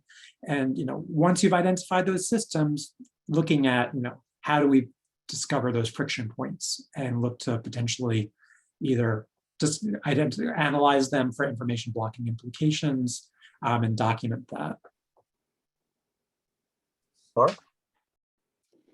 Yeah, I would agree a lot with what Adam said. I think that's right. And I'm glad to mention this, but in my last job at the firm, we did a number of trainings on compliance generally. And I think one thing to remember about creating your compliance program for information blocking is that you can take things that you've done in the past to create your current compliance programs, whether it's for HIPAA or Stark and anti-kickback, or anything else, honestly, and kind of model this after that. So as Adam was describing, one of your first steps is going to be sort of doing a landscape analysis, taking a look at all of the places where you may have policies and procedures that relate to information sharing, and see what's out there, and see maybe some of your policies and procedures are already pretty darn good in alignment with what you need to do for information blocking, but they just need a little refresh, or you need to consider, oh, gee, we haven't really been used to providing access through APIs before. So what do we need to tack on to our existing policies and procedures to address that? And this kind of, looking at the universe is going to help you figure out where to focus your resources. Because clearly everyone is trying to do a million jobs at once all the time. And so when we can conserve resources, that's great, right? So talking to people in your records department, talking to the front desk staff who's often on the front lines of requests for access to information, seeing what they know and what they don't know and where they need help, even with existing procedures and what questions they may have. That can kind of help to focus your time and resources and think about where you may need to supplement some of your policies and procedures or update them or have additional training. And I think that this is just a really critical point. I mean, believe me, I get that updating your compliance program is not exactly the most exciting thing in the world. But doing some of this work on the front end will hopefully make it easier for your clinicians and your practice staff down the line to understand when they can use what exceptions, the kinds of factors that need to be in place, because you really want to have those documented policies and procedures ready to go before you start utilizing those exceptions. Otherwise, you're trying to do everything at once, figuring out what you need to update, actually updating it, documenting it at the same time. So, so making sure that your policies address those factors ahead of time, I think is a good place to start. Laura, you mentioned some of the more challenging words in healthcare, Stark and anti-kickback. There's a lot of overlap because, of course, they work with exceptions just like the information blocking. Can we dig a little deeper there to see what have organizations done in trying to comply with Stark and anti-kickback, especially trying to understand and apply the exceptions? Well, I mean, I think just like with Stark and kickback, and Adam, please weigh in here too, because it's been a while since I've looked at Stark and anti-kickback, but there are certain statutorily and more often regulatorily defined exceptions. And that's the same case with ONC. So, that's at least a starting point, I think, for folks to think about, all right, I know that the federal government has told me that these kinds of circumstances may have special things for me to think about. So again, we talked a lot about harm in the last panel. What are my organization's policies about harm? What does the federal government say in its exceptions about harm? How do I reconcile what my organization is doing with what this exception says? Now, frankly, I think the ONC exceptions are super complex, as we kind of heard again in the last panel. So, whereas I think Stark and anti-kickback, yes, also complex, but those have been around for many more years. And so there's a lot more understanding about how those laws are enforced and what kinds of exceptions, practices can take advantage of. Unfortunately, we're kind of starting from scratch with these ONC exceptions, and hopefully we will learn along the way as the OIG enforces information blocking. And, we've certainly urged ONC and OIG both to provide a mechanism to allow practices and healthcare systems to ask questions, almost like the advisory opinion kind of mechanism in anti-kickback and Stark.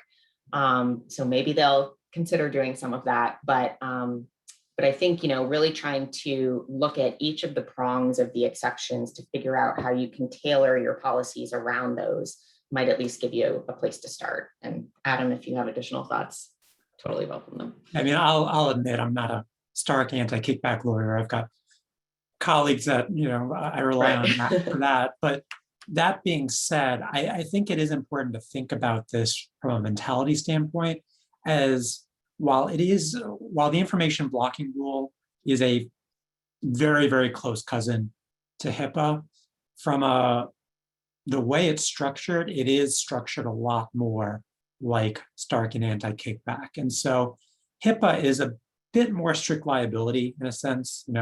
This is what is a permitted use or disclosure. If you violate that, then you have potential penalties. Yes, level of culpability comes into play with respect to what the level of penalty might be, but even if you didn't know, or even if you were acting reasonably, it's still subject to potential penalties. Same thing with kind of HIPAA right of access. You have a certain amount of time, and if you don't meet the requirements of the rule, then you fail, even if you may have had the best of intentions. In contrast, information blocking, what is, I think, lost in much of the conversation for information blocking, at least with respect to healthcare providers, it is only information blocking if the healthcare provider knows the practice to be unreasonable. And that's a really high burden on the government to be able to prove. So we had guidance, for example, on delays in lab results, and ONC indicated very clearly that is interference. But they didn't go the rest of the way and say, yes, it's interference, but if you're a healthcare provider, it's only information blocking if you knew the practice to be unreasonable. And so just like in anti-kickback, a lot more than Stark, it is not a kickback unless you have the mens rea, the actual, the ill intent.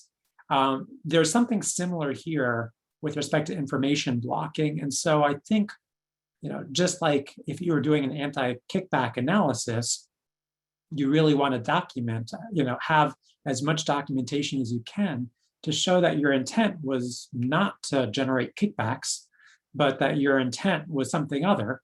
I think that is something very similar with respect to information blocking rule, because even if you don't fall under an exception, if you're a healthcare provider and acting in that capacity rather than acting in the capacity of a HIT developer, for example, if you've got good documentation showing the reasonableness of what you're doing, you're in a pretty good place from a compliance standpoint, because the regulator would have to show, nope, that documentation doesn't hold water. You knew the practice to be unreasonable, and that's pretty challenging.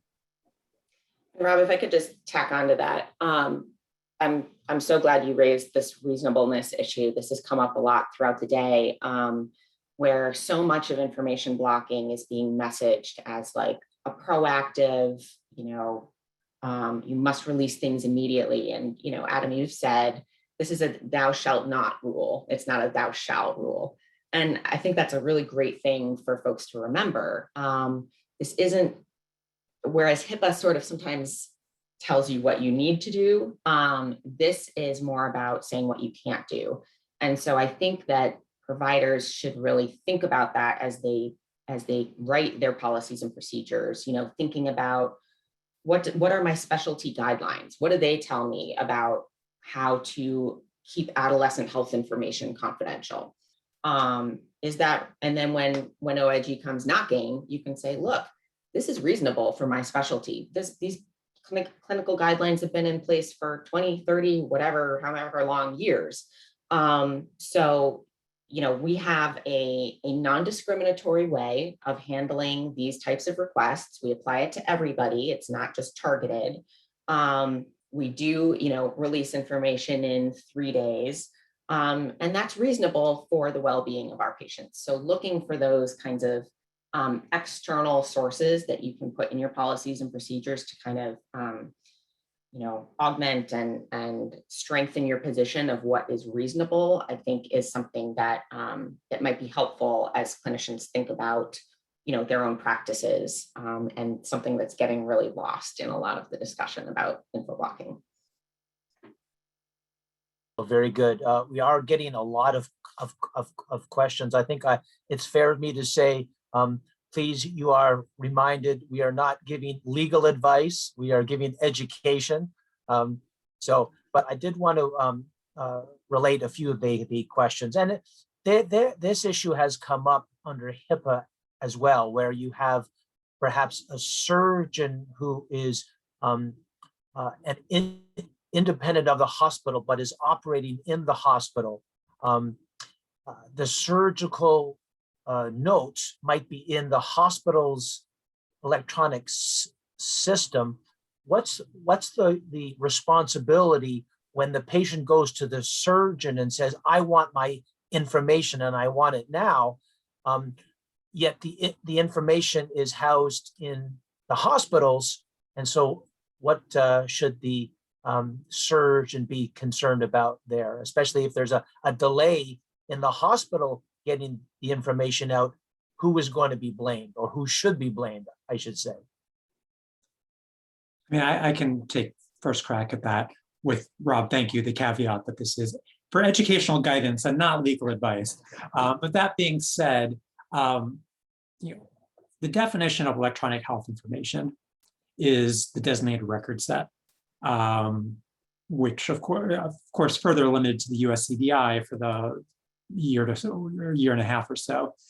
But under HIPAA, the designated record set is information maintained by or for the covered entity. They tweaked the definition a little bit in case the information blocking actor is not a covered entity, but in general, you're looking at the responsibility falls on whoever is maintaining the information, regardless of whether they were the original source of the information, regardless of where it comes from. So if you have, for example, a surgeon, but the information is not in the surgeon's records, the information is in the hospital records, then that seemingly is part of the hospital's designated record set. It's being maintained by and for the hospital in that case. And it seems like they really have the information blocking responsibilities there. You know, there's no obligation under information blocking for you to go and get information that you generated but is sitting in someone else's system. So if, you know, you may have been the one typing, but if it's in someone else's system, you know, there's no information blocking requirement that says you need to go and obtain that and provide it. So that'd be kind of my 2 cents, but Laura, I'd be interested in your thoughts too on that.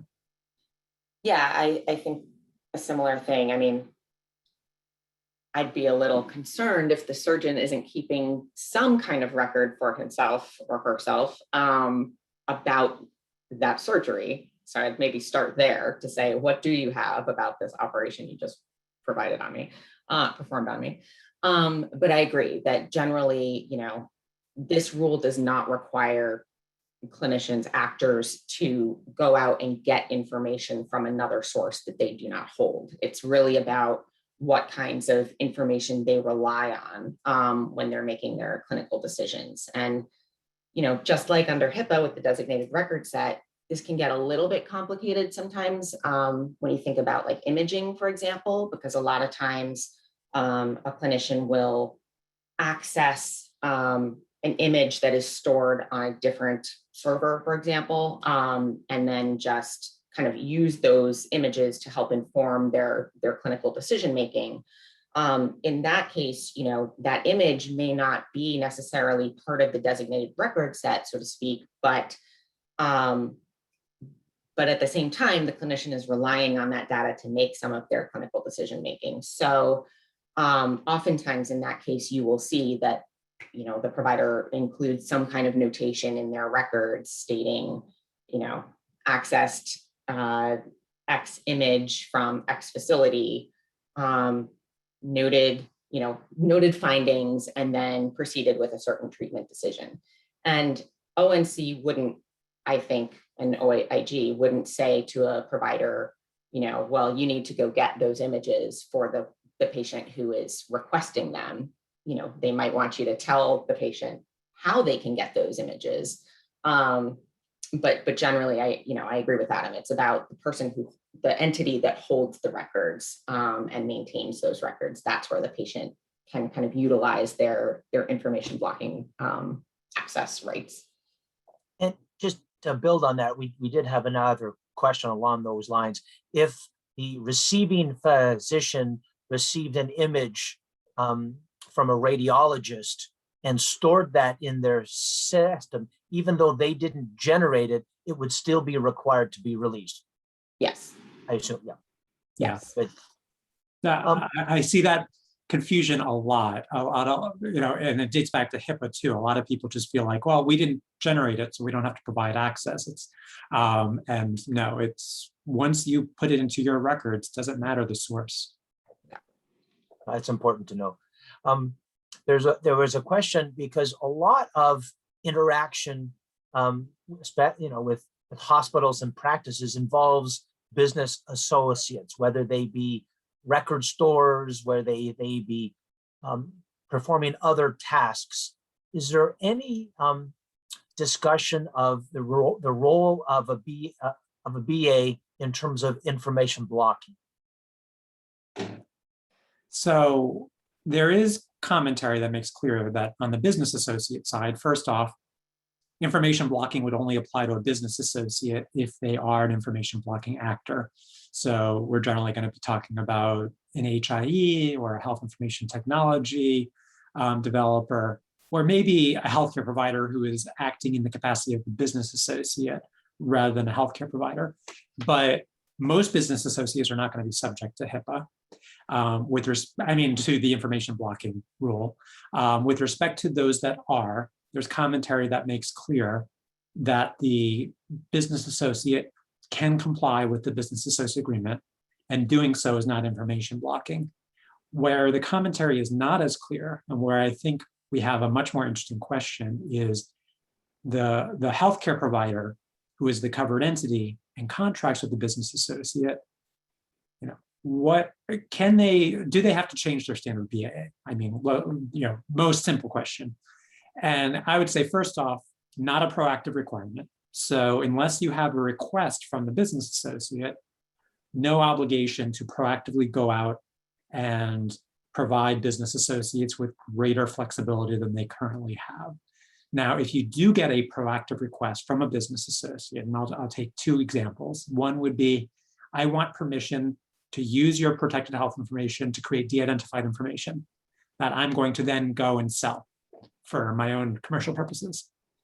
That is a request to use what potentially may be EHI, depending on what information they have access to. Second example would be, I want authority to disclose to public health authorities directly. We saw with COVID-19, there was interest in unlocking the business associate data with respect to COVID. So in both cases, if you have an affirmative request from a business associate, I think that does trigger information blocking and an analysis. And there's a good chance that's not going to fall under an exception. Like in both cases, you will have the legal discretion to give them the authority to de-identify or the authority to disclose to a public health authority. I think it really comes down to that reasonableness. And I think you can take the position, arguably, that certainly on the de-identification, we hired this business associate to do a job. And we think it's reasonable to restrict them to doing this job and not using it for their own purposes. And it would fall on the government, the regulator, to be able to say, no, you knew that practice to be unreasonable. And I think that'd be tough. Public health, for example, I think is where it gets really tricky. Is it reasonable to deny a business associate request to disclose for public health purposes and to say, nope, those go through us, the healthcare provider, we don't want to delegate that responsibility? I think that's a really big open question. I don't know how much we're going to see it in practice, but some of these requests that are on the line of what's reasonable, that's where I think we're going to really run into challenges. Just one thing to add for folks who may be wondering about this aspect as well. When you draft a business associate agreement, oftentimes you have a choice of whether to permit your business associate to respond to requests for information, access to information from a patient.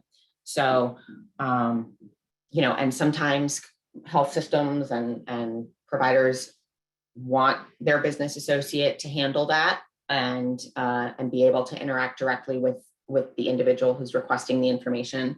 And other times the practice wants to do that themselves. And so they write into the contract essentially that if the business associate receives a request from an individual for access to their information, that the business associate will then refer that request to the covered entity. There were definitely questions early on in this process of, well, if my healthcare practice does the latter, meaning that I want the covered entity to tell me about the request as opposed to providing the access directly to the patient, am I now going to be an information blocker because I'm telling someone not to give access to the patient? And ONC did say in its FAQs that they would not require covered entities to redo all of those business associate agreements if that business associate agreement says, that the business associate is supposed to loop back with the covered entity around those requests. So I just wanted to let folks know that those existing business associate agreements would not necessarily implicate the information blocking provisions. And one last note on this, tying this back to kind of the topic of creating a compliance plan. I think training up your contracting people to be able to recognize these information blocking issues and recognize that when a party to a contract requests greater ability to access, use, to use the EHI that they might have access to, I think, having procedures in place potentially, or, to what extent are you going to centralize this? This needs to go through one person to decide whether it's information blocking, but at least making sure people are trained on this to issue spot and recognize, oh, in the past, we would just categorically deny that, but now that this has information blocking implications. Yeah, Adam, you mentioned the scavenger hunt at the beginning, and Cheryl asked the question. I think it applies here. We use a partner that we contracted with to send medical records. How can we control when they send what the patient needs? And I think that gets into your both your points that you need to be looking at your business associate agreements to see what the language is. And what you don't want is for your BA to be causing a problem for you in terms of information blocking, correct? Agreed. I think we have an open question. There's nothing that, to my knowledge, that really talks about whether an information blocking actor could be held liable for information blocking based on the actions of their business associates or other contractors. So, I think we have an open question at this point as to whether a healthcare provider could be found information blocking because, maybe they have a release of information company that handles all of their health information release. And if that release of information company, which likely is not an information blocking actor, if they are information blocking, if they are not falling under exceptions, if they are acting unreasonable, I think we have a big question mark as to whether the healthcare provider could actually be held liable. But I wouldn't want to be the one that tests that out. So I certainly think it's a good idea to make sure that the conduct that your contractors are doing would not be considered information blocking if you yourself did it. Yeah, and if OIG starts finding, examples of folks crafting business associate agreements or other types of contractual documents that appear to be trying to pass the buck or the responsibility on to business associate, non-actor business associates, I think they'll get wise to that pretty quickly, and that could wind up leading to, even more requirements around this regulation. So it's definitely something that practices shouldn't try to delegate that responsibility under the information blocking rules to other parties. Excellent advice. The one thing that we found with HIPAA was that everybody who was a covered entity wanted specificity. They wanted checklists, they wanted model forms, they wanted to know exactly what the government would be considering a compliant activity. What are your thoughts in terms of creating these model documents? And I'm thinking specifically about the 8 exceptions and what you would need to document in order to show that you met the legal requirements. Is this something that the industry should be creating on its own? Or is this something that really should come from the government? Laura, do you want to? Happy to start, sure. So I would love for the federal government to create additional resources for practices. So anyone listening, yes, please do that. That said, in seriousness, I think they have been doing a good job of trying to put out FAQs, trying to provide fact sheets to folks. So if you go to ONC's website, which is healthit.gov, they have a list of resources that could be very helpful for folks. So definitely check those out. They are also, I know, quite willing to do webinars and trainings for organizations. So if you reach out to folks on the info blocking team, they have expressed great willingness and certainly have worked with the AMA to try to get some of those trainings and educational sessions in place. Some additional resources to consider. I mean, the AMA has a couple of resources related to information blocking. There's a kind of part 1 and part 2 white paper almost. One is about kind of the nuts and bolts of what the heck is information blocking, and the second one is about how do I comply. So, you know, I'm happy to put those in the chat when we're done, or get them over to Rob or Michael to distribute to attendees if that would be helpful. We also just last week released a CME on information blocking. It kind of distills those written resources into a CME module that that's available on the AMA's EdHub. There's also just pulling up the website while we were talking, infoblickingcenter.org is an online resource center with documents and other types of resources created by a handful of medical professional associations, including a lot of the folks you've heard from today. So, you know, AHA, AHIMA, MGMA, and others, ACP. I'm sure I'm leaving someone out, I'm sorry, but you could check that out.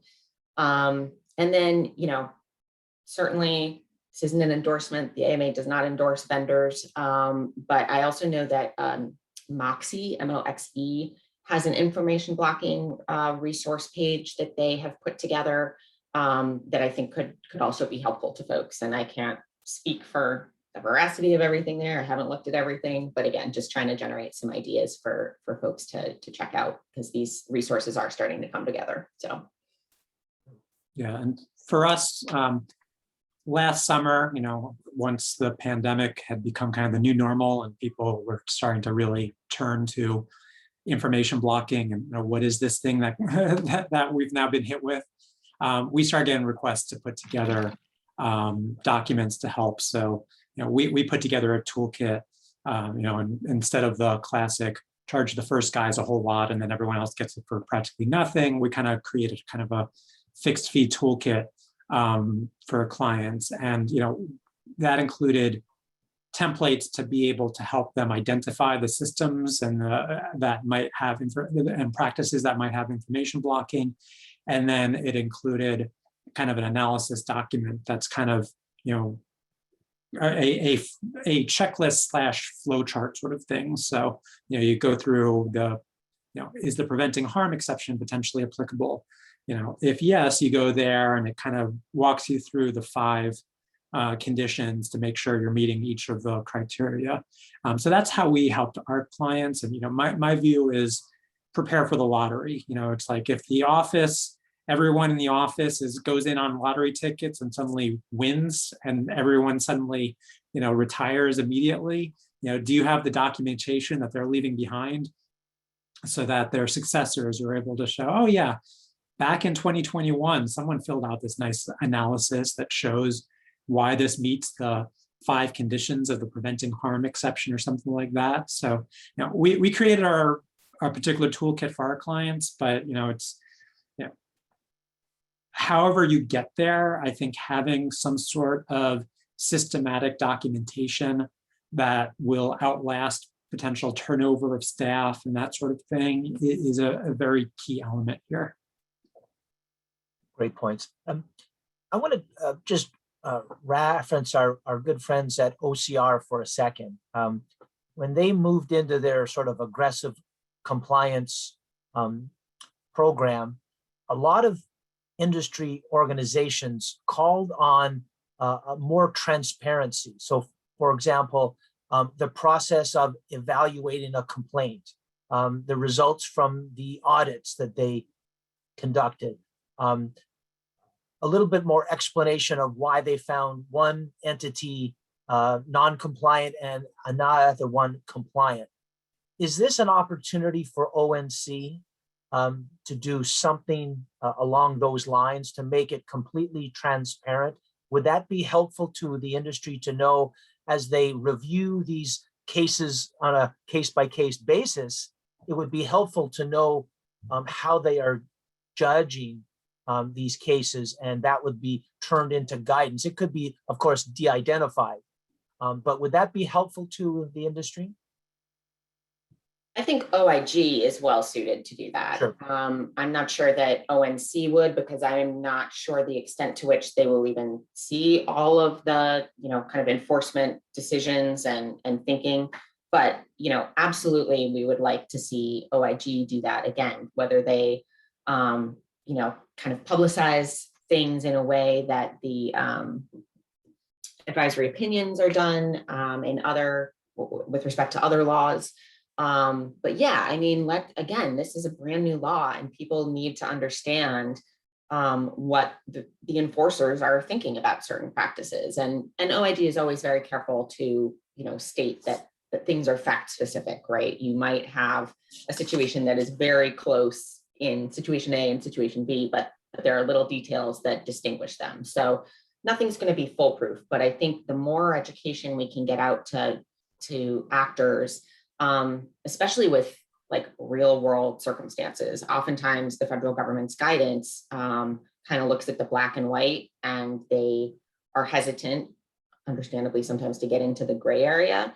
So I think that maybe learning in this way that you describe, Rob, of what has OIG deemed to be out of bounds and what are they saying is okay, I think that would go a long way towards educating the industry and helping them to kind of wrap their hands around, again, what is reasonableness? What's a request? What do you have to be proactive on and what do you don't? What's discriminatory? What's non-discriminatory? Some of these basic terms folks just don't have a good grasp on. Even the panelists here today who've been looking at these laws for many years now and some of these regulations for many years, we don't have answers. So hopefully the OIG will be interested and willing in providing some of this educational assistance to the field. Yeah, and just adding to what Laura said, not only is this a new law, but we don't even have an enforcement mechanism yet for healthcare providers. Yeah. So I agree with Laura, OIG with respect to health IT developers, health information exchanges, health information networks, they've done a proposed rule. It'd be great if in their final rule and maybe outside the final rule, in other forums, they provide guidance on this. And then, maybe I missed a memo, but I don't know whether it's going to be ONC, OCR, CMS, who's going to actually be enforcing with respect to healthcare providers, what the appropriate disincentives are going to be. So we're going to have presumably a proposed rule and then a final rule. And I think those will be very good opportunities for them to address some of this. But Great point. Maybe ONC is going to be the enforcer of healthcare providers, but at this point, we don't even know, as far as I understand. Yeah, no, you're right, Adam. I think that's a great point. That I'm going to OIG because they're the ones who have come out with the rule, but it doesn't apply to providers. So I think that's exactly right. And pardon my misspeak, but yes, generally speaking, I think having whatever agency winds up being the enforcer, yes, they should provide this kind of supplemental education and information to the field. And there could be the potential of multiple agencies getting involved. So yeah. One of the things that I've looked at is the question of the CMS quality payment program, where a provider attests to 3 statements saying that they do not block information. And let's say that there's an enforcement action. The concern is that CMS would then say, well, we are going to claw back your bonus, not that there's much, but we'll then apply the penalty, which is significant. And that could be a very powerful disincentive. So we're watching to see if that occurs as well. I wanted to just get into a few more questions. We have just about 10 minutes left. A question came across: what exactly constitutes a patient request? So for example, if they log on to a portal and they sign up, is that enough to say, oh, I've got to provide all their information? Or do they need to make a separate specific request for their information? I don't know if you have thoughts on that one. I mean, my view would be that it really has to be a more specific request than that. I mean, if I'll go ahead and disclose my own health information. I saw a brand new healthcare provider yesterday. I registered on their system for the very first time. I was not doing that to access all of my potential electronic health information. You know, it provides messaging functionalities, appointment functionalities. You know, the idea that merely registering with the patient portal or logging in means that you are specifically requesting to receive all of your clinical notes. You know, I think that's a hard bridge to cross there. I think, you know, someone could be accessing it for any number of reasons. So I view that really this is going to be triggered, you know. So you take the case of minors aged 12 to 17, and we don't post their records proactively on the patient portal because of the complexities involved. You know, I don't view that the parent logging into the patient portal is a request to suddenly receive all of the minor's EHI, and you now have to suddenly parse out and make sure you're giving them access to everything.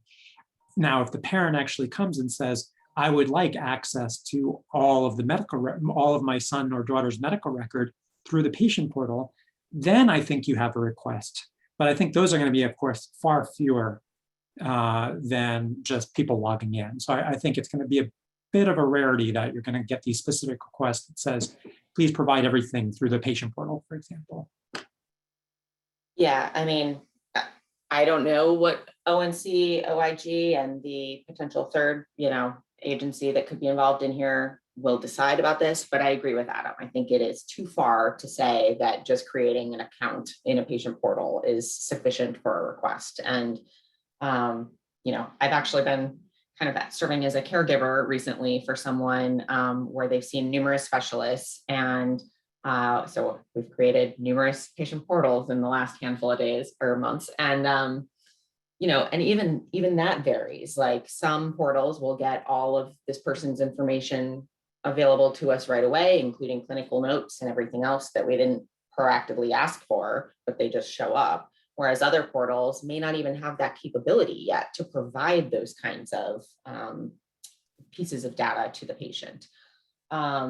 So, and that makes me think also of another issue here that as far as compliance goes, I think that practices should also start reaching out to, if you haven't already, your health IT vendor to think about ways that your vendor can help you comply, because they may have either information for you about whether your EHR is capable of performing certain access functions, what kind of information can even go into the portal, you know, what information is released through the API that they include in their certified technology, because if the technology isn't ready yet to provide certain types of access because the technology requirements are down the road, those don't need to all be fully transitioned for a couple years now, well, a year and a half, I guess.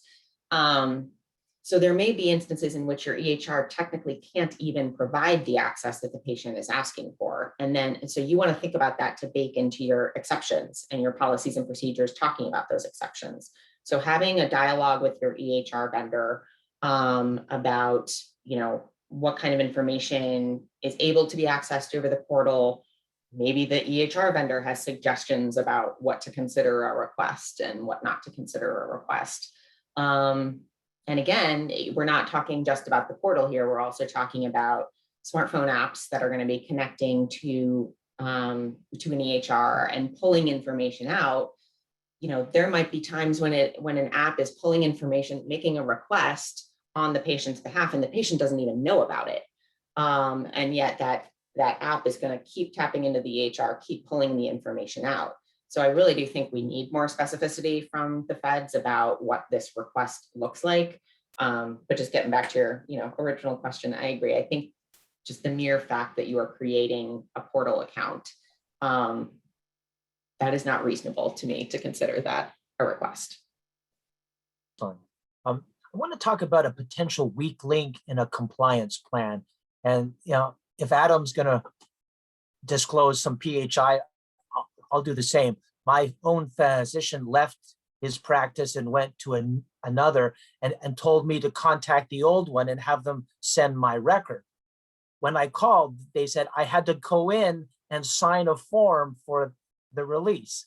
And of course I said, no, I don't, not according to HIPAA. And it didn't matter. They didn't want to listen. I think the same thing applies here. We talk about physicians, but the reality is the person at the front desk is the one going to get all of the requests. So what can an organization do, whether it's a hospital, health center, physician practice, what can we do to change the culture at the same time that we're implementing a compliance plan? Because these folks are terrified of releasing data that would be impermissible. So they're worried about their jobs. And now we're telling them, well, you can in some cases, you can in others. Now it's going to be a challenge in terms of training. So I don't know if you have some thoughts on that sort of the weakest area of the compliance chain. Well, so you raised one thing I was thinking about in response to the last question, actually, which is that HIPAA actually does have a request kind of mechanism for patients. And again, I would encourage the audience to look at the HIPAA NPRM that's out for comment right now, because OCR is really trying to address some of these barriers in their proposals. So, first of all, I would say that part of your update of your compliance program has to be getting rid of ridiculous barriers to patient access. It is not okay to be asking your patients to notarize access requests. You don't need to make them come in person. You don't need to make them fill out a super long form with all kinds of details around it. That's not okay. It's not the right thing to do. It's not permitted under law. That said, OCR is also considering additional ways, not just prohibiting those unreasonable practices, which is good, but they're also considering additional ways to decrease the barriers, which include the possibility of oral requests for information and whether covered entities should be permitted to accept or required to accept oral requests for information. Now, frankly, the AMA is not supportive of that because it just kind of opens up a lot of room for error and miscommunication and potential breach that would impact the provider and the patient. But it makes me think that maybe there is a way for folks to look at what are their current practices around honoring patient requests for information. Where are they rooted? What do they have thus far? Is it tied to HIPAA? Get rid of all the junk that makes it harder for patients to access their own information in terms of these burdensome requirements. And then maybe consider putting in your policies and procedures, we follow OCR's and HIPAA's requirements with respect to access, requests for access to information. And again, that way, if someone shows up on your door, an enforcement agency shows up on your door and says, hey, we're having problems with you not responding to patient requests, you can say, well, I'm doing what HIPAA has outlined as what's allowed for patient access. And if those regs change, then they change. But at the moment, that's kind of the only thing I can think of in terms of regulation that really talks about what a request means. So maybe that's a helpful starting point for folks to think about when they develop and update their policies and procedures, but certainly interested in Adam's thoughts on this one as well. Yeah, I mean, I really struggle with this one too. Yeah. You go to a hospital, you go to their privacy officer, good chance that they're going to know, understand HIPAA and be able to respond. But you go to the frontline staff, you go to a nurse or something like that, and they're focused on patient care, not being HIPAA experts. And we can't expect them to become HIPAA experts. And so it is a huge challenge. I had a personal health record vendor client where I did a little informal research for them and reached out to like 10 entities with a request for direct message, had myself and family members send a request to receive information through direct messaging. Not a single one was successful. And when I actually, went to one of my own former healthcare providers, I got a seemingly very nice office manager who was clearly very harried and said, well, we have a patient portal, so we're compliant with HIPAA. And I didn't have the heart to, try to spend an hour explaining to her all the ways that that's wrong. But, we have, OCR has done MedLink trainings for clinicians. I would love to see ONC and OCR do more training aimed at that office manager of the small practice to help them understand some of the really basic things here that a patient portal does not mean you're automatically compliant with HIPAA right of access and information blocking and things like that. Totally. Yeah. I mean, and the education is just so critical. I mean, again, doing all this caregiving stuff, like multiple specialties.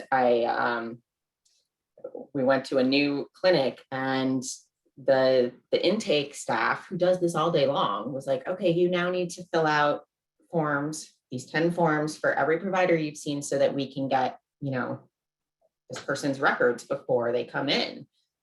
And I literally sent them a link to the OCR FAQ saying that, an authorization is not required to exchange health information between providers for treatment purposes. And their response was, oh, thanks, this is interesting, but we still require it. And the other practice won't give us the information unless they have this form. So it's like, this is a pet peeve of mine. We constantly try to regulate and legislate around misunderstanding of laws. And if we did a better job of really, investing in the education, going to the places it needs to be, not just clinicians, but also to front desk staff and practice managers and health information management professionals, they want to do what's right. They want to get people the information that they need, most of the time. So I think that education piece is just so critical as all these new regs are coming out. They're so interrelated, they're so complex that that's going to be a huge piece moving forward, and why events like this today are so important to try to help the field. So I think that's a wonderful ending that up point for you, Rob. No, it's perfect. And I think one of the things that we've learned today is there's a lot to learn, and there's a lot of education that is necessary. So with that, I wanted to thank both you, Laura and Adam. A fantastic job trying to get this audience to better understand what they need to do. I think you provided a lot of good information. So with that, I think we have come to the end of the program. I wanted to absolutely thank MCG for their support of this program. We were able to offer it at no cost as an opportunity to educate the industry on this very important regulation. So again, a big thanks to MCG. I will encourage you all to attend our event coming up next month. We have a 4-day program, a fantastic array of speakers. We have Mehi Tripathi coming back. We also have Mary Green from CMS. Dr. Green is the director of the CMS Office of Burden Reduction and Health Informatics. So she is knee-deep in administrative simplification issues and interoperability. We've got Claudia Williams, Dr. John Homolka. We've got Michael Curry, Dr. Waldron from AAFP, and Dr. Maybank from the AMA, and many others. So certainly check out the agenda for next month. Reach out to Weedy with any questions, and we encourage you to join our organization and get involved in making healthcare more efficient and better.